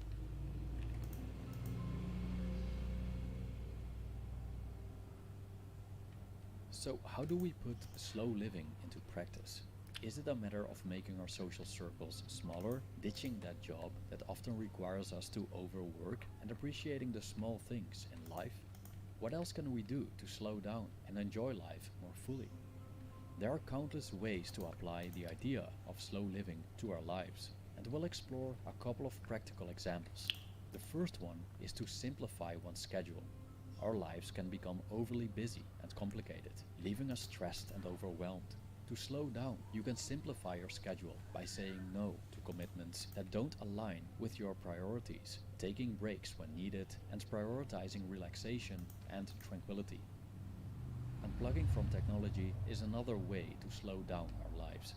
Even though slow living doesn't reject technological advancements, it does encourage us to approach them mindfully. Technology can be a significant source of stress and distraction. To slow down and be more present, we could take regular breaks from screens, unplug during meals, and set aside time for quiet reflection. Another practical way of slow living is the cultivation of mindfulness. Mindfulness is the practice of being fully present when engaging in our daily activities. We can cultivate mindfulness through activities like meditation and yoga. Aligning with Taoist philosophy, connecting with nature is another effective way to slow down, and it helps us to feel more grounded and calm. Spending time in nature is proven to reduce stress and anxiety. The Japanese philosophy of wabi-sabi, which we have explored in a previous video, suggests a practice of forest bathing, during which we deliberately slow our pace during a forest walk. Instead of being goal-oriented, going from point A to point B, we focus on the beauty of nature and open ourselves up to its healing capabilities. Even though living life in the fast lane might seem fun and exciting, it's not necessarily the key to happiness. Slowing down can be a rewarding experience. Instead of getting more quickly and superficially, we intentionally embrace less, more profoundly, and in the present. Thank you for watching.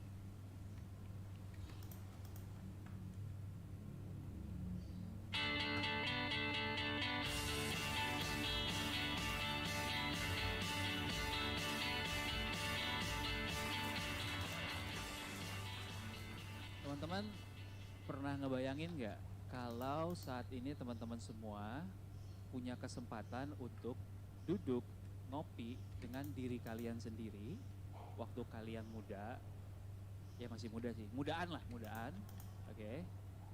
Kira-kira kalian mau ngobrolin apa sih? Nah, saya hari ini umur 32 tahun, kalau saya punya kesempatan untuk kembali dan ngobrol ke diri saya umur 20-an, kira-kira obrolan ini akan muncul di kepala saya. Yang pertama saya akan ngobrolin adalah, saya akan ngebawa diri saya ke momen dalam hidup yang menurut saya punya impact yang besar banget ke dalam hidup saya. Satu, ketika saya decide untuk beli mobil di umur 20-an. Dan kedua, ketika saya beli iPhone. Right? Saya ingat banget waktu itu mobilnya sekitar 200 jutaan. Saya harus mencicil sekitar hampir setengah dari gaji saya. Kemudian sebuah iPhone, waktu itu masih iPhone 4S. Beli iPhone 4S cuma buat bisa main Instagram. Karena waktu itu Instagram cuma ada di iPhone. Saya percaya uang itu bukan segala-galanya, tapi hampir semua keputusan dalam hidup ada hubungannya dengan uang. Kalau nggak percaya kita coba contoh deh ya. Ya, masnya yang jaket orange. Ya. Kalau mas bangunnya siang, makan pagi nggak? Sarapan nggak? Nggak. Nah, biasa sarapan habis berapa? 20.000. Mas udah hemat 20.000 dengan bangun siang. Ya. Berarti teman-teman, kalau kita semua di sini mau hemat, kita semua bangun siang. Oke. Ini langsung dapat pembenaran di besok ya. Gue dihajar sama bos-bos di berbagai kantor. Tapi bukan itu maksud saya. Maksud saya adalah bangun siang aja itu punya efek ke keuangan kita. Bagaimana yang lain-lain, keputusan lain dalam hidup. Sebenarnya saya beli handphone itu efeknya apa sih?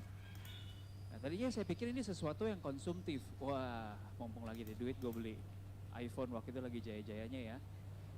Tapi gue setelah ngelihat lagi ternyata kalau tidak ada iPhone itu, mungkin tidak ada kesempatan saya untuk berkarya, tidak ada kesempatan saya untuk bikin konten, tidak ada kesempatan saya untuk berbagi kesenangan saya terhadap makanan dan travel yang bisa melahirkan akun Instagram saya yang pertama.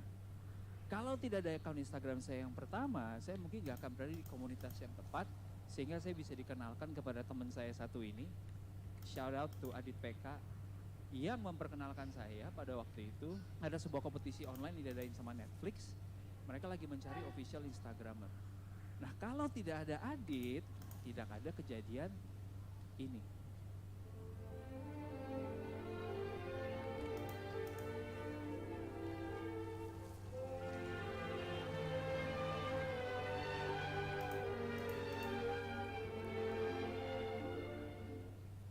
saya mau stop di situ dulu. Kalau tidak ada Netflix tadi, saya mungkin nggak dapat kesempatan akhirnya untuk bisa mengunjungi, bertemu, dan bikin konten bareng dengan 5 chef terbaik di dunia di 5 negara. Nah, saya mau kasih satu video klip. Ini 1 menit kita nonton bareng-bareng ketika saya ngedatengin chef wanita pertama yang punya 2 Michelin star di San Francisco. 1 menit.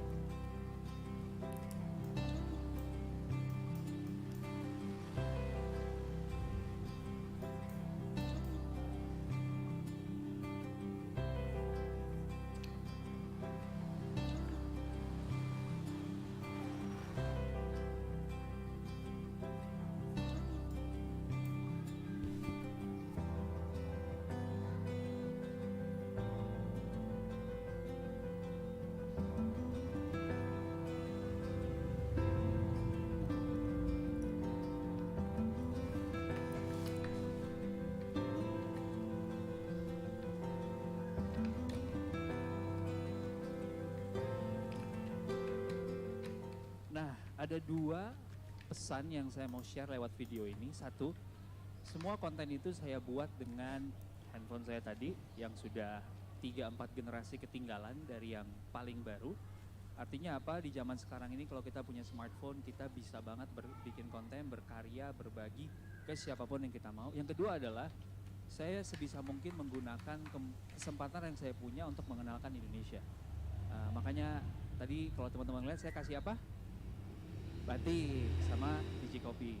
Batik itu juga sesuatu yang personal buat saya. Ini kan kita baru selesai pesta demokrasi ya. Saya jadi tergerak untuk mau ikutan kayak pesta demokrasi 5 tahun dari sekarang. Saya cuma bikin partai. Namanya Partai Batik.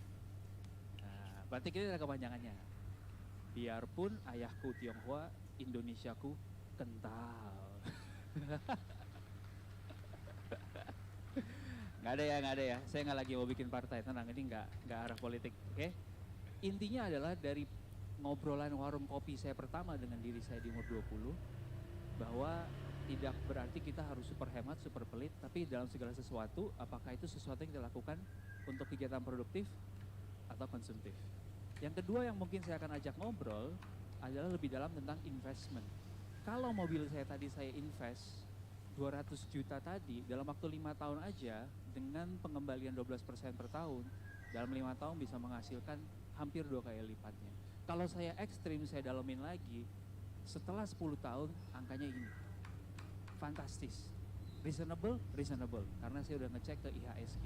Nah, dari sini saya mendalami lagi tentang investasi, lalu saya cari tahu kira-kira bener nggak sih quotes, the rich stays rich, and the poor stays poor.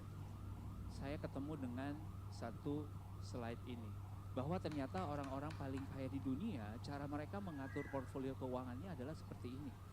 Saya mau teman-teman perhatikan 3 angka, 54%, 21%, dan 15%. Kira-kira 50% dipakai buat apa sih?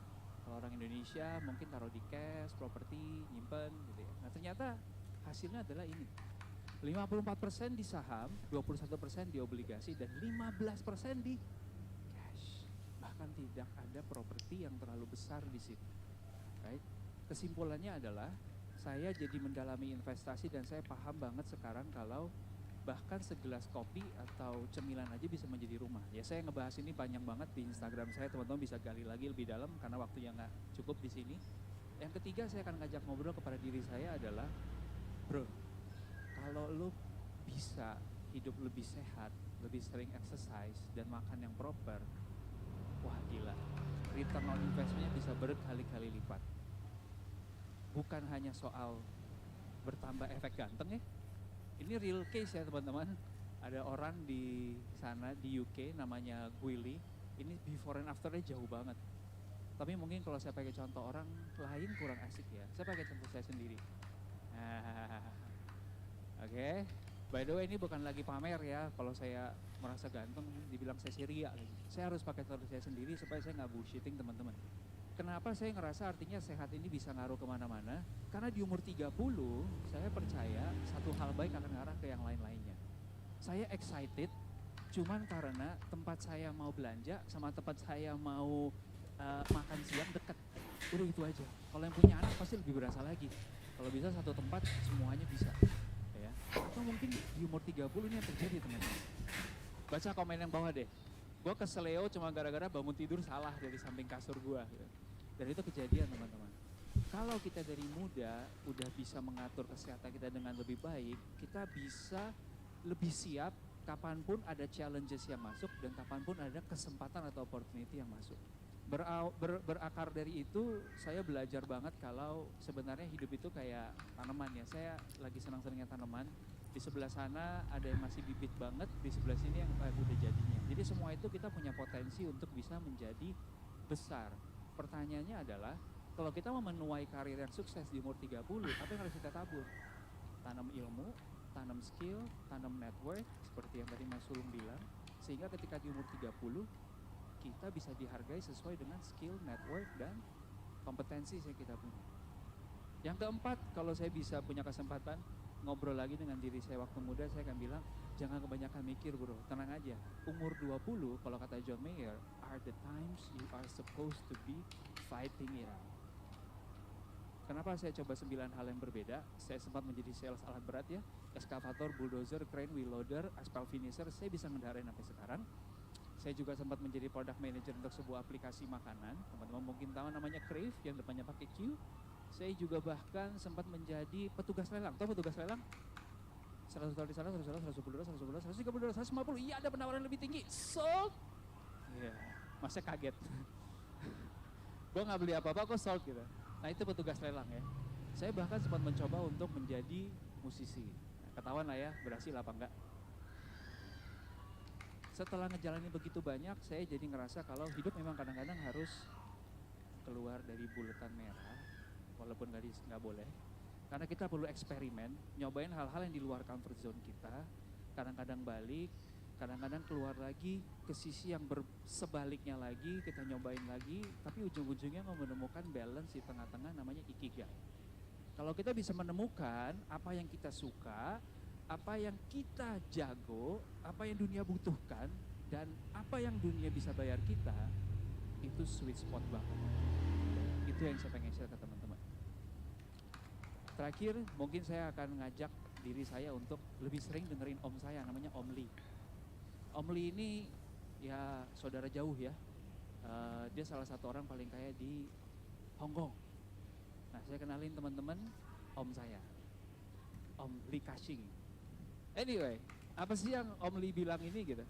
Om Lee bilang kalau lo punya duit nih ya, 100%, 10-15%-nya ada baiknya kalian gunakan untuk mentraktir orang.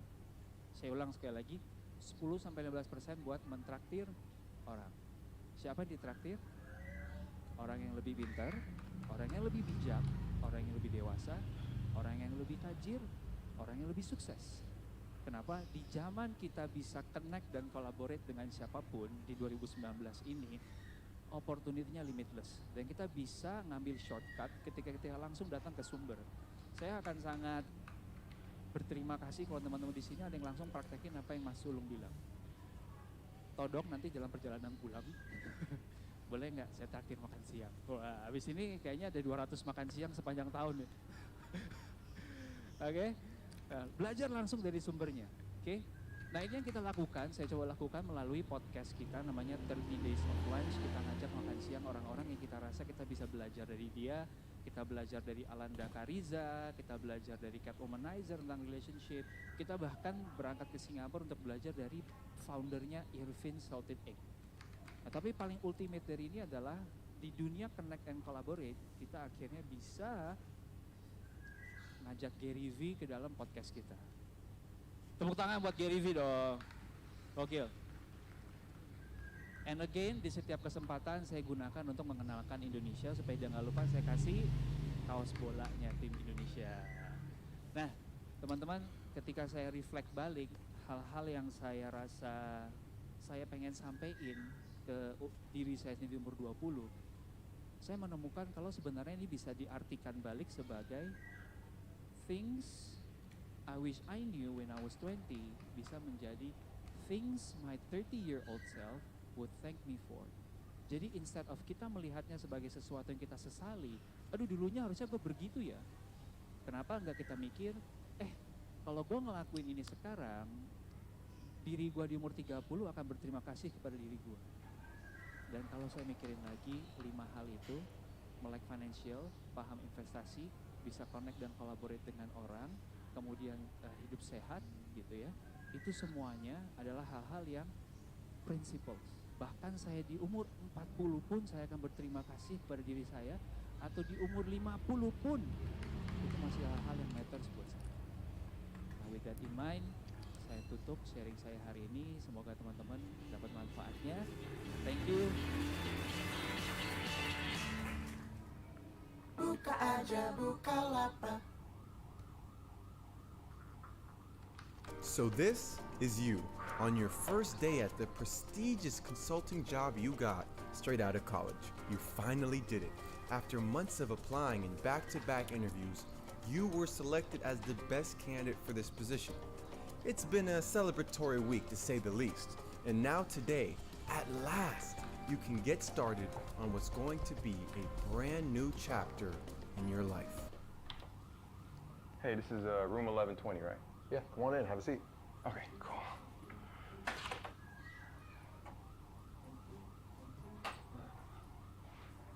Michael, right? Yes, sir, that's right. Just taking a moment to review your application and notes from your interview. Very impressive. 3.5 plus GPA, really strong communication skills. You're going to be a great asset here at Big Four Consulting. Welcome aboard. Thank you so much. I mean, this is an amazing opportunity for me to grow as a professional, and you know, I'm looking forward to utilizing my information system skills on the job. Yeah, you sound just like all the other new recruits. Well, before we get into it, let me introduce myself to you. My name's John, but most people around here call me Lifer. Oh, I'm sorry, was that like lifer as in the word life? Yeah, well, the story is I started back in 1996, right after I graduated college. I never left. I bet you want to have the same story here at Big Four Consulting, don't you? Oh, I mean, maybe, I'm sure. Yeah, I bet you I probably would have reacted exactly the same if somebody asked me that question in 1996. Yeah. Actually, if you want to be honest, when I was your age, my dream was to be in a rock band.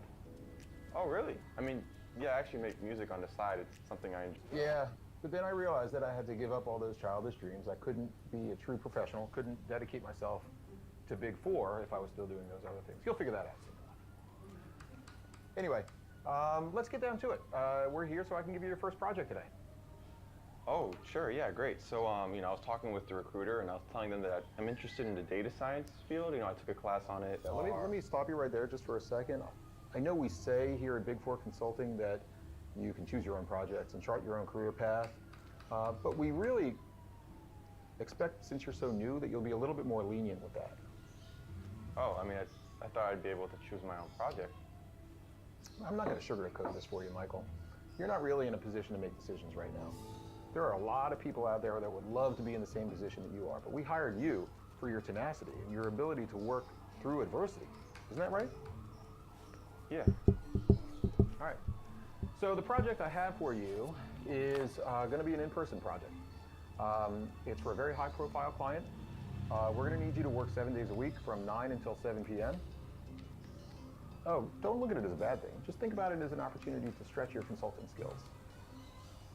I know you have a background in information systems, but for this particular project, we need a little bit more of a supportive role. So we're going to ask you to take notes for everybody, and if people ask you to go get a cup of coffee for them, we're going to need you to do that as well. And while COVID is still a thing, you're young, you're vaccinated, we're going to need you to be on the client site.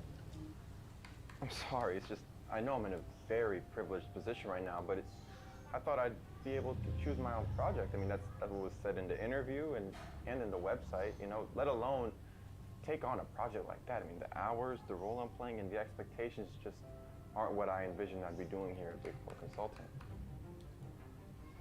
When we hired you, Michael, we were looking for somebody who was ready to get down and dirty. Really have some enthusiasm for this type of project. Do we have to reconsider your commitment to the firm? No. I am dedicated. It's just, It's just the thing is, I also have two elderly parents back at home, you know, both of whom have serious health conditions, and I'm not sure I'm comfortable going out there and potentially exposing them to COVID. These all sounds like things that you can work around. The fact that you even brought that up surprises me. Other people wouldn't bring that up in your shoes. Let me ask you a question. Is this really the impression that you want to make on your new boss on the first day at a brand new job? No, I just... Yeah. Your hesitation speaks volumes. I'm going to give you the weekend to think about this project, and I need you to come in here on Monday and give me your decision one way or the other. Although I have to tell you that whatever your decision is will likely impact the way you're viewed at this organization, and could conceivably tell us that we need to reconsider whether or not you're the right person for this job. Sorry, it's just, it seems... You can leave now. Yeah.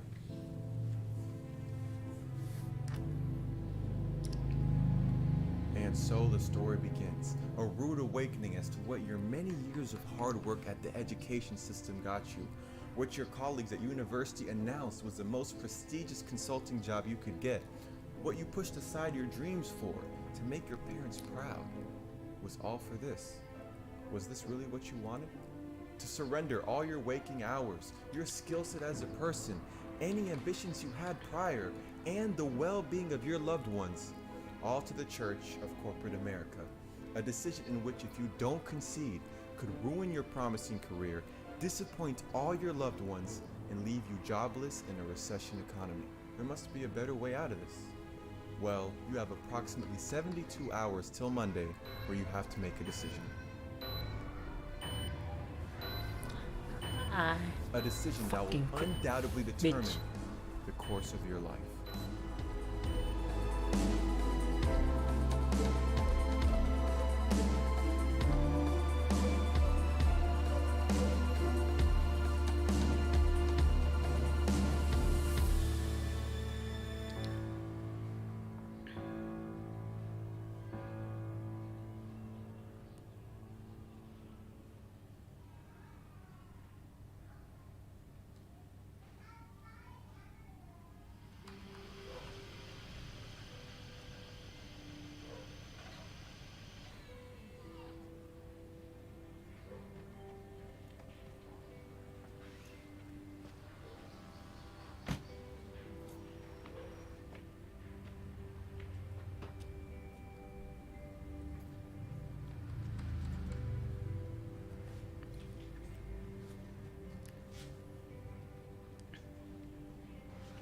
Hey, Michael.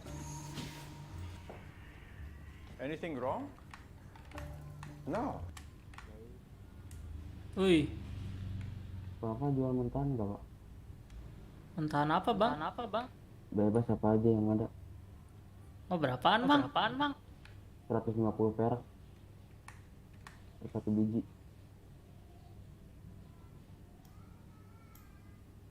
Ini mentahan apa aja, kopi. Cuman saya sekarang lagi butuhnya kopi, cabai sama teh doang sih. Ini mau nggak? Bang ada cabai doang bang. Terus yang lainnya? Belum bang, belum jadi. Yaudah ya KTM dulu, ayo sini. Kalau bang ini lagi nanam. Gua KTM dulu, ini katakan biar lu ini. Oke. Itu ada. Ada.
Ngeri kali bang, semangat.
No. I'm good. You just scared me a little bit, that's all.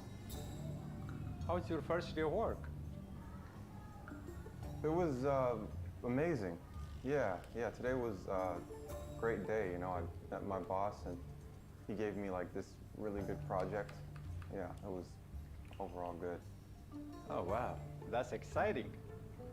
I mean, yeah, I'm excited. I'm gonna have an opportunity to do some really professional work with Smart move to lie about what happened to your parents.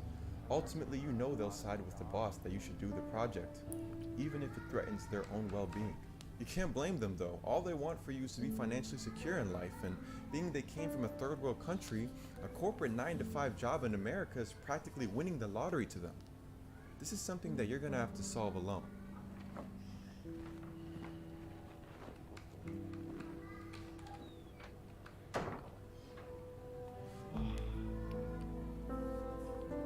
Finally, you're alone. While it is Friday evening and you'd usually be meeting up with friends to work on a song or just go out,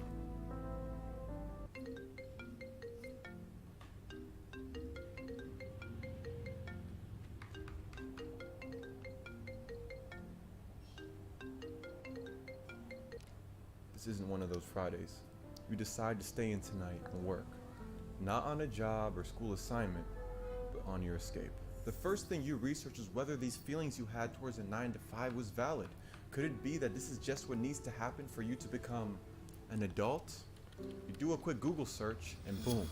A global poll conducted by Gallup uncovered that 85% of people hate their jobs.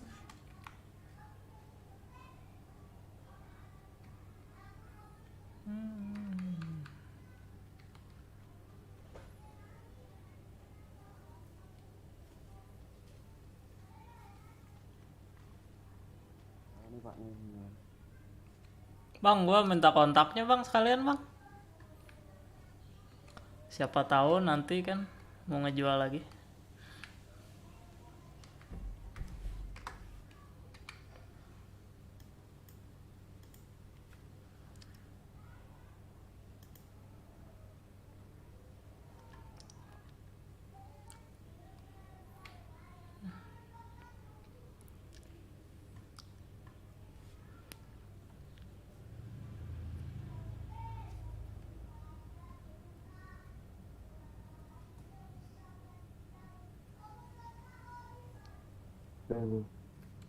Kontaknya bang. Boleh nih.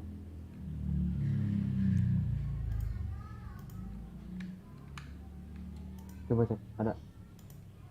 Ada.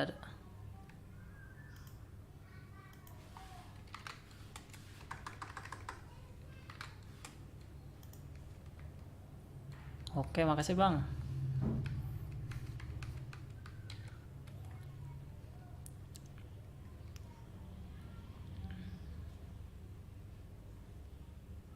Aja lama.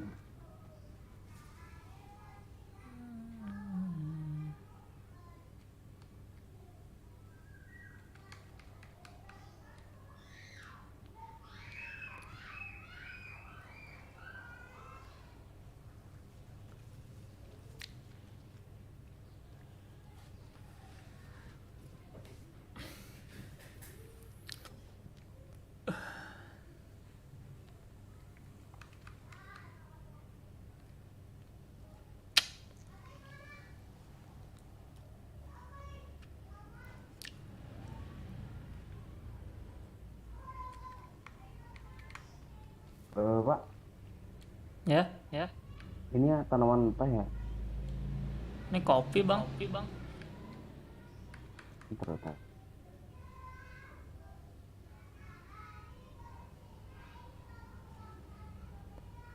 Gini aja. Saya kopi perlu apa? Kalau bisa saya lagi ini sih apa? Cabai, kopi, teh 500 bisa 1.000 juga gak apa-apa. Ya nanti ya, Bang, sekalian. Ini teh saya ambil aja 500 itu 500 apa 500 teh mau nggak? 1.000 juga gak apa-apa. Ini mah kopi, Bang. Oh iya kopi gak apa-apa 1.000 juga saya ambil gimana mau nggak? Belum dipanen ini. Iya maksudnya nanti gitu. Ya nanti saya kabarin, Bang. 1.000 biji ya saya order. Siap, Bang.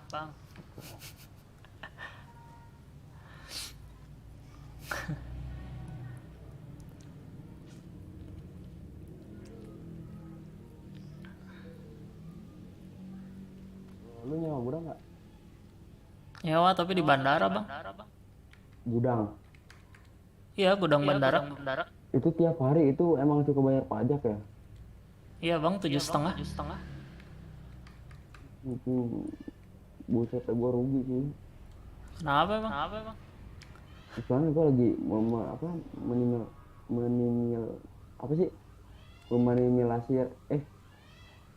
meminimalisir pengeluaran gua.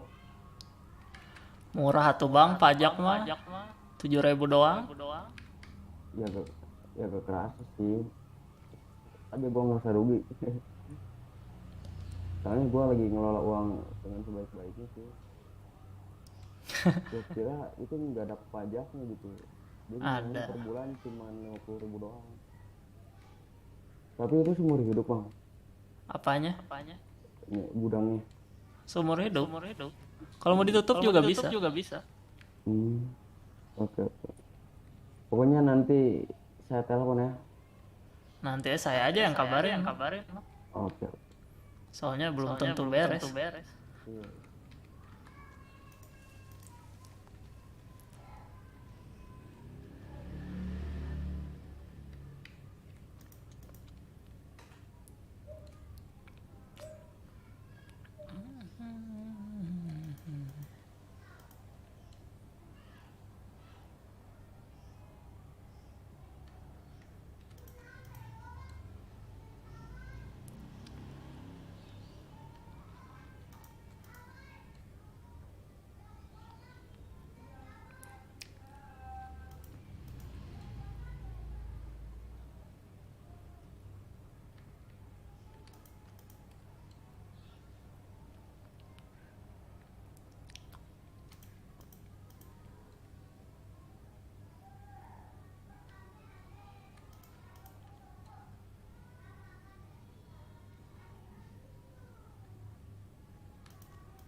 25 beras.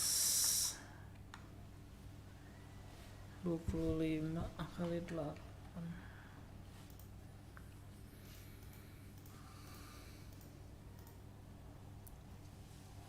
200. 31.000. 200.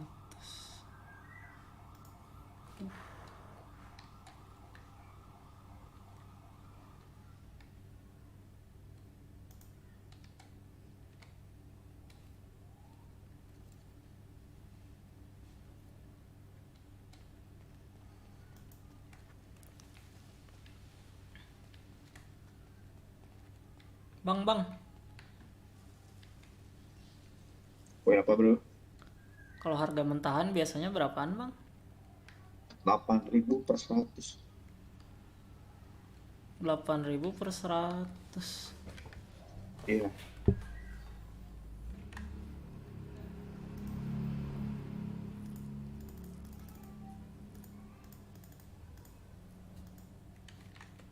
Oke siap bang, makasih bang. Oke.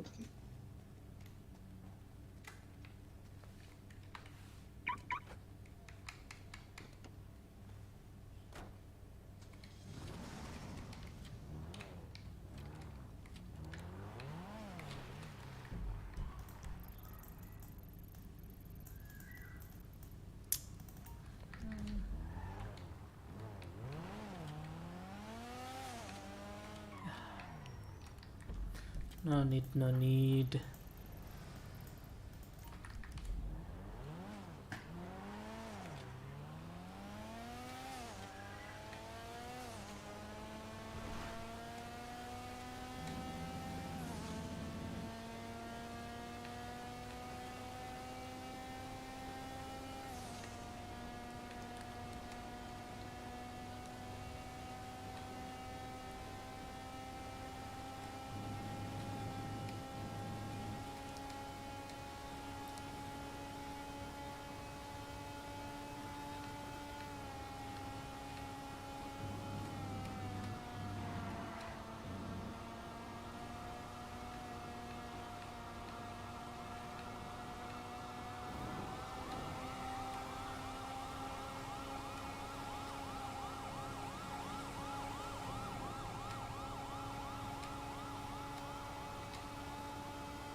500 kopi,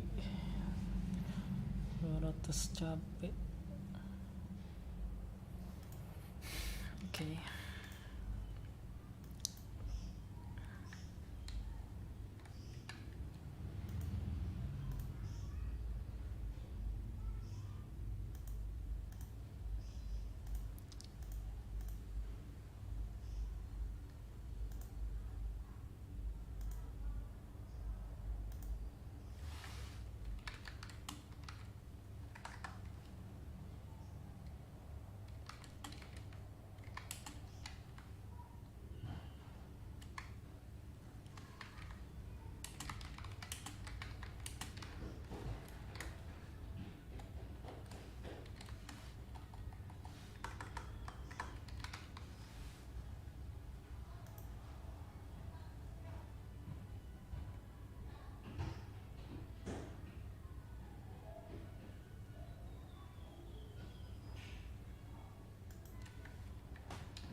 Hmm.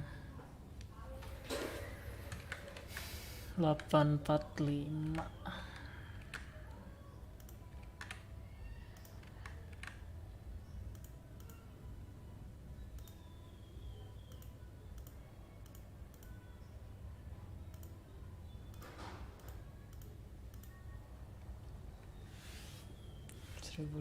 $1.599.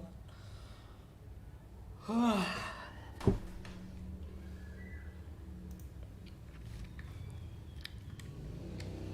400 lagi lir. Let's go.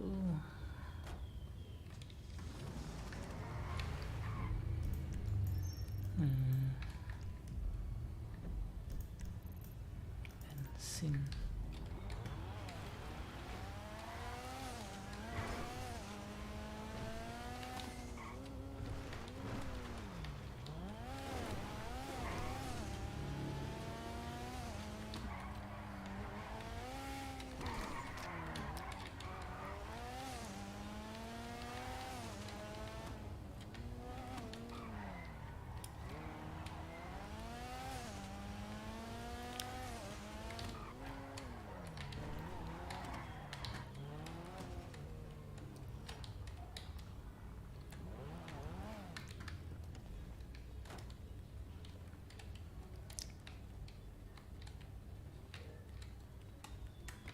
What the fuck?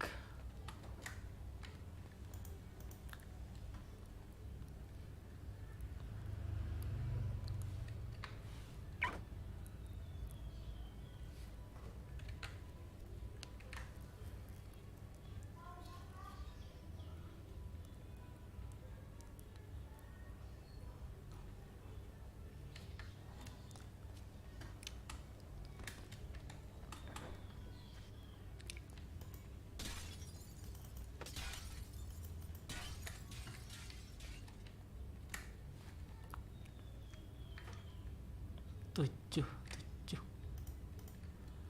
70 lah.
Coklat kopi.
And over half are mentally checked out at work. Everest College reported 83% of U.S. workers suffer from work-related stress.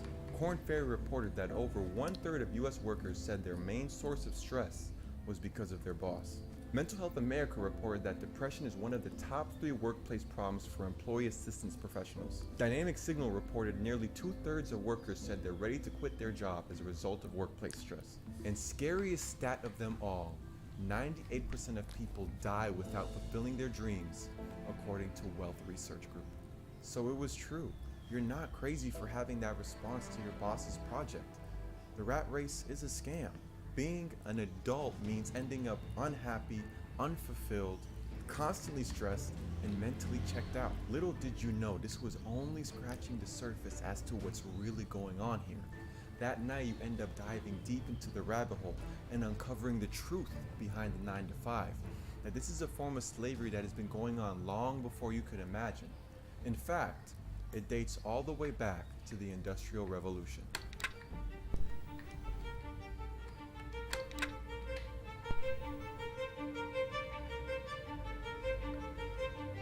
See, while you might think it's an exaggeration to call the 9 to 5 slavery, the term has actually existed long before you and I were born, and it was called wage slavery. An 1869 New York Times article described wage slavery as a system of slavery as absolute, if not as degrading as, that which lately prevailed in the South. See, during the time of the Civil War, critics of the North and their pursuit to free Southern slaves said, while it might seem they were free, but in name, that they were slaves of endless toil, and that their slaves in the South were not homeless, starving, or in jail for due to poverty, but were actually better off on the plantation. The idea is that while physical slavery is absolutely wrong, who's to say now wage slavery is right? The growing industrial economy of the North swallowed these new workers into its factories, employing them for long hours and low wages. Northern laborers, unlike slaves, were not provided food, clothing, and medical care. They now had to pay for every one of those life necessities, and still at the cost of their well-being. Who benefits from all this though? Well, of course, it's the owners of these factories who hide behind the unbeatable argument that slavery is wrong. At least physical slavery, that is.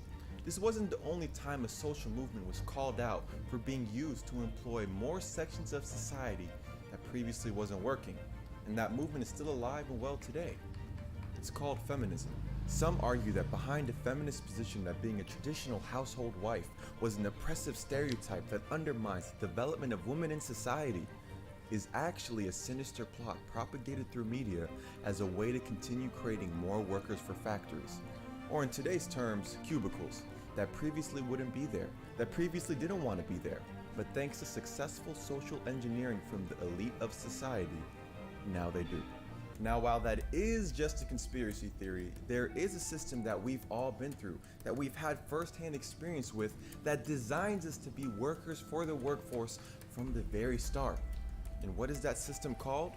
The public education system. Have you ever wondered why the school curriculum is void of any skills that promote personal finance and self-sufficiency? Think about it. We get little to no education on investing, budgeting, or general self-improvement skills. Instead, we can all tell each other how to write a good resume and that the mitochondria is the powerhouse of the cell. From the very beginning, the narrative is that money equals job and job equals school. Is that the right equation to making money though? Why is it that Bill Gates, Richard Branson, Mark Zuckerberg, and Michael Dell are all college dropouts, but today billionaires? Do they know something we don't? Well, the answer can be found in what Abraham Lincoln and his counterparts said in response to those who argued that the slaves of wages were not better off than those of slave owners. The condition of wage workers was different from slavery, as laborers were likely to have the opportunity to work for themselves in the future, achieving self-employment. And it seems not much has changed since then, because that's the same ticket out of the 9-to-5 wage slavery today. Oh my God, that's insane, man. What time is it? 4:33. Can't believe I stayed up that long. I gotta tell Ray.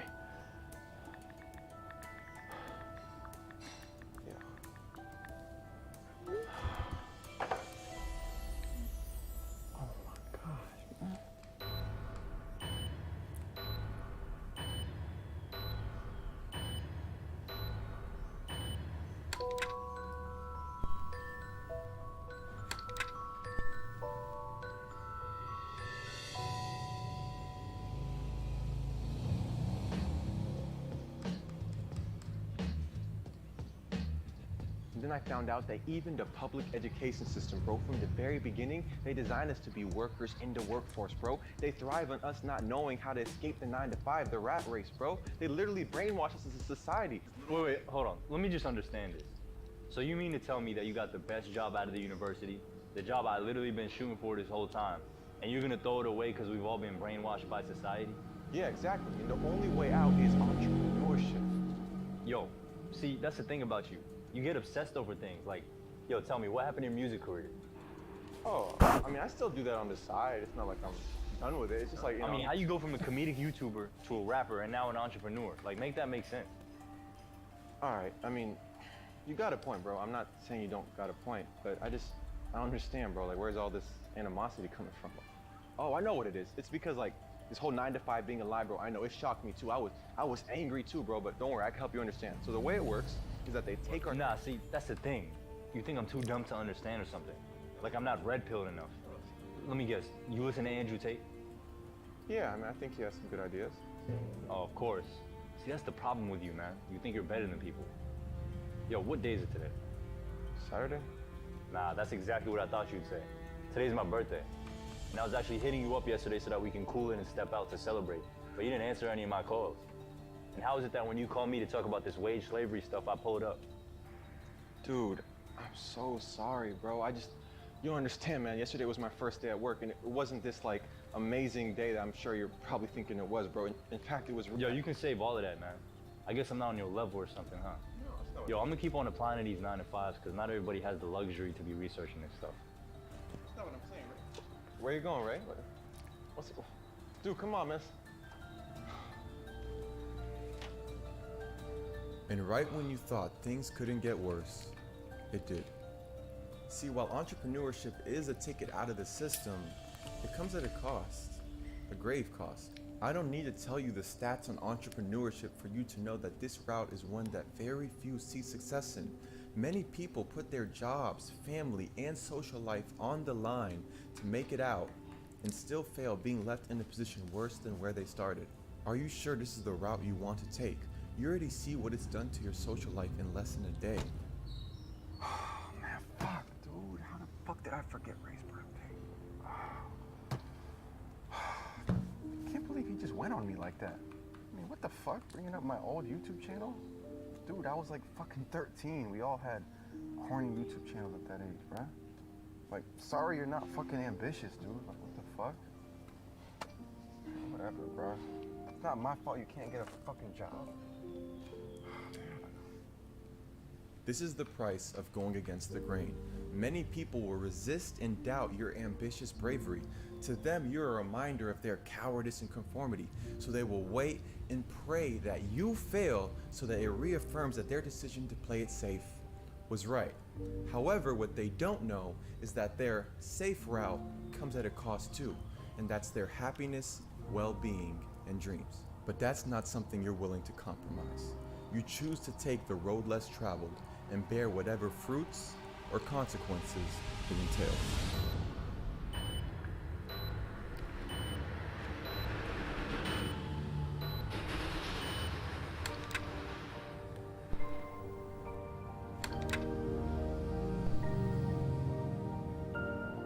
While the system of capitalism might seem like an unfair game after all the talk of wage slavery, the truth is the only thing unfair about it was your understanding of the game.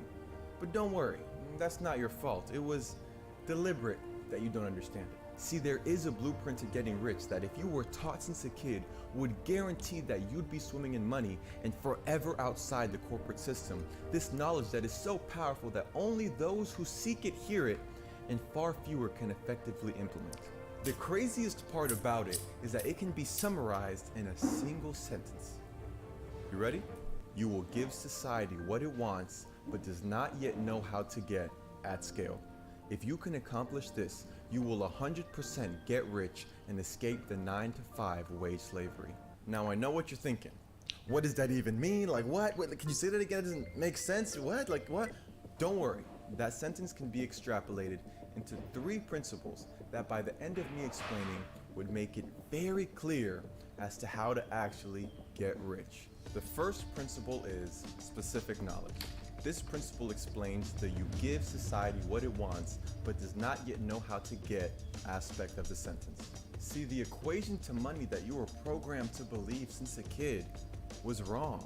The real equation of money isn't money equals job, but rather money equals solving problems. Capitalism works in that the system rewards those who solve a problem that society is facing.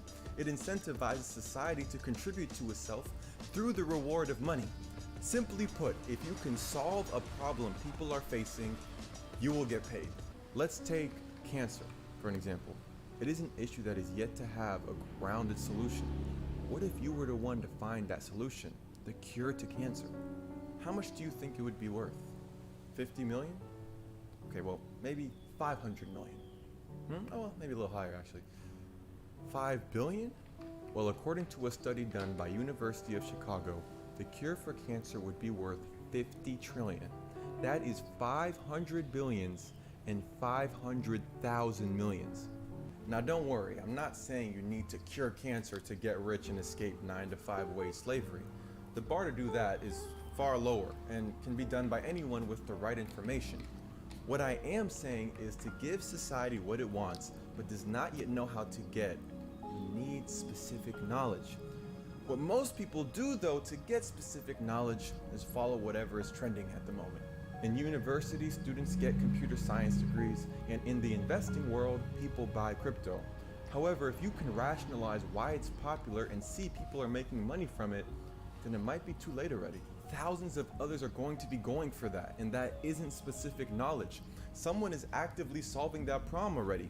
This creates competition as to who can solve it the best, which over time ultimately drives prices down. In other words, there will be enough skilled people solving that problem that it becomes about who can solve this problem the cheapest. That's not the way to get rich. Specific knowledge is found through following your own genuine interests and passions, not what's popular. By being authentic, you can beat the competition because authenticity breeds an interest in a field that those who are only in it for the money will never have. You'll understand the market in a way many people don't. Let's imagine that instead of you going to school as a kid, you entertain the naive, childish dream of becoming one of the world's greatest YouTubers. You know, the most popular job children want for themselves when they grow up. So all your hours went to getting better at creating content instead of pointless classes where you actually don't enjoy what you're doing. Since you're also an avid consumer of content, you understand the platform in a way many people don't. Where would you be today? I'd bet that you'd at least be known as an elite content creator and far richer than you are now. This is specific knowledge. It isn't taught in lecture halls where thousands of other students are learning it, and it can't easily be replicated by others once it becomes popular. It's found through following your own genuine interests and passions. In other words, following your dreams. You know, the thing that society convinces us is childish and irrational to follow. I wonder why they do such a thing. Surely it has nothing to do with too many people escaping the 9-to-5 wage slavery. Definitely nothing with that. The second principle is leverage. This principle explains the at-scale aspect of the sentence. See, it's not enough to get specific knowledge and solve problems if you can't distribute that solution to everyone who needs it. And the best way I can demonstrate the necessity of leverage is telling the story of Alex Hormozi. If you don't know who I am, my name is Alex Hormozi. I own Acquisition.com. It's a portfolio of companies that does over $100 million a year and have nothing to sell you. I make these videos because I have a lot of fun doing it, and I hope you enjoy them as much as I enjoy making them for you. But it wasn't always like this for him. He was once a consultant at a prestigious consulting firm much like you, someone who had a lot of promise but wasn't ready to take the risk of entrepreneurship. All until I ended up quitting that job, sold everything I had, packed my car, went to California because that's where I thought the Atlanta fitness opportunity was because that was the only thing I really enjoyed. Mentored under a guy for a few months, trying to at least learn the ropes. Started my first facility, slept on the floor for the first 9 months, which was a very terrible experience for me. And timestamp the age for me now? I was 23. Okay. I left at 22 and I turned 23 2 weeks after my gym opened. Got it. So you graduated early, you got that dream job, and then you bailed. Yep. See, his specific knowledge was fitness and nutrition. It was something he was passionate about for most of his life. So naturally, not long after sleeping on his mentor's floor, was he able to get his very own gym going. And then it became 2 gyms, and then it became 5. He was making upwards of $20K per month take home. Alex became so good at launching gyms, he even started flying out to launch other people's gyms for them. This birthed the business he's most known for, Gym Launch. Now you might think he successfully scaled up his business and escaped the rat race, but this isn't the ideal type of leverage you need to truly escape. This type of leverage is called permission leverage, and it works on the basis of capital and people. In other words, to scale up his gym businesses, he needed capital to open up any of his own gyms, and then people to both run them plus launch any other gyms that wanted Alex's help. Managing all of this proved to be very tough for Alex. So much so, I was drinking a half a bottle of Johnny Walker Black every night to function, not to get drunk, to feel back to not being stressed. What Alex really needed was permissionless leverage, something that allows him to scale up his business without the complications of people and capital. With the rising stress of the multiple businesses, bad business deals, and untimely life circumstances, he found himself with a huge amount of debt over his head, an amount he still couldn't pay after selling all his gyms. He also couldn't keep flying to other people's gyms and launching it for them, Because once he left, people didn't know how to keep it running themselves. Therefore, they'd keep requesting refunds. He thought his run as an entrepreneur was over. But as fate would have it, everything changed when he got a call from another gym owner who desperately wanted Alex's help launching his gym. And so I said, sorry, man. He's like, can you at least show me what you did at my friend's place, and I'll just try and do it myself. And at this point, I needed money, right? And so I was like, maybe. But I also didn't want to go create this whole thing because I knew the value of focus. I'd learned that lesson at this point. And so I said, fine, I'll show you how to do it, but I'm not going to fly out there to save your ass if you can't sell. And he said, no, that's fine, it's fine.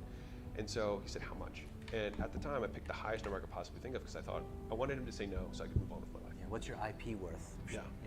And so I said, $6,000.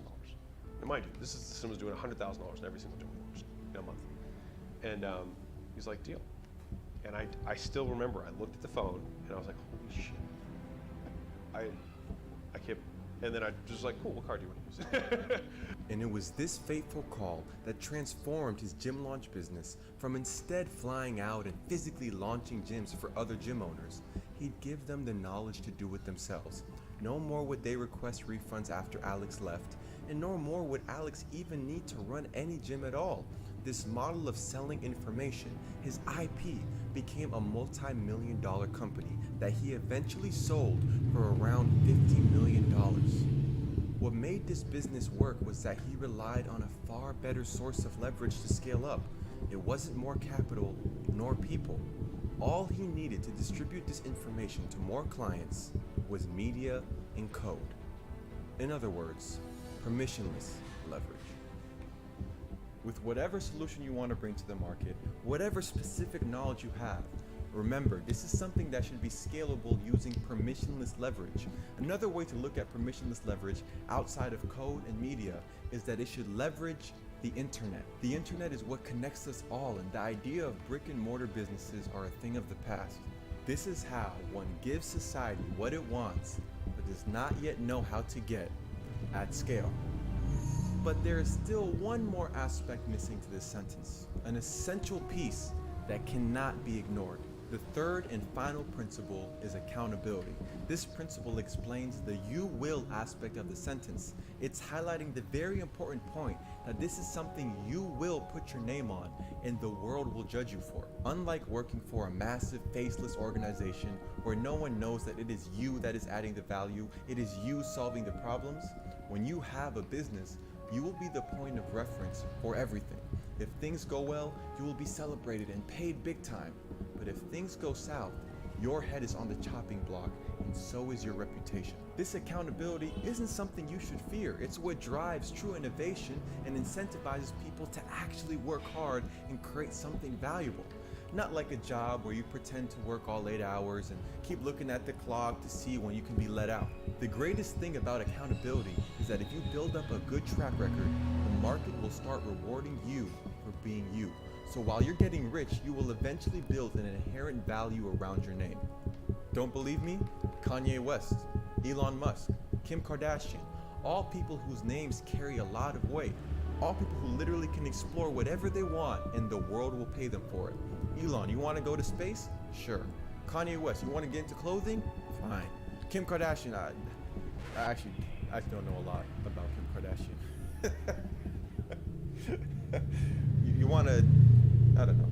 I really don't. That's when the world will start rewarding you for being you versus the world rewarding you for conforming to what it says. Accountability, specific knowledge, and leverage. You will give society what it wants but does not yet know how to get at scale. That is how to get rich. At scale. Alright, let me just highlight this. And boom. I think I just fucking did it, dude. Yeah. Accountability, specific knowledge, and leverage. Boom. I'm gonna fucking escape. I'm not gonna have to fucking be in the Matrix anymore. Oh my god. Oh, I did it. Alright. Alright, so now I just gotta put this into action, right? So, you know, step one, right? But then you remember. What are you going to say to your boss about that project?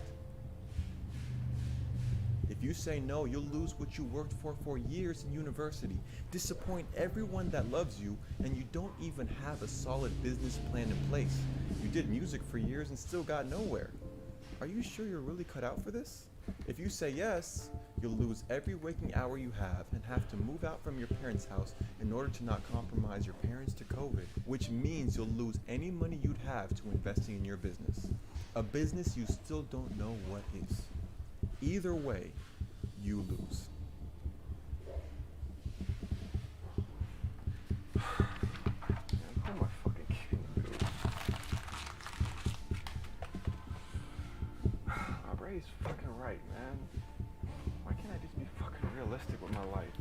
I'm getting myself caught in these fucking pipe dreams, man.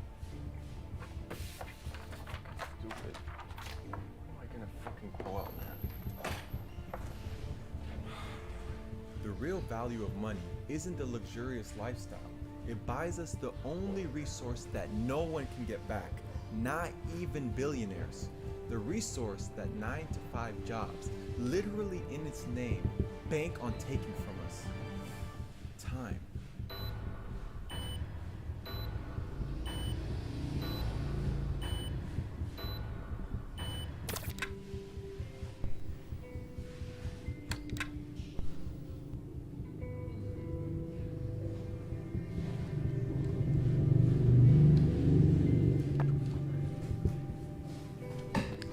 The fuck? Almost fucking dead, bro. Yo, Ray. No way.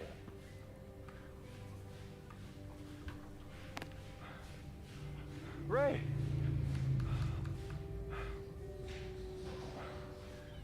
Yo, Ray.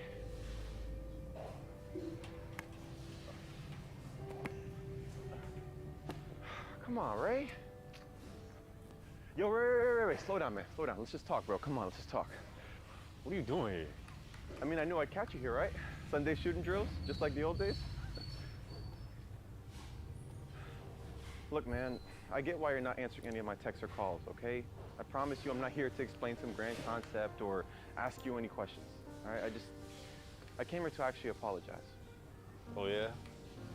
Yeah, man, I mean, I'm a terrible friend, bro. I've always been a terrible friend.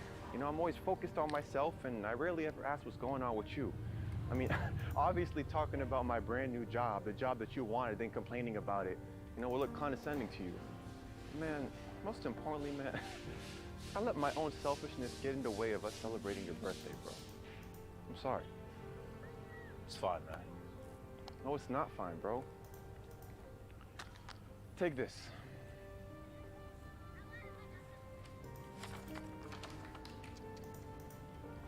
A letter? A recommendation letter. I wrote it up last night about you and plan on giving it to my boss tomorrow when I come into work. No way. Are you serious? Yo, thank you so much, man. Damn, my parents are about to be so happy about this, bro. Wait, but does that mean you're actually gonna work there? Yeah, man, you were right, bro. I was just caught up in another rabbit hole. I mean, first as a kid, I think I'm gonna become this big YouTuber. Then as a teenager, I'm like this deep SoundCloud rapper. And now what, as an adult, I'm gonna become a successful entrepreneur? I mean, it's embarrassing, man. Wait, I've known you for a long time, man. This isn't the Michael I know. What do you mean, man? I've always been this over-the-top, naive, I'm gonna do this, I'm gonna do that type of guy, bro. Like, gotta come to an end, man. I mean, Michael, you could be some of those things sometimes, but you're also one of the most charismatic, ambitious guys I know. This isn't how you're going out, man. Not as a consultant. I appreciate that, bro, but I don't even have a working business idea anyways. You know, if I was meant to do something big, it would have happened by now. Okay, but you're also a quick learner. You can get semi-good at anything you put your mind to. I mean, think about all the things you learned this weekend. That's probably something someone out there wants to learn. I mean, yeah, I guess it was kind of quick. And think about that body transformation you had just a couple years back. You got the best grades in university, this job, without even trying. I mean, you got some things you could teach people, man. You can't just waste that away in a cubicle. Maybe music isn't your way out, but maybe your way out is Selling you. Selling me? I mean, I get we were talking about slavery before, but... No, not like that. Selling you like self-improvement. Yeah, like self-improvement. If you fuse that with your old editing skills you had on YouTube, boom, you can be an elite content creator. Stop, dude. YouTube is the last thing I'm gonna do, okay? I don't even want to think about those old cringy videos I used to make, all right? And plus, this whole self-improvement thing, yeah, it's cool, but it's an oversaturated, played-out niche, okay? It doesn't need me. But what if you made the videos but they weren't cringy anymore? I mean, you can add something brand new into this whole self-improvement space. And if anybody's able to do it, it's gonna be you. YouTube is something you could really do again, but right this time, man. I mean, YouTube is scalable because it's media, and actually, media is permissionless leverage. I have no idea what you just said, but yeah, bro. And if I solve my own problems and teach them to others, I mean, that's technically solving a problem the market has. Plus, I guess I do have specific knowledge about this. I mean, heck, I used to be passionate about this. Yeah, so, I mean, it couldn't be too hard relearning some of those editing skills. Now, this is the Michael I know. And if I do YouTube for long enough, I mean, that's practically public accountability. I mean, it's a social media platform, bro. Like, yeah, in a long enough time frame, I'll build inherent value. That's the 3 principles of wealth, bro. I mean, yeah, maybe I could do this, yeah. Bro, you saved my life. All right, Top G. Hey, I appreciate it, man. Hey, I'm just trying to escape the matrix, man. What can I say? Let's do that. Oh, yeah? Oh, shit.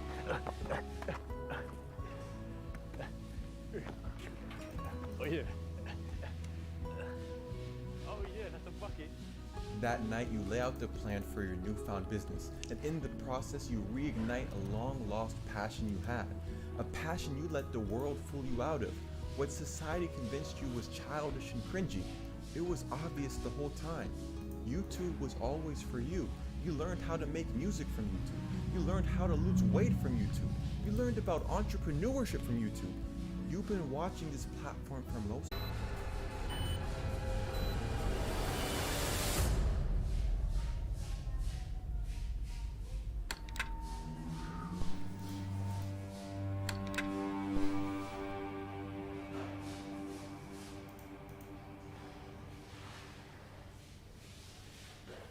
Hey, John. Michael, good morning. Good morning. So, after a long weekend to think, I'm hoping you have a newfound enthusiasm for our project. You know, I do actually. I did a lot of research about businesses, and you're right. This opportunity is a special one. That's great. I'll go ahead and call the project. So special that I actually wanted to do a lot more research about you specifically in this company. And what I found out, though, is that you actually aren't my boss. What? Your actual position in the org chart is resource manager. This means it's your job to assign new recruits to available projects by asking them what they're interested in, you know, actually working with them. But I imagine a much quicker tactic is to leave the impression that you're their boss and they have no choice. Michael, you're going down a road you really don't want to go down. What? The road less traveled? Oh, I know. See, the thing is, you have a quota to meet, right? You have people above you who are telling you what to do. You know, it's not really your fault. Plus, there's projects that nobody wants, so it's easier to give them to a newbie like me, 9 to 7 p.m., 7 days a week. No one's really gonna accept that. I mean, at least if they had a choice. It's almost as if, like, we're all slaves to this game. Michael, the way you're talking right now, I could very easily have them fire you on the spot. Threats? Now, it's not very professional of you, John. I mean, sure, you could get me fired if you wanted to, but what if I were to also let them know that you tried to coerce me into a project that threatened the well-being of my family? How do you think that would reflect on your employment here? Are you sure you want to ruin your reputation as a lifer over a silly dispute with a new recruit? Okay. Let's start over. That's what I thought. Hey, John, my name is Michael, and I'm looking for a project that's specifically capped at 40 hours, no more, work from home, and within a field relevant to my major. I'll make some calls, and I'm sure I'll get something for you. Great. You know, I'm actually starting to feel that newfound enthusiasm you were talking about. Real cute. Anyways, I'll be on my way out of here then. Actually, you know what? I almost forgot something.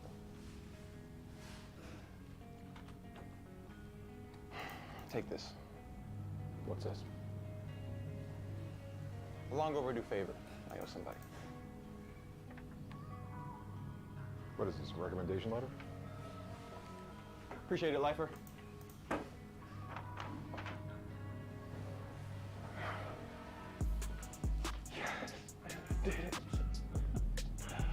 And so you were able to find the perfect middle ground, a project that allows you enough freedom to get started on your escape, a decision where you don't have to quit your job, nor your dreams of escaping. All that's left now is to put this plan into action. Uy, Apakah jual olahan tani? mentahan bang? Bebas. Berapa bang mentahan? Tawarin aja om. Tadi yang nawar 150 bang. Per picis. Iya. Ya udah boleh, ku beli juga segitu. Mentahan ya bang? Ya. Ada di gudang bang. Ada berapa? Udah tebu 800.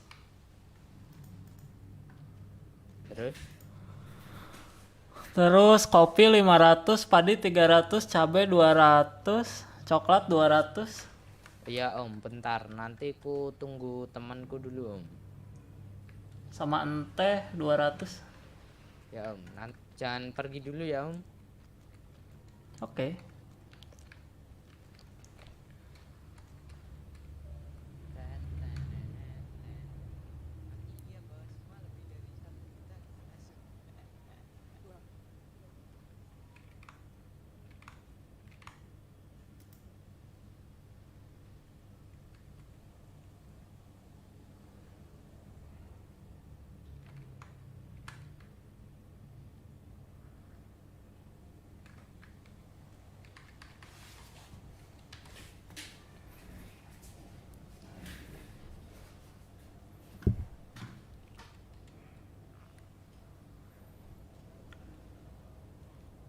Oh.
All right, so you wasted no time after work. You immediately recorded your first video when you got home.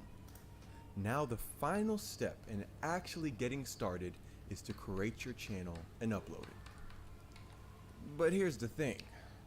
You still have no idea what to call your channel. How did I not figure this part out yet?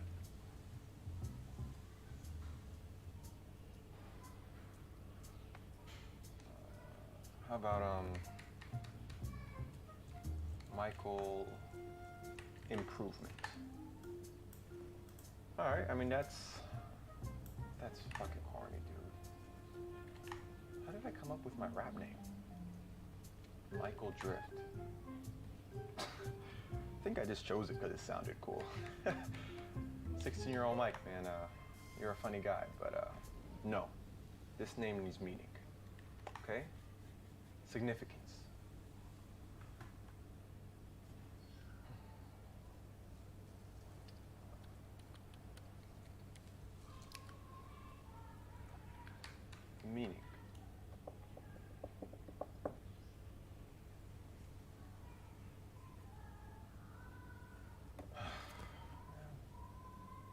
just need something that won't make me quit this time, man. Wait, I got it. Something that'll remind me to not quit. Yeah, of course, it's obvious what my name should be. Pickle Drift. Yeah, I mean, that's all the meaning I need. And this time, quitting isn't an option.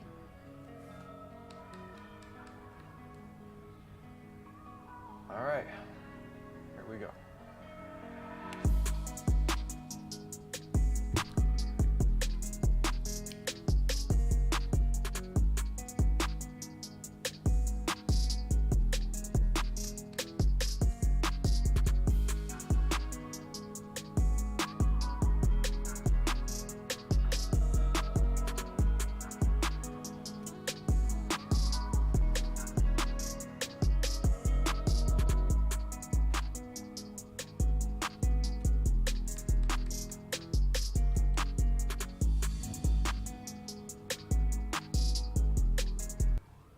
Apa yang Pak Bong akan lakukan kalau seandainya kata Pak Bong harus mulai dari nol?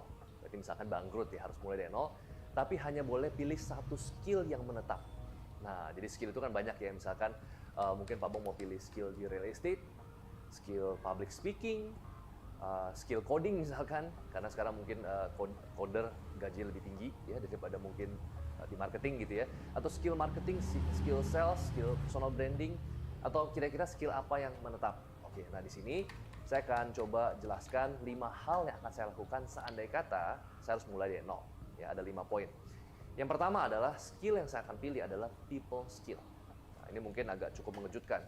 Saya nggak pilih skill yang sifatnya mungkin investasi, atau mungkin skill bangun startup, atau skill marketing, tapi skill yang menurut saya ini merupakan basic atau foundation, atau pondasi yang paling penting, itu people skill.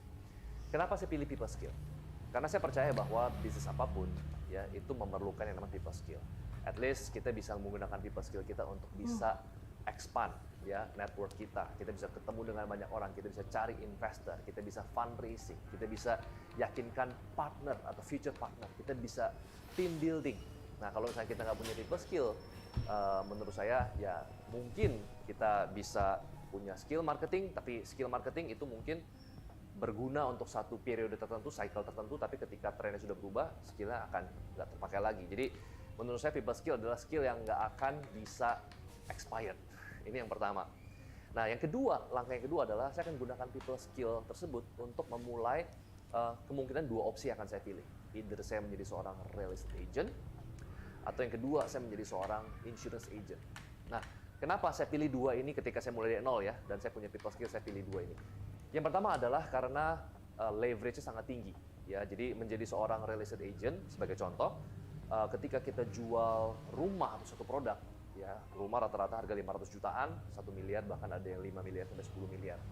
Nah, jadi bayangkan kalau misalkan saya jual produk lain, misalkan seperti kamera, kemudian saya jual service, saya jual baju, saya jual makanan, yang per itemnya mungkin nilainya nggak terlalu signifikan, tetapi dengan properti saya punya leverage value yang tinggi. Tentu saja biasanya commission based dari menjual real estate adalah misalkan ada yang 1%, ada yang 2,5% sampai 3%. Nah, jadi saya pilih real estate agent sebagai karir saya kalau misalkan saya mulai dari nol adalah karena value-nya sangat tinggi. Jadi dengan kita melakukan satu penjualan saja, misalkan rumah 5 miliar, kalau komisi 1% saja itu sudah 50 juta rupiah. Dan menarik lagi adalah kita juga tidak memerlukan modal ya, karena biasanya kalau misalkan kita memulai ditanya kenapa Pak Bong nggak mulai bangun bisnis saja, karena bangun bisnis perlu modal. Karena di sini kan saya mulai dari nol. Ya, jadi mungkin saya akan bangun, tapi saya perlu modal dulu. Ya. Yang kedua adalah insurance agent. Ini mirip-mirip. Jadi insurance agent mirip-mirip dengan real estate agent. Cuma bedanya kalau insurance agent ya mungkin secara margin lebih besar, bisa dapat mungkin, saya nggak tahu ya, saya bukan insurance agent, mungkin 15%, 20% sampai 30%. Nah, tetapi closingnya, value-nya akan lebih kecil daripada real estate. Nah, jadi itu adalah 2 hal atau 2 opsi yang akan saya pilih. Nah, kemudian mungkin teman-teman akan komen, tanya, kenapa nggak bangun startup yang keren aja? Ya, kan bukan aja di founder startup itu keren gitu ya. Nah, di sini ya mungkin bagi sebagian orang kadang-kadang mereka memilih satu aset kelas atau bisnis atau karir yang menurut mereka keren. Ya. Menurut mereka itu lagi up to date. Nah, di sini saya ingin mengajak teman-teman semua untuk kita tidak terlalu terikat secara emosional sama satu aset kelas tertentu. Ya, jadi kita harus bisa open mind. Kenapa? Karena di video saya sebelumnya, saya pernah menjelaskan bahwa hidup ini dibagi menjadi 2 game. Ya. Yang pertama adalah finite game, yang kedua adalah infinite game. Nah, finite game ini adalah seperti sepak bola. Ya. Yang pertama adalah ada limitasi player, ya, jumlah orangnya akan dilimitasi, 11 lawan 11, ada limitasi waktu, ya, jadi 90 menit atau 2 kali 45 menit. Dan yang ketiga adalah aturan yang sudah ditetapkan dari pertama. Jadi ya kalau main sepak bola nggak boleh pakai tangan kecuali kiper gitu ya. Dan pemenangnya akan ditentukan di akhir pertandingan. Ya, jadi finite game adalah zero sum game. Ada yang menang pasti ada yang kalah, ada yang kalah pasti ada yang menang. Nah, tetapi di dalam bisnis ini bukan finite game. Bisnis itu adalah infinite game. Yang pertama adalah tidak ada batasan jumlah pemain. Ya, artinya kompetitor bisa masuk. Dan yang ketiga, aturannya selalu berubah. Nah, karena tidak ada limit waktu di dalam bisnis, maka percuma kita memilih bisnis yang keren, ya. Kemudian kita menang untung besar, lalu kita party, lalu kita bully seseorang yang mungkin di luar daripada aset kelas yang kita suka. Ya, misalkan kita sukses di aset kelas real estate, lalu kita bully orang yang di aset kelas cryptocurrency. Demikian juga sebaliknya. Nah, itu nggak boleh kita lakukan. Kenapa? Karena bisnis atau investment itu adalah infinite game. Nah, bicara mengenai infinite game, dalam 1 tahun terakhir, saya dan tim berhasil merampungkan sebuah sistem, sebuah protokol untuk kita bisa dominate infinite game, bisnis, dan investasi. Dan untuk itu kita membagi menjadi 4 hal, ya 4 poin atau 4 structure. Yang pertama adalah value creation, di mana kita perlu belajar bagaimana menciptakan produk dan service yang baik. Yang kedua, sistem, bagaimana kita bisa membangun sebuah framework sehingga bisnis kita bisa scalable.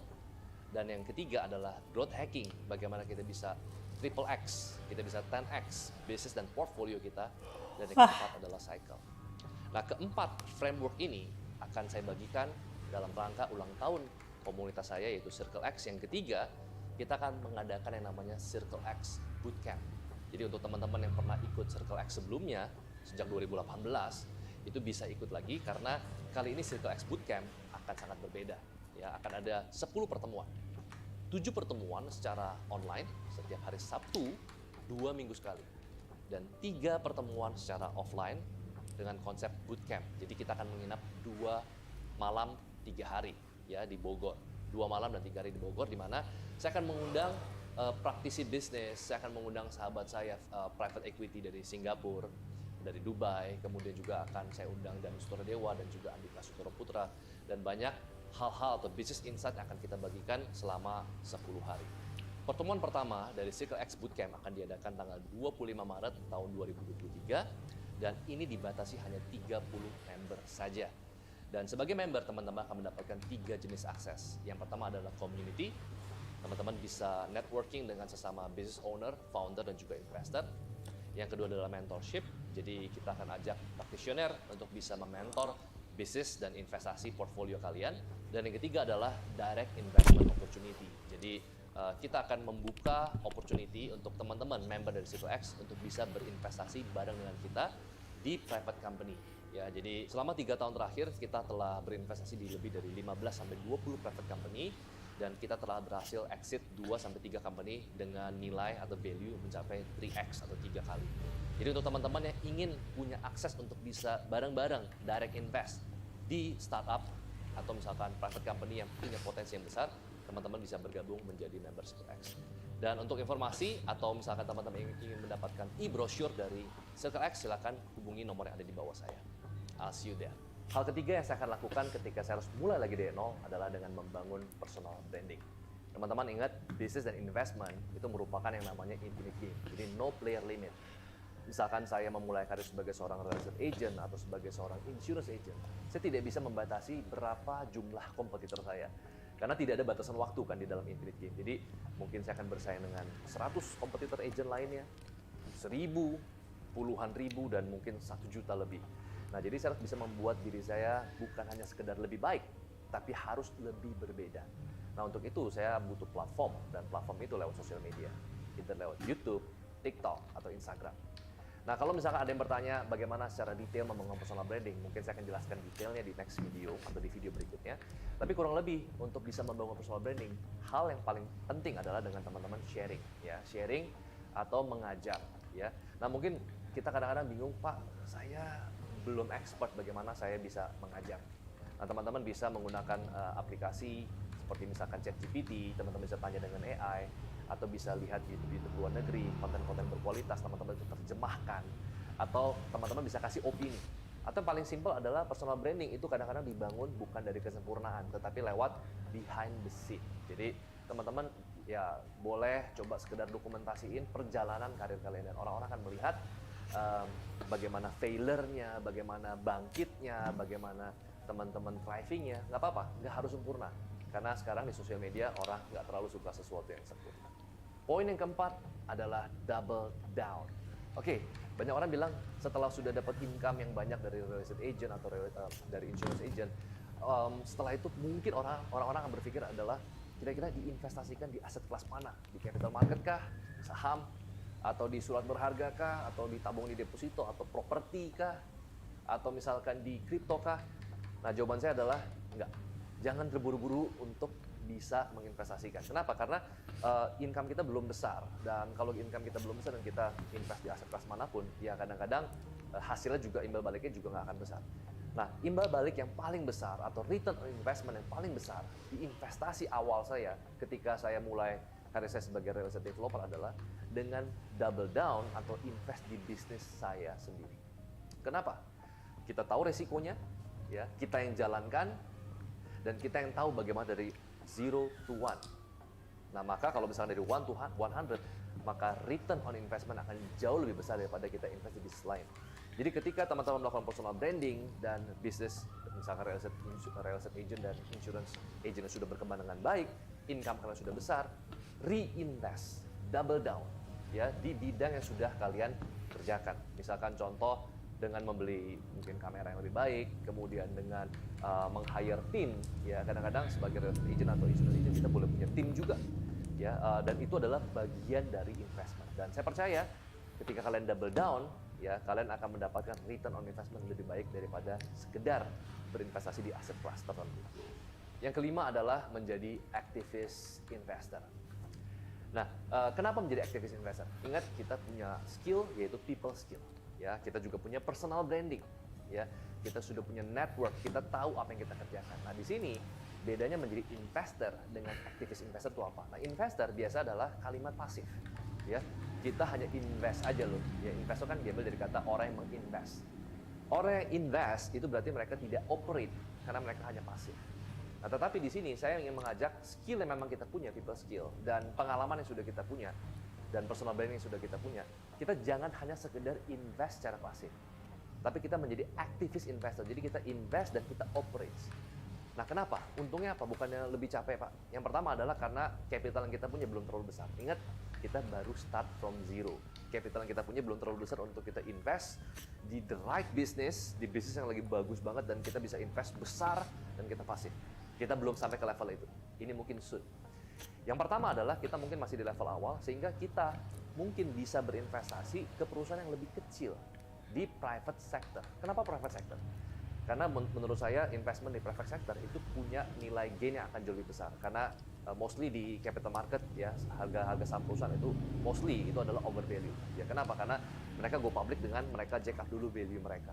Tapi kalau di private sector, teman-teman bisa masuk dan bisa exit nanti pada saat IPO, ataupun teman-teman memutuskan untuk nggak exit, ya setidaknya kalian udah mendapatkan value yang betul-betul reasonable, ya. Dan kenapa menjadi activist investor? Karena ketika kita menjadi activist investor, kita invest dengan money dan juga kita barter dengan skill yang kita punya personal branding, kita punya people skill, kita punya know-how-nya, kita bisa at least memberikan nilai tambah di luar daripada uang, dan ini akan menjadi goodwill. Jadi misalkan contoh, kalau tadi dengan uang teman-teman hanya dapat let's say saham 20% dari private company yang kalian invest, tapi karena kalian punya uang dan kalian punya skillnya, ya, dan kalian mau aktif di dalamnya, kalian bisa bergain, kalian bisa negosiasi. Saya minta 40% deh, ya, saya karena aktif juga di operation, ya. Dan karena teman-teman aktif, kalau teman-teman juga bisa minta salary. Karena biasanya di dalam organisasi, shareholders itu nggak selalu menerima gaji. Tapi shareholders yang aktif itu akan menerima salary, bonus, overriding, dan lain sebagainya. Sehingga ini adalah langkah untuk teman-teman main di dua kaki, sehingga teman-teman bisa pivot. Nah, nanti baru di step-step berikutnya, kalian bisa menjadi yang namanya passive investor, dan terus, dan demikian, dan seterusnya. Semoga bermanfaat. I'll see you on the next video. I'll see you on the next video. Fuck. What the fuck is this?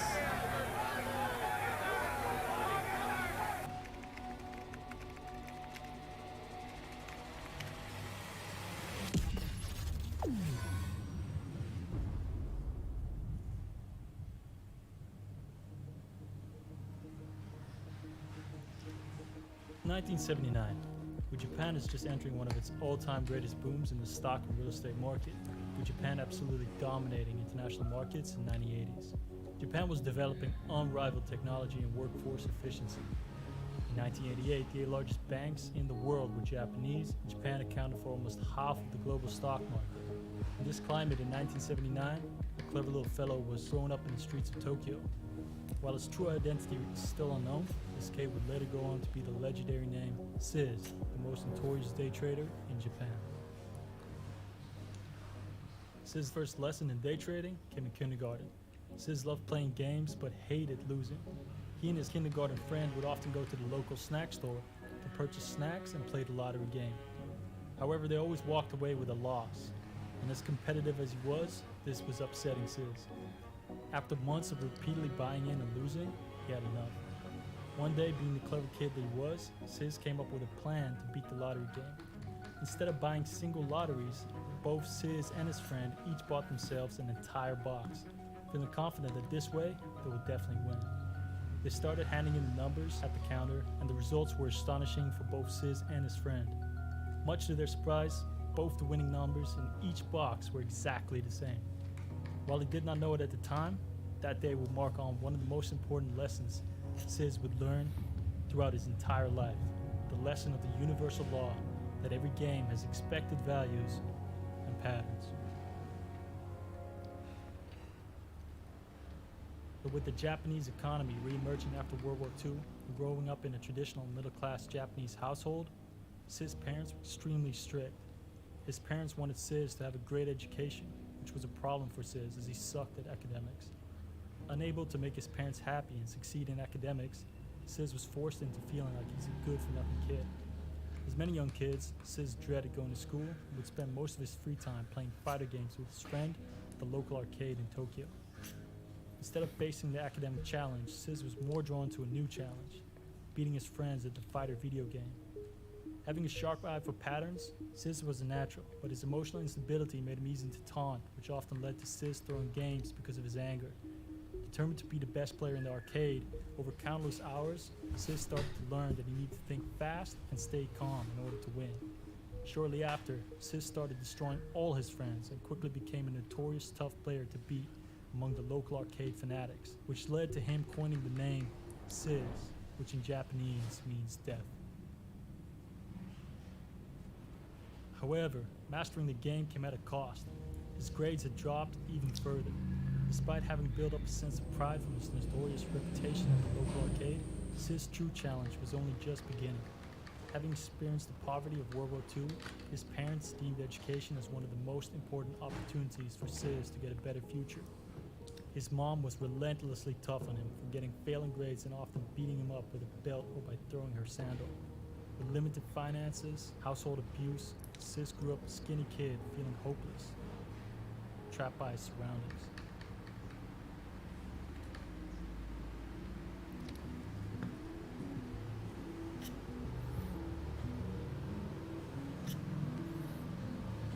With no passion for school and middle school coming to a close, his parents were getting increasingly tough on him and started to restrict him from going outside and going to the local arcade unless he improved his grades.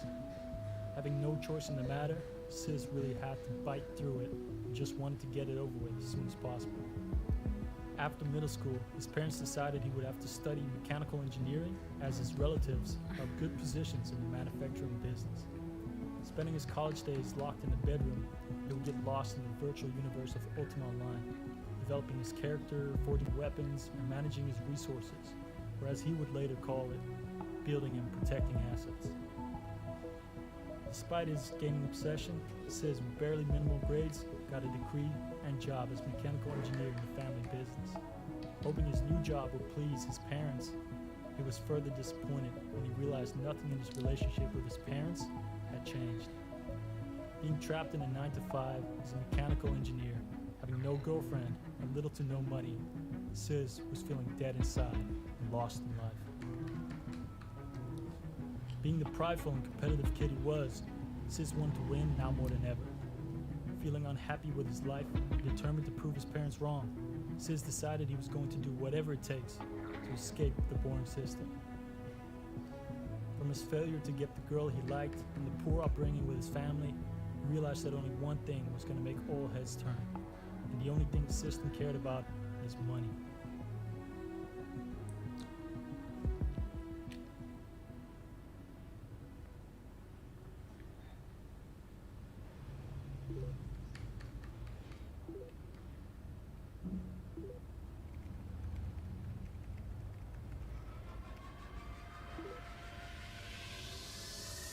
In the year 2000, at the age of 21-year-old, Civ saved up 30,000 worth of yen from his mechanical engineering job and started battling the market as a trader. His sole obsession in life became, how can I beat the markets? He entered with the classic strategy of buying undervalued, quality companies with the objective of holding them long term.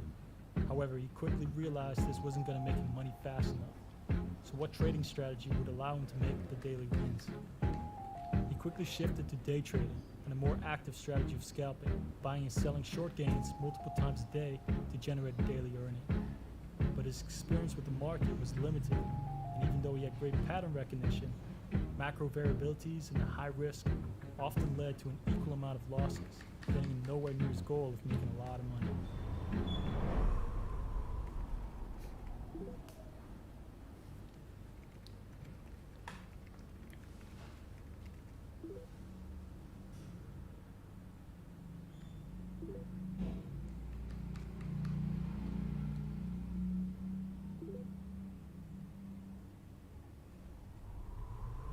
Despite the repeated failure, Sis refused to give up. After a fateful encounter with the legendary Japanese day trader BNF, and determined to beat the odds, Sis developed his new strategy centered around his gaming honed skills, pattern recognition.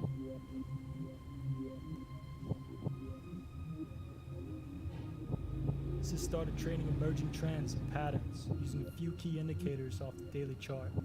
The 5-day moving average and the 25-day moving average, determining the direction of the trend based on the angle of the cross. And that hit. He was quickly growing his account to a tune of 100K. Regardless of the early success, he realized his strategy still needed some fine-tuning. Just like his favorite online game, Ultima Online, and as many experienced gamers know, one of the most important lessons that you can learn is understanding when your opponent is too strong and choosing to get out. The stock market is no different. As a day trader, Sis didn't care about a company's fundamentals or earning reports. He knew in essence he was up against people. Using his gamer experience of knowing when to get out, he started minimizing his time hold of losing bets and increasing the time hold on winning bets, which dramatically improved his earnings and further snowballed his early success. His account grew to $3 million worth of yen by the age of 25. His determination had paid off, and he beat the market, making lots of money in the process. Having proved his parents wrong and changing his environment, his new life came with a newfound confidence and bigger flame of pride. With each win, he felt like he restored a part of his soul and made him feel alive again. But Sis would soon learn nothing stays the same forever.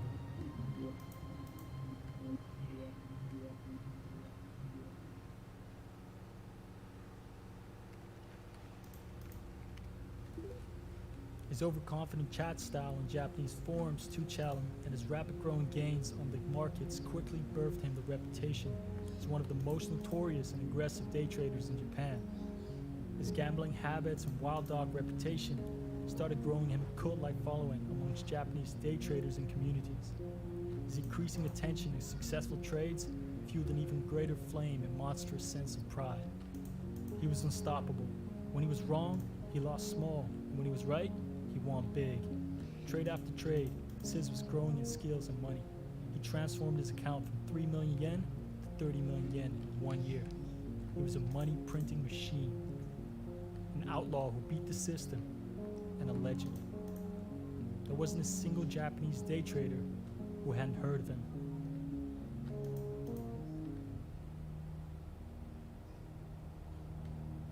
With the weight of his notorious reputation on his shoulders, his pride started messing with his brain. Despite having beat poverty, the numbers in his bank account started losing their significance. The thrill he felt from the trades winning back his freedom was starting to fade, and the money he so craved for as a kid was starting to feel like just another number on the computer screen. What more was he missing?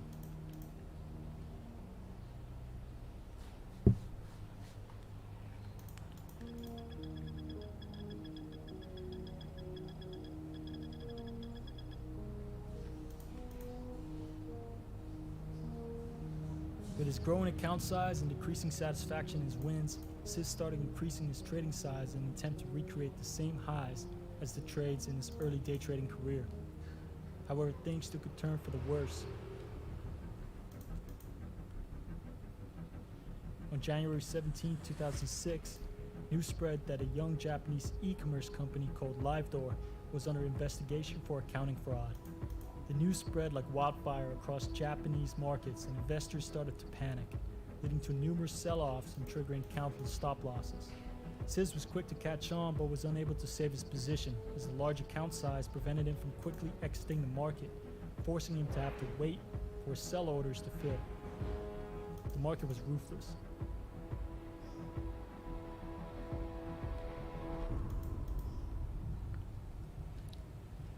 As the storm settled, 92% of Japanese stocks had dropped and Sis was down $5 million, his greatest loss ever.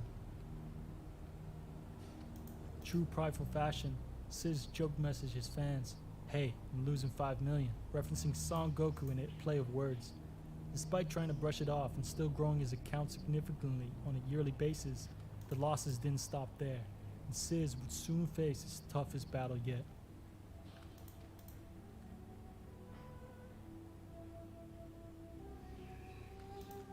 After a gut-wrenching loss, Sis wanted to defeat the markets more than ever. However, his mind was clouded. Trading was no longer about fighting to earn his freedom, it was now about winning. What was his strategy? Double down on his moves. Focused and once again determined, his grown market experience and long-found strategy had him printing his money back at record speed. However, the markets are unforgiving. Sis' pride blinded him from learning the important lesson of increasing his trade frequency and sizes. He was suffering from a serious case of gambler's fallacy. The countless hours of trading were also taking a toll on his health. With the recent increase in trading volume, the accompanied stress was giving him gray hair and chronic stomach pain. August 2027, after two Bear Stearns hedge funds filed for bankruptcy, the loom and doom of the 2008 real estate bubble started spreading. Mass fear spread amongst investors, causing the Lehman Brothers stock to drop sharply in less than 24 hours. In this single day, Sis lost 6 million of his wealth.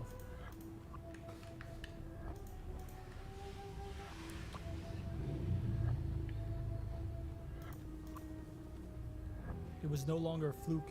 The market was starting to beat him. The market had adapted, and his large portfolio size now proved his winning strategy no longer worked. And the stress was starting to take a toll on his health.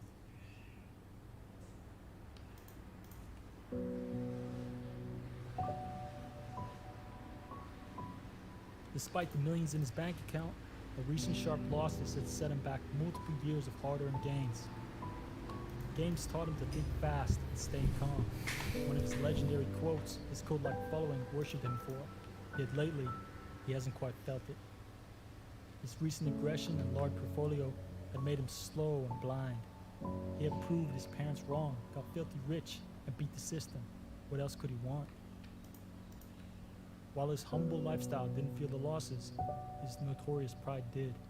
He worried he would lose the hard-earned acknowledgement he had so fought for.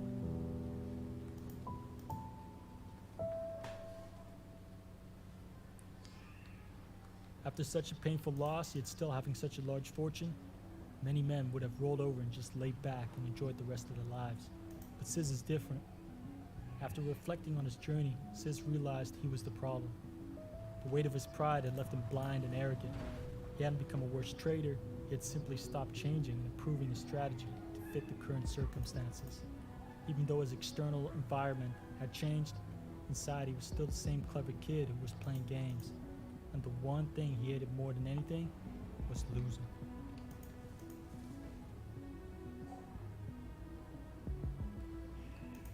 In order to be the undisputed again, he would have to create a new day trading strategy, one that would be better adapt to his portfolio size, yet still allow him to make the large profits with the aggressive plays. Refusing to compromise on his pride and losing his title as one of the top dogs of Japanese day traders, Sis set out to make the largest size trade in his entire day trading career. It's August 24th, 2015, 9 minutes after the opening bell, and all the major stocks have started to plummet. Fear is spreading amongst the trading floor as more and more seek to withdraw their investments.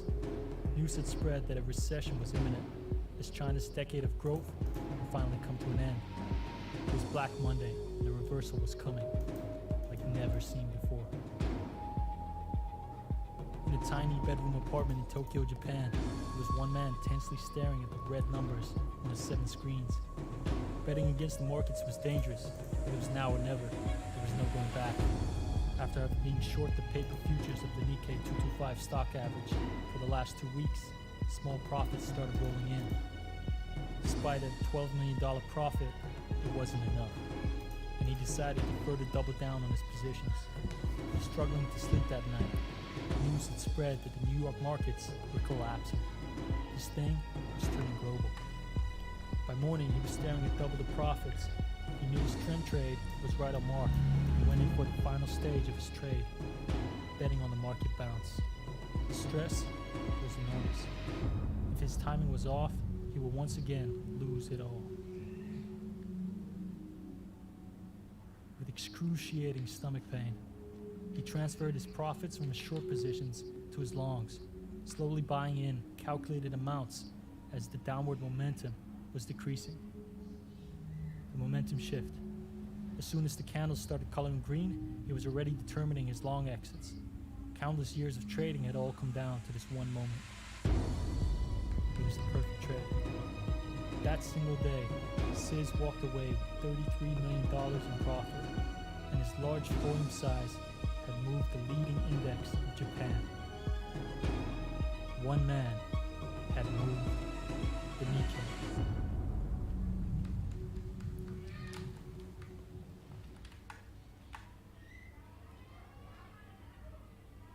Nowadays, not much has changed for Sis in terms of lifestyle. He still enjoys playing video games and actively engages in the same passion of gambling. Now being a married man and having children of his own, Sis still spends a few hours every day moving the Nikkei. Despite all his wealth, Sis still lives humbly. And despite having one large property, Sis shows no records of spending and living a luxurious lifestyle. Besides making sure his family is happy and his parents are comfortable and healthy, Sis spends most of his money on the one passion he loves: playing the game.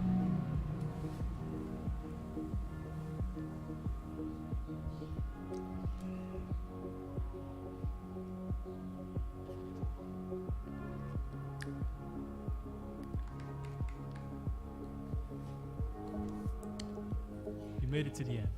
Feeling inspired? Perfect.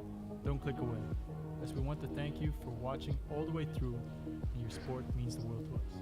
If you enjoyed it and you feel inspired, subscribe, because we will inspire you with more videos in the future. And the only way you'll see these videos is if you hit subscribe and the notification bell thingy at the bottom. Thank you again, hustlers. Don't stop. Lock in.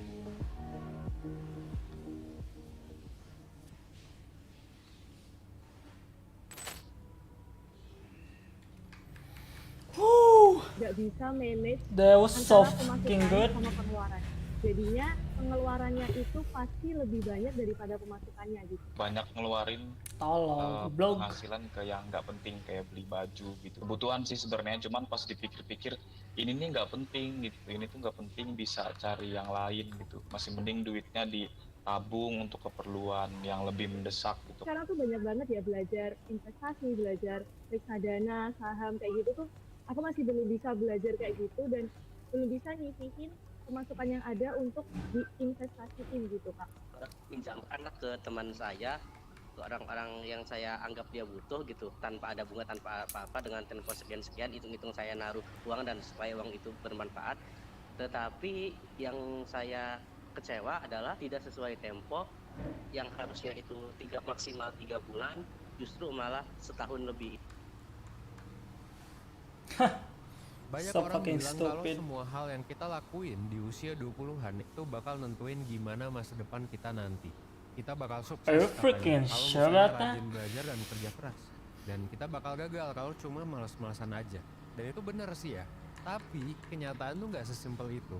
Kalaupun nanti lo udah sukses dan punya banyak duit, riset pun menjelaskan bahwa kalaupun lo udah punya kedua hal itu, masih ada loh yang ngerasa nggak bahagia dan ngerasa nggak puas sama kehidupannya. Padahal, misalnya mereka bisa beli apapun yang mereka mau dari hasil kerja keras.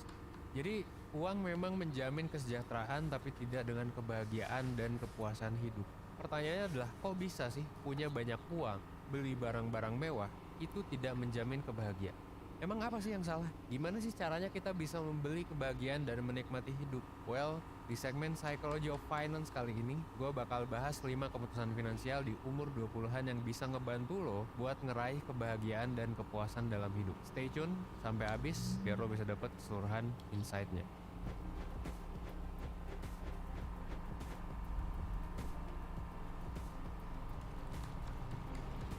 Welcome to Psychology of Finance.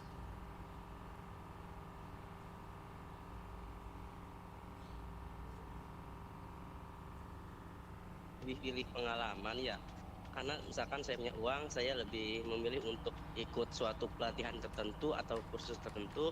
Karena kalau beli pengalaman itu aku mikirnya kapan lagi gitu bisa ambil pengalaman atau kesempatan, peluang yang saat ini bisa aku eksplor gitu daripada beli barang. Karena aku mikirnya kalau beli barang itu bisa nanti-nanti.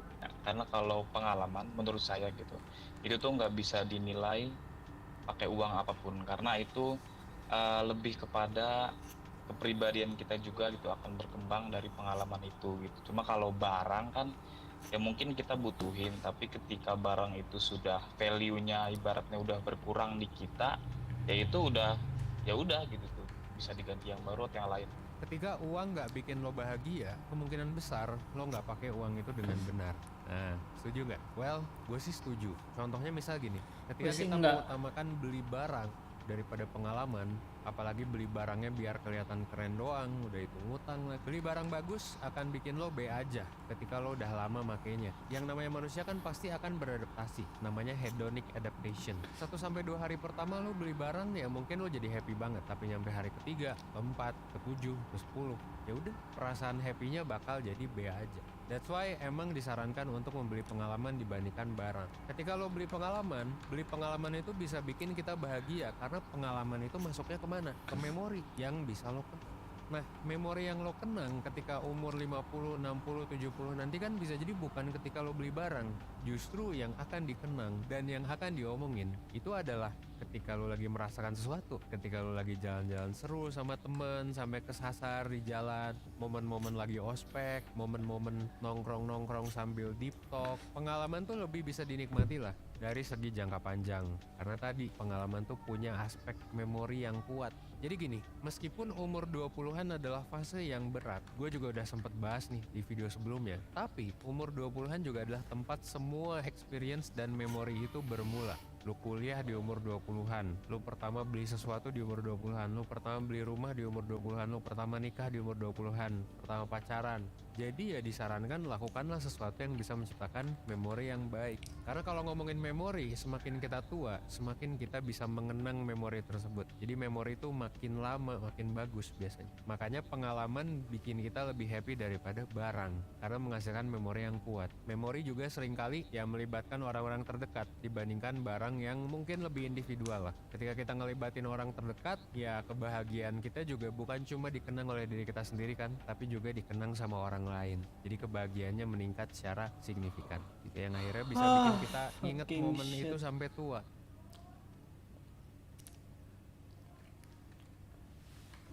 Yang kedua, menunda perilaku konsumtif. Menunda membeli sesuatu itu sama kayak makan setelah berpuasa. Ketika kita beli sesuatu, sama juga kita bakal jauh lebih puas ketika kita udah nahan-nahan dan setelah penantian yang panjang. Kalau dalam konteks keputusan finansial di umur 20-an, ya ini juga yang jadi alasan ya kenapa ketika lu gak boros, ketika lo bisa lebih sabar, ketika lo bisa investasi dalam jangka panjang, ini adalah salah satu pilihan terbaik yang bisa ngasih kebahagiaan, especially in the long term. Karena kita harus nunggu dulu kan buat dapat hasilnya. Gak bisa gitu lo investasi besoknya 2 kali lipat, 3 kali lipat. Enggak kan, bisa jadi bertahun-tahun. Jadi kita harus nunggu dulu, kita berekspektasi mungkin bakal dapat uang banyak ya, sampai akhirnya bisa kita nikmati. That's why gue sih ngedorong lo semua untuk menunda kesenangan instan ketika di umur 20-an. Tundalah beli barang-barang yang mungkin gak penting-penting banget atau kira-kira yang gak bakal ngasih kebahagiaan lo di jangka panjang. Coba ganti jadi yang lebih long term, kayak misalnya investasi. Paling simpel sih investasi ya. Ketika lo investasi di umur 20-an, ya lo pensiun bakal lebih enak nanti daripada ketika lo investasi di umur 30-an atau bahkan umur 40-an. Jangan lupa aja tapi ya, pilih kanal investasi yang terpercaya. Hati-hati banget aja dengan investasi bodong. Gak semua tempat investasi bisa ngasih kita jaminan yang oke dan aman.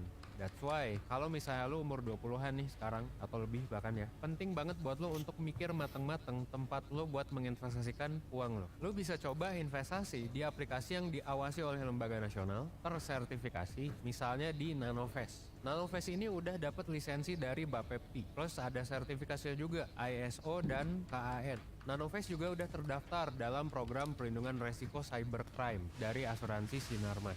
Jadi di sini keamanan data kita bakal lebih terjamin ketika kita berinvestasi. Di Nanovest ini lo bisa investasi ribuan produk saham US dan aset kripto. Saham Indonesia itu kan banyak ya, tapi terbatas jumlahnya. Coba ada nggak yang bisa komen berapa jumlah saham yang bisa kita beli di pasar saham Indonesia? Coba lo komen ya. Nah kan ada banyak aset ya, selain saham Indo atau mungkin reksadana dan lain sebagainya yang bisa lo beli buat berinvestasi. Sekalian juga untuk diversifikasi. Nah saham US ini bisa jadi salah satu best choice buat diversifikasi karena pertama dolar US yang merupakan masih mata uang terkuat di dunia, dan yang kedua US juga masih jadi pilihan buat growth bisnis, untuk return investasi juga, dan potensi rebound yang lebih oke. Nah, ini ngebuat pasar saham US cenderung lebih matang dan mungkin lebih seksi ya dibandingkan pasar saham negara lain. Itu yang kedua ya. Jadi tunda perilaku konsumtif, tunda instant gratification, utamakan jangka panjang.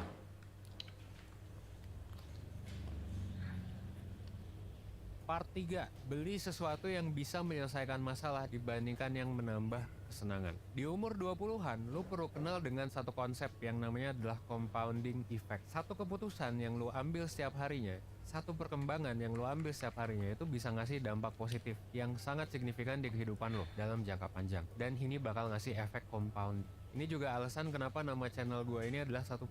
Karena ya, gimana caranya nih lu bisa ngambil keputusan yang lebih baik dan ngebuat lu berkembang seenggaknya 1% setiap harinya. Biar nanti lu bisa berkembang ribuan atau bahkan ratusan ribu persen dalam waktu bertahun-tahun. Jadi, belilah sesuatu yang bisa nyelesain masalah, bisa ningkatin kemampuan lu, bisa ngasih compounding effect dibandingkan yang cuma nambah kesenangan aja. Coba, kira-kira keputusan mana yang bakal ngasih efek yang lebih compounding? Pertama, beli MacBook buat keren-kerenan. Yang kedua, beli MacBook juga, tapi buat ngonten dan ngedit video biar lebih cepet. Ya ini udah jelas sih ya, gitu. Maksudnya basic lah pertanyaannya ya nggak sih? Pembeliannya sama, tapi alasannya beda. Sama-sama MacBook sih, tapi mindsetnya beda, alasannya beda, pemakaiannya juga beda. Ya jelas lah yang lebih oke secara keuangan ya adalah beli MacBook ketika lu punya masalah buat nyelesain proyekan, pengen lebih cepat ngerjain kerjaan. Bukan cuma masalah lu bisa teratasi dengan lebih cepat, tapi lu juga bisa upgrade diri kan dengan bikin performance kerjaan lu lebih oke. Nah ini bisa dalam long term itu bikin compounding effect yang ratusan persen bahkan ribuan persen. That's why ini bisa jadi bahan renungan. Sebelum mutusin buat beli sesuatu, lu bisa coba pikirin, ada nggak sih masalah yang bisa diselesain dari gue beli barang ini. Terus yang kedua pertanyaannya, ini bisa jadi efek compounding nggak? Bisa nggak ngasih kebahagiaan in the long term? Dan bisa bikin kita berkembang lebih baik nggak? Nah ini pertanyaan yang perlu direfleksikan setiap kali lu membeli barang di umur 20-an. 1 juta.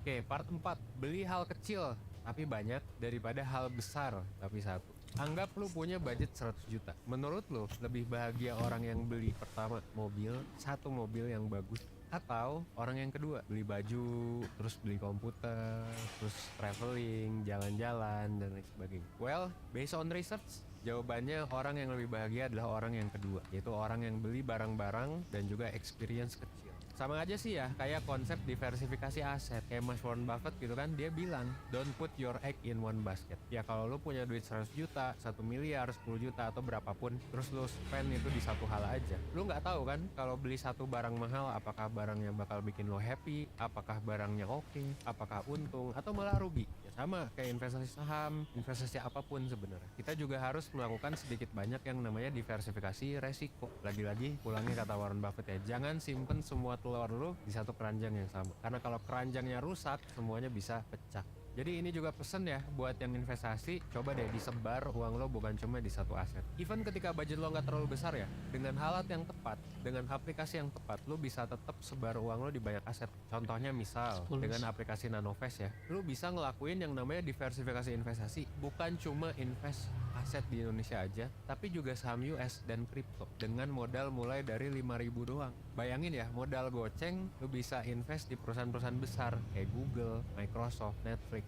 Gak perlu ribet-ribet download banyak aplikasi buat mantau semua asetnya, cukup satu Nanovest aja. Lo bisa mantau semua aset lo tadi dengan mudah, praktis, dan tanpa biaya transaksi.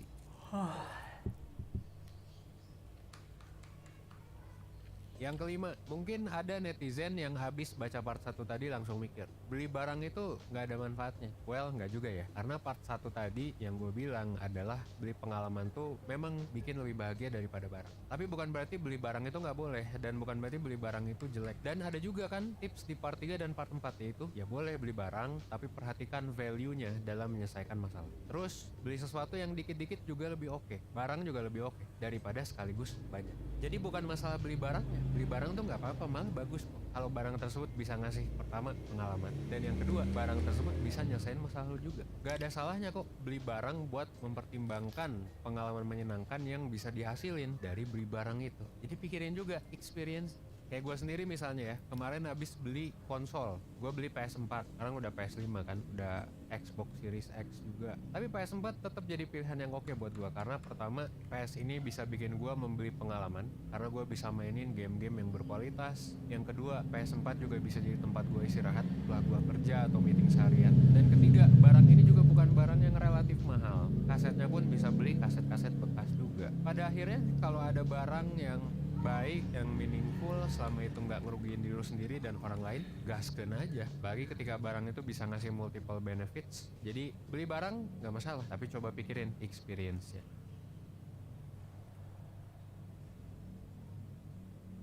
Itu dia ya, 5 keputusan finansial di umur 20-an yang bisa lo pertimbangkan buat ningkatin kualitas dan kepuasan hidup. Nah, kira-kira poin mana sih yang jadi favorit lo? Atau lo punya poin lain nggak selain yang udah gue sebutin di atas untuk umur 20-an? Coba sampein pendapat lo di kolom komentar. Dan kalau menurut gue sih, salah satu keputusan ya di umur 20-an yang paling worth it nih ketika gue belajar juga financial planning ya, itu menurut gue adalah mulai belajar investasi dari awal. Jadi kalau lo adalah investor pemula juga, umur 20-an, pengen nyoba-nyoba buat investasi, lo juga bisa mulai start from goceng ya, pakai aplikasi Nanovest. Download Nanovest di Google Play atau App Store, atau klik link yang ada di bio. Jangan lupa pakai kode referral, kenapa? Karena lo bisa dapetin reward sampai dengan 40.000. Jangan lupa pakai kode referral ini SAPERSXNA332, jangan lupa sikat ya, biar lo bisa dapetin reward. Selain itu, Nanofest juga lagi ada program bukber cuy. Banyak untung karena berinvestasi. Dengan total hadiah ratusan juta rupiah yang sayang banget kalau misalnya kita lewatin ya. So buruan install aplikasi Nanofest biar lu gak ketinggalan infonya. Akhir kata, gua Evan di 1%, well, thanks.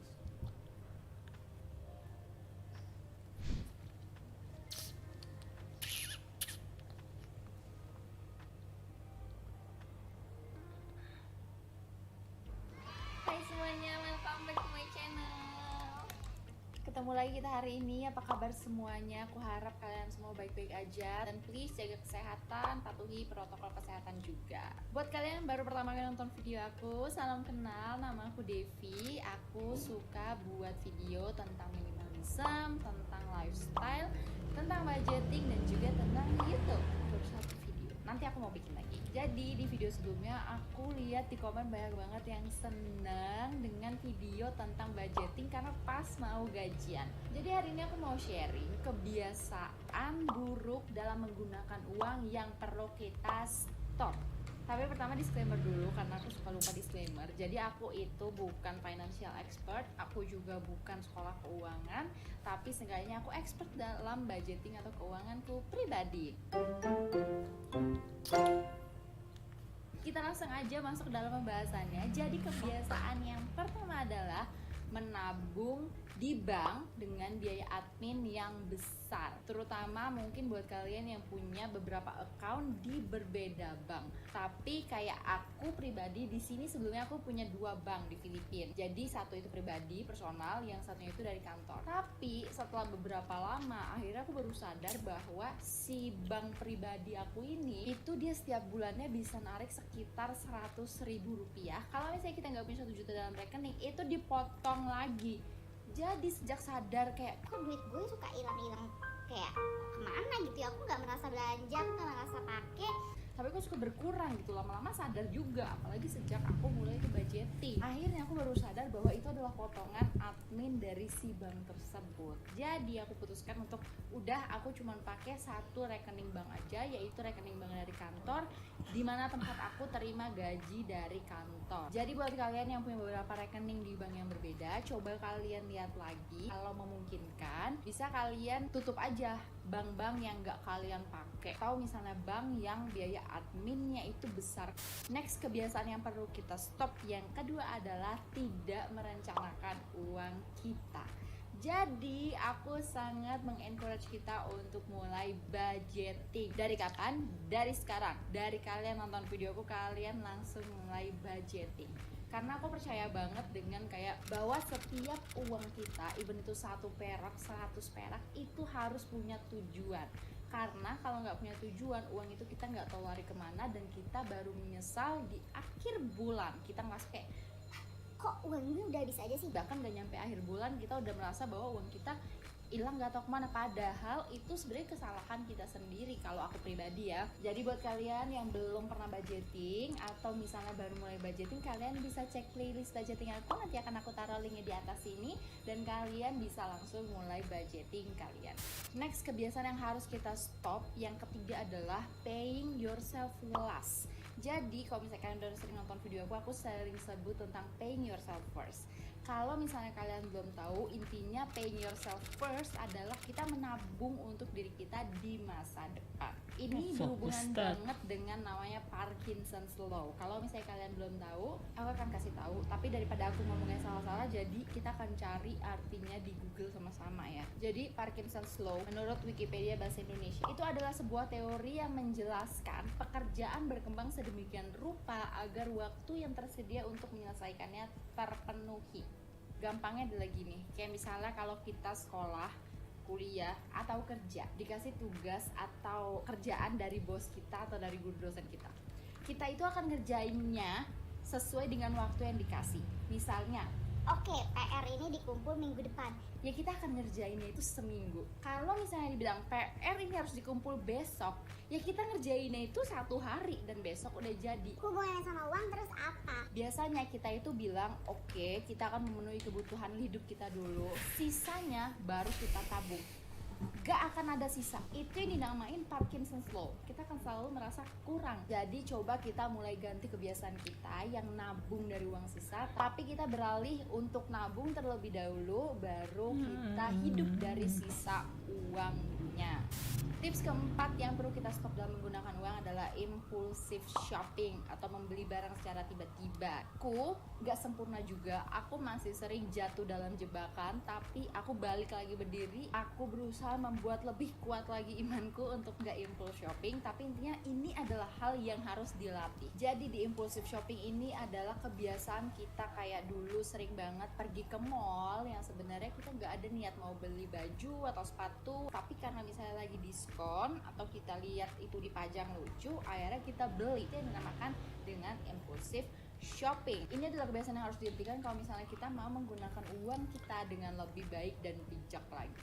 Next, kebiasaan yang kelima yang perlu kita stop adalah stop unused subscription. Jadi berhenti bayar hal-hal yang gak kalian butuhkan. Contoh, gym membership.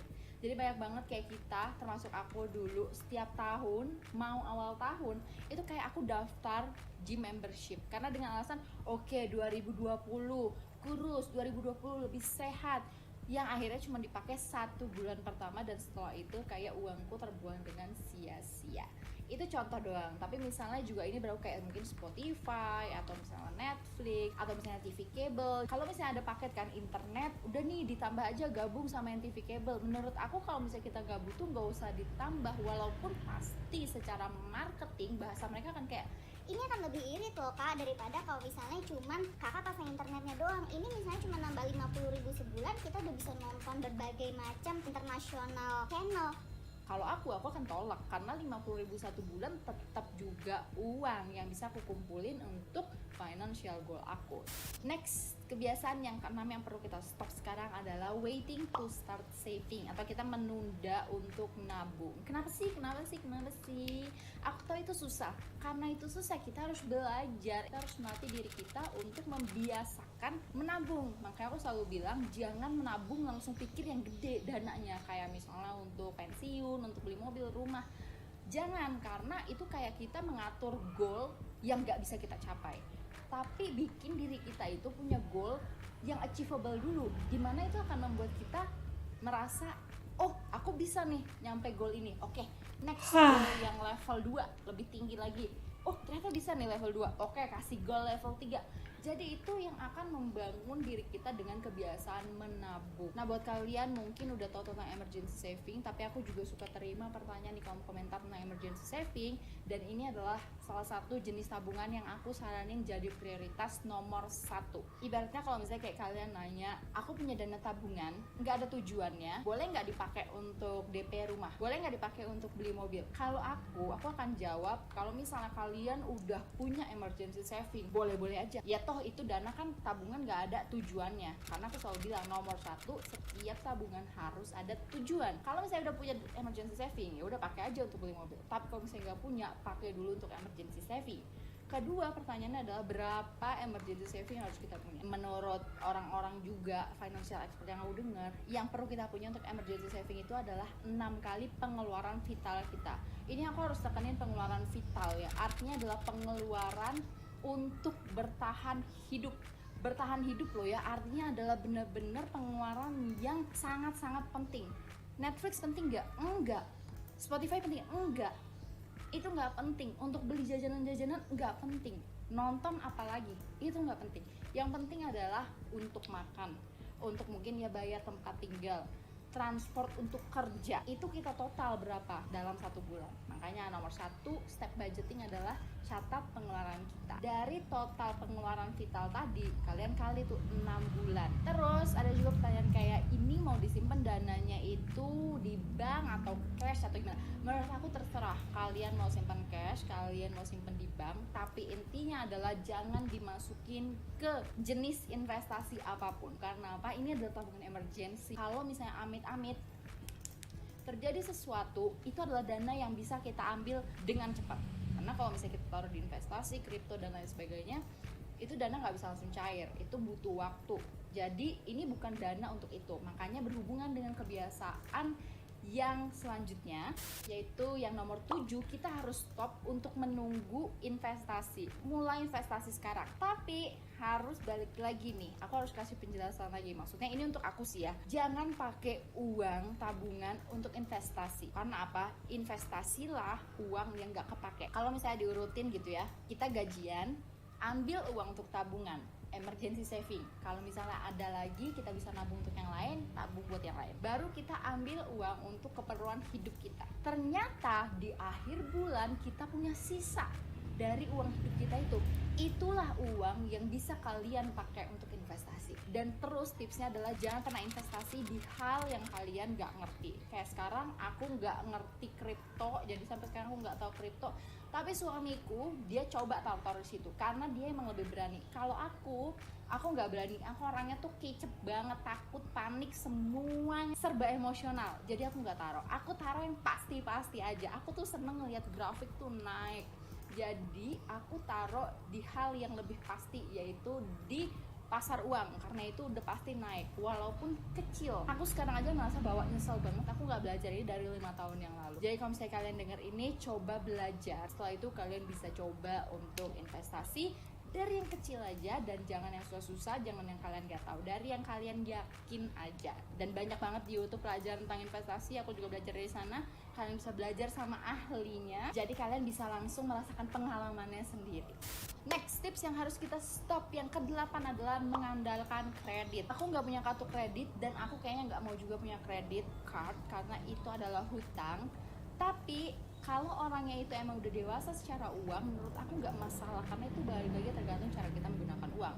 Tapi kalau misalnya kita belum dewasa dan belum bisa mengatur uang kita, ada loh orang yang merasa bahwa kredit card itu adalah backup plan-nya dia. Kalau misalnya terjadi apa-apa, misalnya gue taruh aja nih duit gue di investasi, jadi biar nyambung ceritanya ya, gue taruh aja nih di kripto, karena kalau misalnya terjadi apa-apa, gue butuh dana untuk ke rumah sakit atau apa, ada kredit card kok. No, enggak, itu enggak kayak gitu ya. Aku sama sekali tidak mendukung itu, karena credit card itu bukan backup plan. Intinya adalah lebih baik kita punya, makanya dana emergency. Yang kedua, kita punya tabungan. Aku selalu bilang bahwa kalau kita mau sesuatu, usahain nabung dulu. Tapi ada juga orang-orang yang bilang, aku kredit untuk buka usaha, aku kredit untuk beli rumah, aku kredit untuk beli mobil karena mobilnya untuk usaha balik. Gak masalah menurut aku, selama kredit itu dipakai untuk hal yang baik. Jadi bukan untuk hal-hal yang dipamerkan ke teman-teman, dipamerkan melalui sosial media. Jual nanti nggak om sama bunga? Enggak bang, mau dipakai buat jahit. Oh, oke. Itu baru aneh menurutku ya, karena lu ngutang, tapi lu bisa pamer punya ini, punya itu, lu ngutang. Gak make sense buat aku. Karena ini adalah berhubungan dengan tips yang ke-9 yang harus kalian stop, yaitu adalah ignoring your debt, atau lupa punya kredit. Sebenarnya nggak mungkin lupa ya, pasti pura-pura lupa. Jangan pura-pura lupa atau meninggalkan hutang kalian. Utang dibawa mati loh, dibawa ke dalam kubur itu ditagih utang. Jadi jangan dilupakan. Makanya kalau misalnya kita berhutang, kita harus punya rencana gimana cara kita membayarnya, berapa lama kita membayarnya, itu harus udah ada tuh secara rinci. Kalau saran dari aku buat kalian yang punya hutang, nomor 1 lunasin hutang dulu. Jadi itu harus prioritas yang besar. Yang kedua adalah tabungannya. Uang yang dibayarkan untuk hutang harus lebih besar dari jumlah tabungan kalian.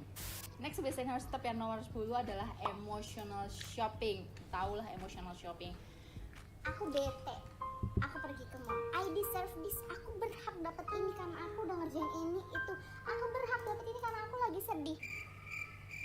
Kalau kita kayak gitu terus, itu akan jadi alasan untuk kita hambur-hamburkan uang kita. Kalau kita hambur-hamburin uang, ya kita akan makin jauh dari financial goal kita. Jadi kita harus stop this emotional shopping. Jadi di sini membantu banget kalau misalnya kita itu punya hobi, karena biasanya kita itu bete karena kita bosen. Jadi kalau misalnya kita punya hobi, kita bisa ngelakuin hobi kita saat mungkin ada emosional yang kurang enak untuk kita alami di hari. Next, ini adalah tips yang terakhir yang perlu kita stop dalam menggunakan uang kita, yaitu adalah stop keeping up with expensive friends.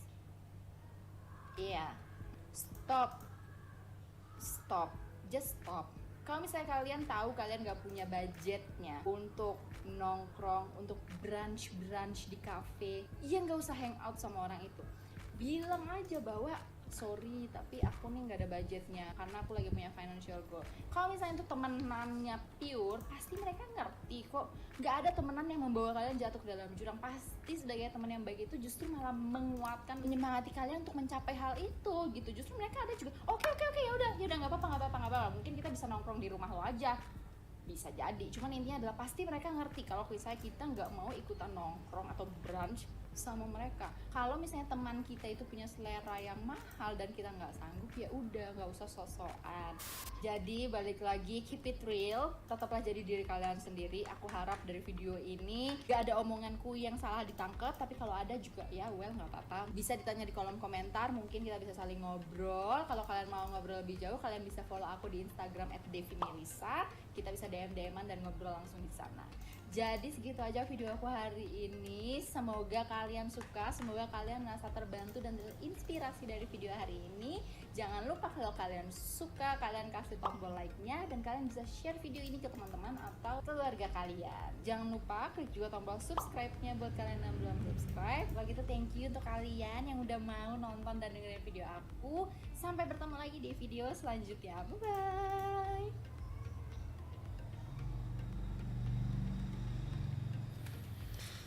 Fucking done, bitch.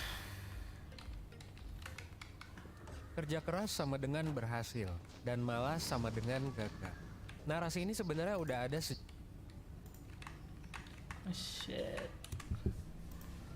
sejak dulu banget. Dan narasi ini, mindset ini, itu membentuk perspektif yang kuat di masyarakat bahwa kerja keras adalah faktor utama yang menentukan kesuksesan seseorang. Tapi fenomena ini akhirnya bikin gue bertanya-tanya, apakah benar mereka yang miskin dan gagal itu hasilnya adalah karena kurang kerja keras? Atau justru ada faktor lain yang bahkan sekarang memberi dampak ke lu, yang mungkin sekarang males mulu dan akhirnya bikin lu jadi gagal dan susah bangkit untuk mengubah hidup? Well, stay tune di video ini sampai habis biar lo bisa dapat keseluruhan insight-nya.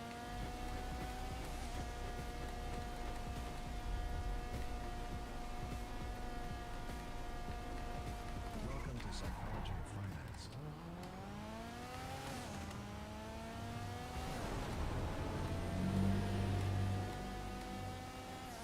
Kita semua perlu paham ya, kalau sekarang kita tuh hidup di era kapitalisme, di mana sukses atau enggaknya hidup lo ditentukan dari seberapa banyak kapital atau aset yang lo punya. Tentu aset itu nggak selalu tentang uang, bisa juga inteligensi, bisa juga soal manner, bisa juga soal fashion, banyak juga aset dalam bentuk lain. Dalam sistem kapitalisme banyak masalah yang bisa terjadi. Salah satu yang paling sering adalah masalah kesenjangan ekonomi. Hanya lo bisa lihat di kurikulum 1% juga bentuknya segitiga. Lebih banyak orang yang miskin ketimbang orang kaya. Dan orang kaya itu cenderung lebih banyak di level 4. Mereka tuh punya akses ke banyak hal yang berkualitas. Sedangkan orang miskin, jangankan akses berkualitas, untuk level 1 aja, untuk survive, dan dapat akses buat sekolah yang oke aja udah beruntung banget. Kenapa bisa kayak gitu ya? Karena semuanya, hampir semua butuh duit dan aset. Nah, permasalahan ini akhirnya bikin kompetisi kalau menurut orang-orang ya. Ini tuh jadi kagak adil. Orang kaya akan selalu lebih diuntungkan daripada orang miskin, yang akhirnya bikin peluang orang miskin buat menang jadi sangat kecil. Kecuali kalau memang orang miskin itu terberkahi dengan inteligensi, terberkahi dengan keberuntungan. Tapi ya kita tahu lah, nggak semua orang diberkahi oleh kedua hal itu. That's why jangan heran kalau di banyak kasus orang kaya tuh lebih sering menang, lebih mudah dapat kerjaan, lebih sering damai, dan lebih pintar, bahkan terkadang lebih tengil juga. Karena ya ibaratnya orang kaya lebih punya power buat mengendalikan hidupnya. Kondisi ini pun akhirnya menciptakan masalah baru buat orang miskin. Karena ya mereka udah keseringan gagal, udah keseringan kalah, karena hal di luar kendali mereka. Banyak orang miskin yang mengalami masalah psikologis yang akhirnya disebut sebagai gangguan mental kalau udah parah banget, atau kalau yang belum separah itu tapi udah nggak mau usaha, namanya adalah mental pasrah. Nah, fenomena ini sebenarnya disebut oleh salah satu ilmuwan psikologi, itu namanya adalah learn helplessness, alias lu belajar untuk lu kagak ngelakuin apa-apa. Belajar kagak ngelakuin apa-apa karena ngerasa nggak punya kendali atas masalah yang lagi mereka hadapi. Padahal kalau sebenarnya take action tuh bisa selesai, tapi nggak ngelakuin apa-apa aja. Nah, ini bisa terjadi karena beberapa hal. Tapi yang utama adalah ya karena udah terlalu sering kalah dan gagal karena faktor di luar kendali. Akhirnya mereka jadi mikir kayak gini, sekeras apapun mereka berusaha, mereka tetap gak bisa mengendalikan kondisi. Udah ngelamar kerja sana sini tapi nggak dapet, udah berusaha jualan sana sini kagak laku-laku, udah berusaha PDKT kesana kemari masih jomblo aja gitu ya. Gagal memang wajar, gagal memang harus, gagal memang ya sebuah fenomena yang normal, tapi kalau keseringan ya bisa jadi penyebab dari mental pasrah juga. Dan akhirnya ya kita semua yang punya mental pasrah itu punya berbagai problem. Lu bisa pause dulu nih buat baca, perlu gue bilangin ya. Kalau lu udah merasakan dampak ini berarti lu mesti nonton ini sampai habis.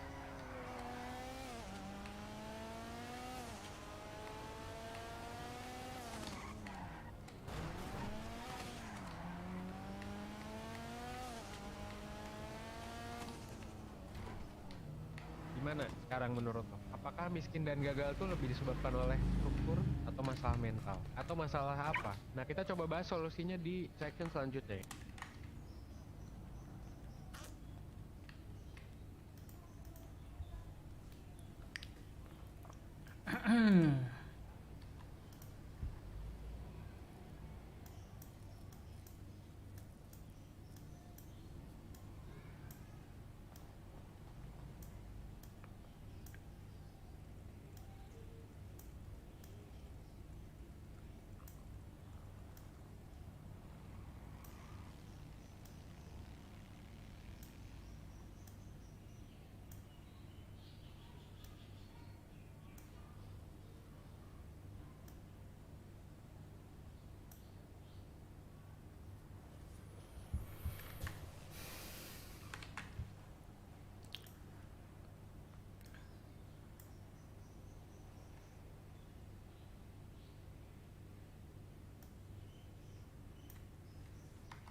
Wah,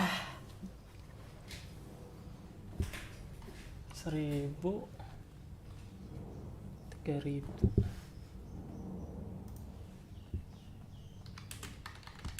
Aduh, sorry bang.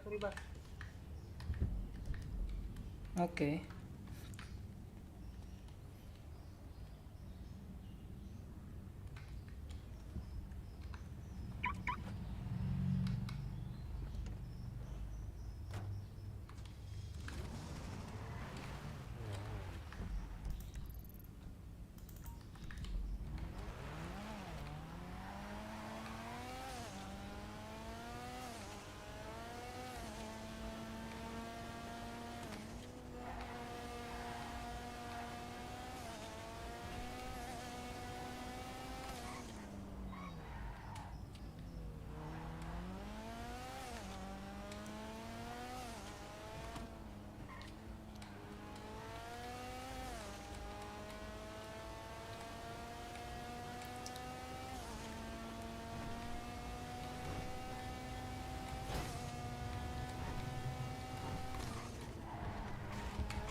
Fuck, so fucking messed up.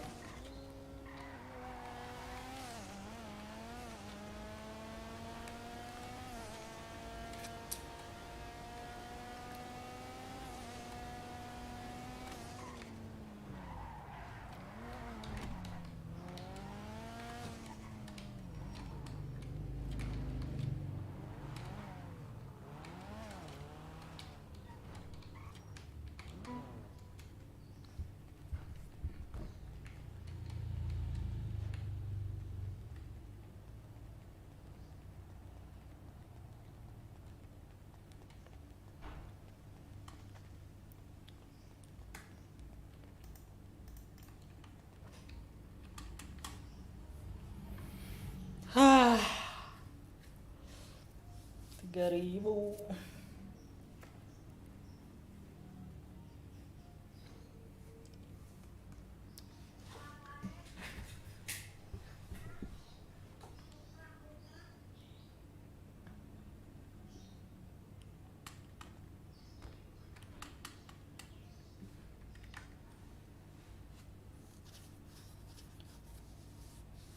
Putatis 50.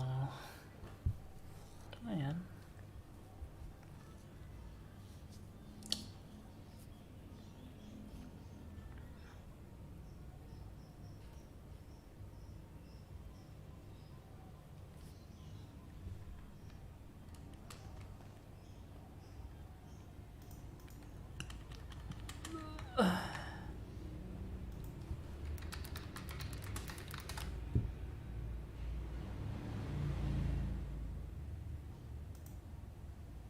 Oke, asal coklat. Nah, kalau teman-teman belum tahu buat pembuatan coklat, nah di sini tuh. Nah,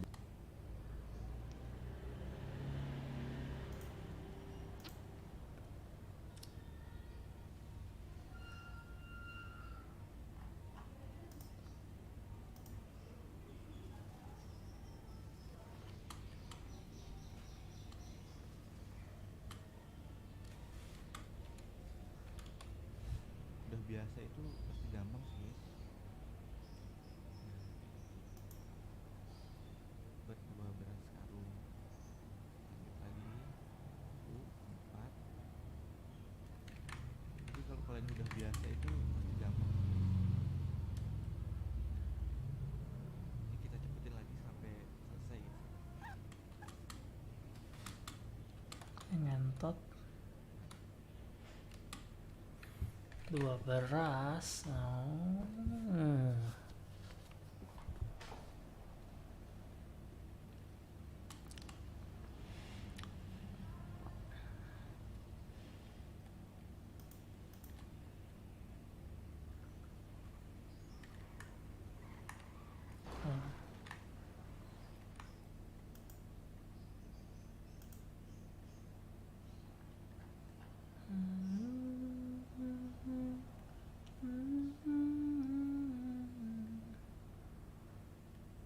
Tiga 1.500 dibagi 25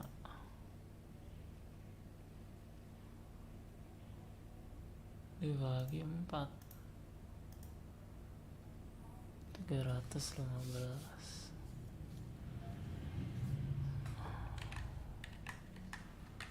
Kayaknya bisa sih. 400 10.000 10 300.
Entot.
Tujuh empat tujuh nol empat nol.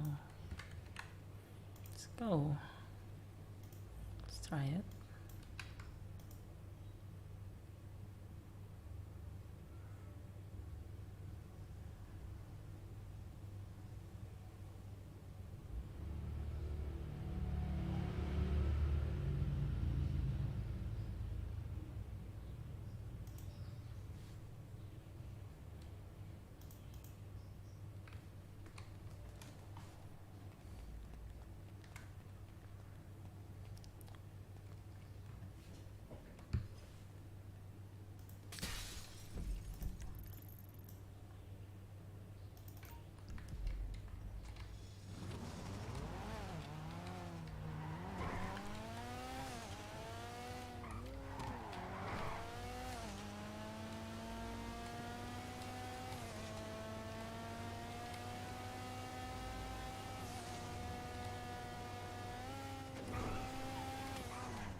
Tuh di bagian BMW paling atas.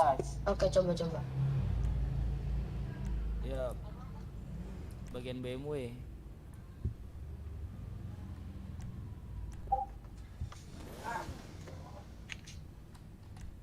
Oh, gini tuh. Oh, oke.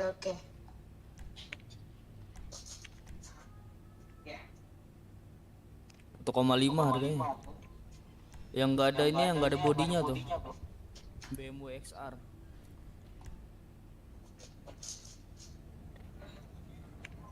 Yang ini.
Mau yang new.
Bang.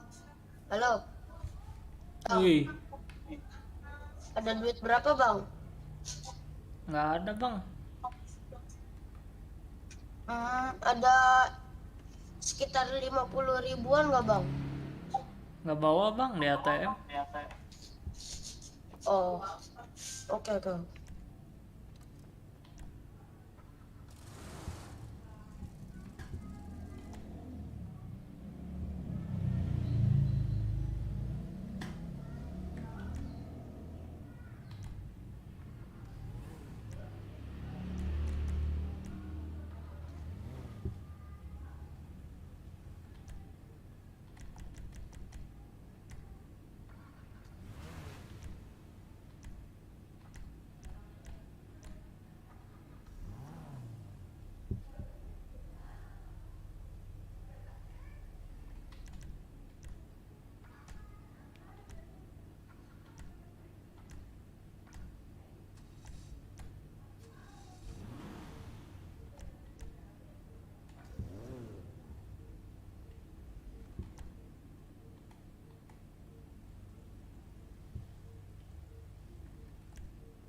Bang, Uy, itu mobil abang berapaan bang?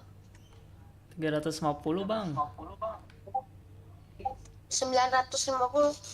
300. Oke. Boleh tolong anterin ke Balkot gak? Ntar aku bayar. Ayo, 10.000 cukup kan? cukup.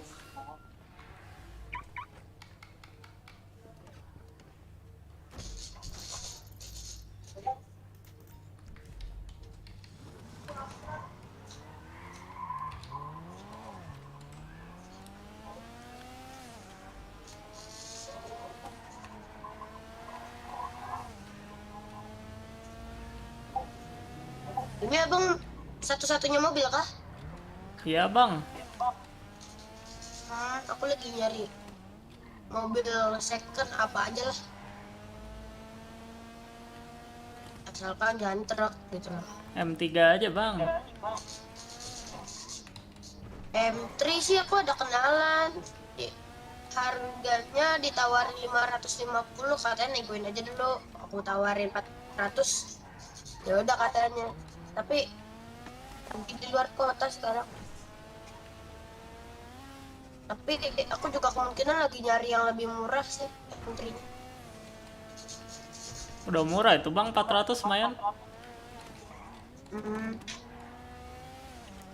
Iya sih.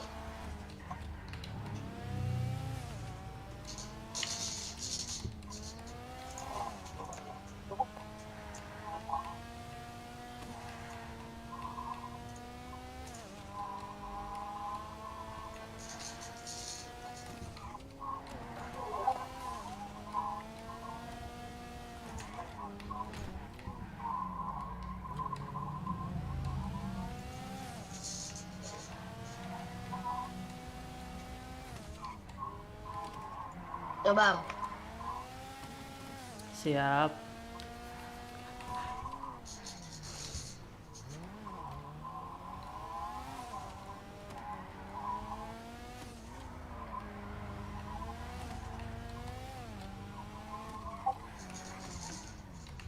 Thank you ya.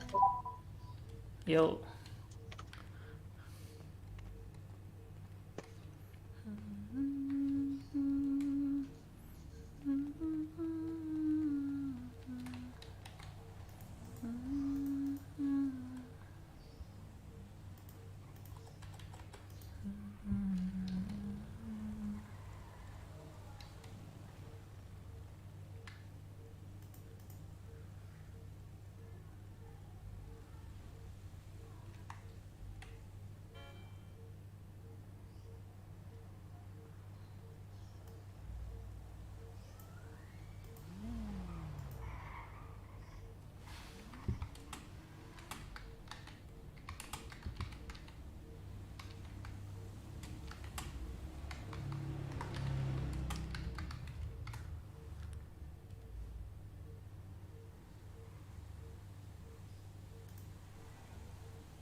Entot.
Gana.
Ah.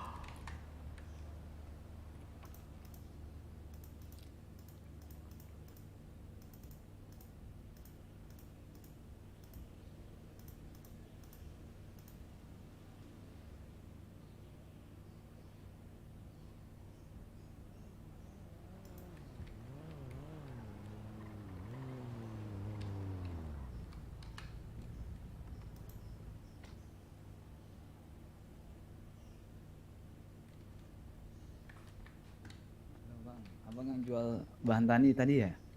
Iya bang. Oh iya, bentar bang. Tadi tebunya ada berapa? Tebu, coklat, cabai. 800, 700 sama 450. Oke, hitung bentar bang.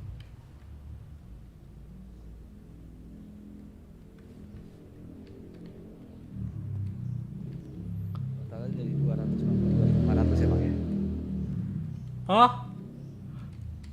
Nah, bener kan? Salah bang. Nah, berapa? Coba hitung. 292.500. Nah iya, emang saya nyebut berapa? Oh tadi kedengarannya 626. Oh. Nah bang, coba sini bang.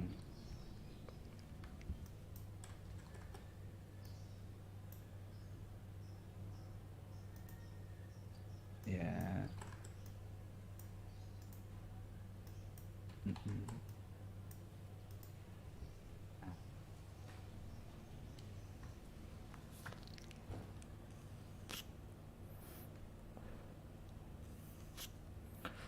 Nah itu bang uangnya bang. Ya. Siap ya. Bang, makasih bang. Yo, thank you.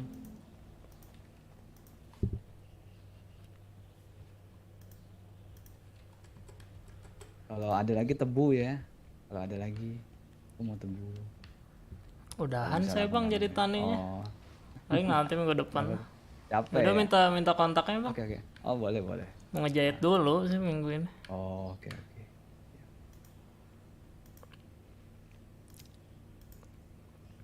Tuh. Ini abangnya juga deh boleh kirim ke aku nomornya. Nah, itu bang. Oke. Asirogi. Oke. Yaudah aku duluan ya. Oke.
Bangse.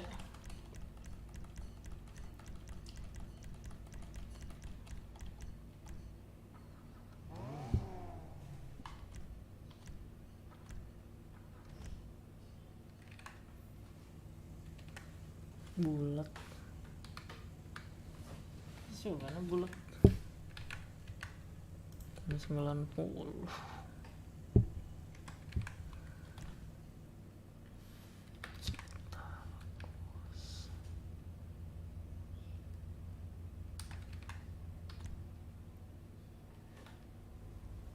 Komet.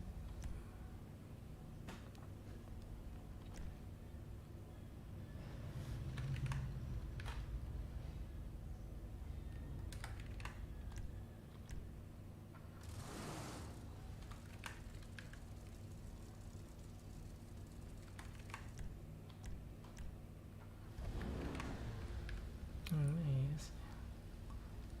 Ini 1,2.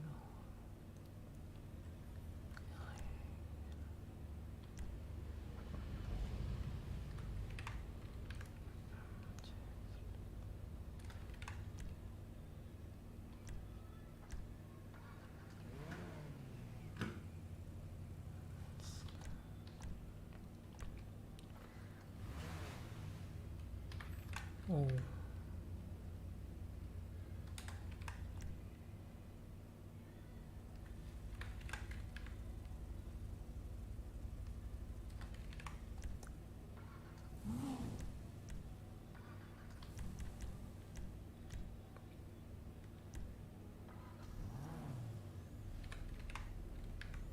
Rusak ya, kuruma. What? Mamba.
Oh, Hermes.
Okay, it's done.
Tuh, dapat 2 beras karung.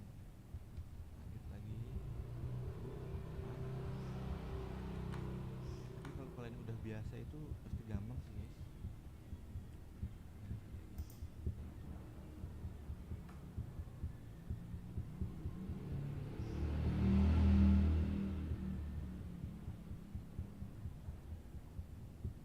Oke udah kak, coba dicek lagi.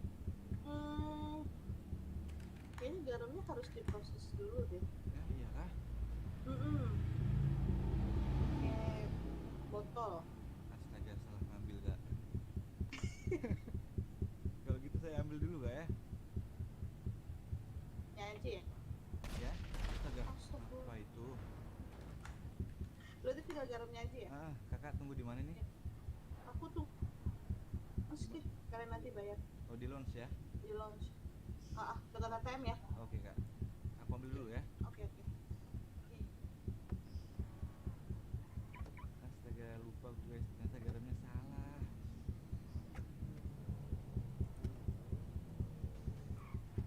Oke, kita udah nyampe lagi nih guys. Kita ketemu lagi sama orangnya. Ternyata dia itu salah guys.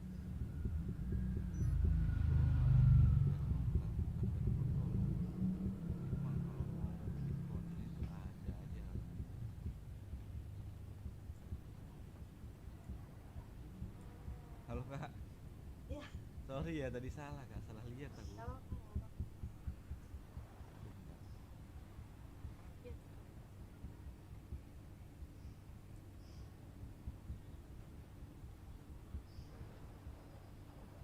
Kantong berapa kak?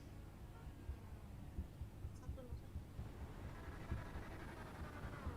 Oke kak. Bener ya?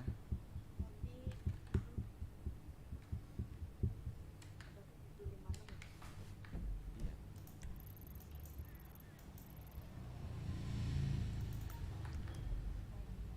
Oke, makasih kak ya. Ya, thank you. Ya, misi kak. Ya. Oke guys, kita udah dapet 700. Kan bisa gitu. Aku ada baju.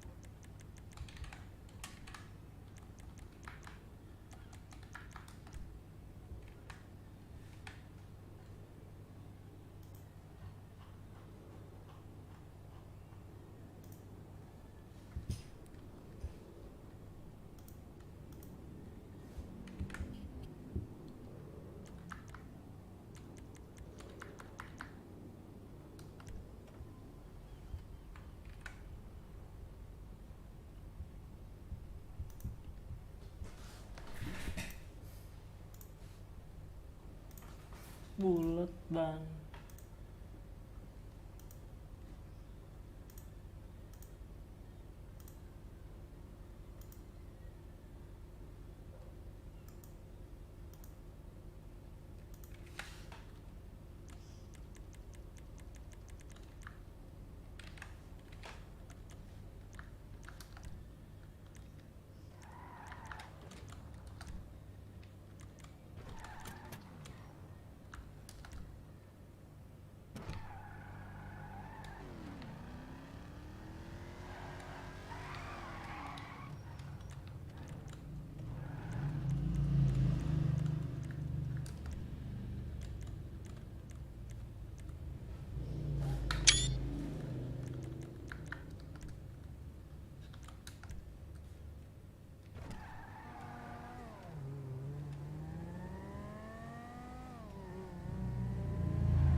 On the mission Eye in the Sky, you are tasked with delivering the Z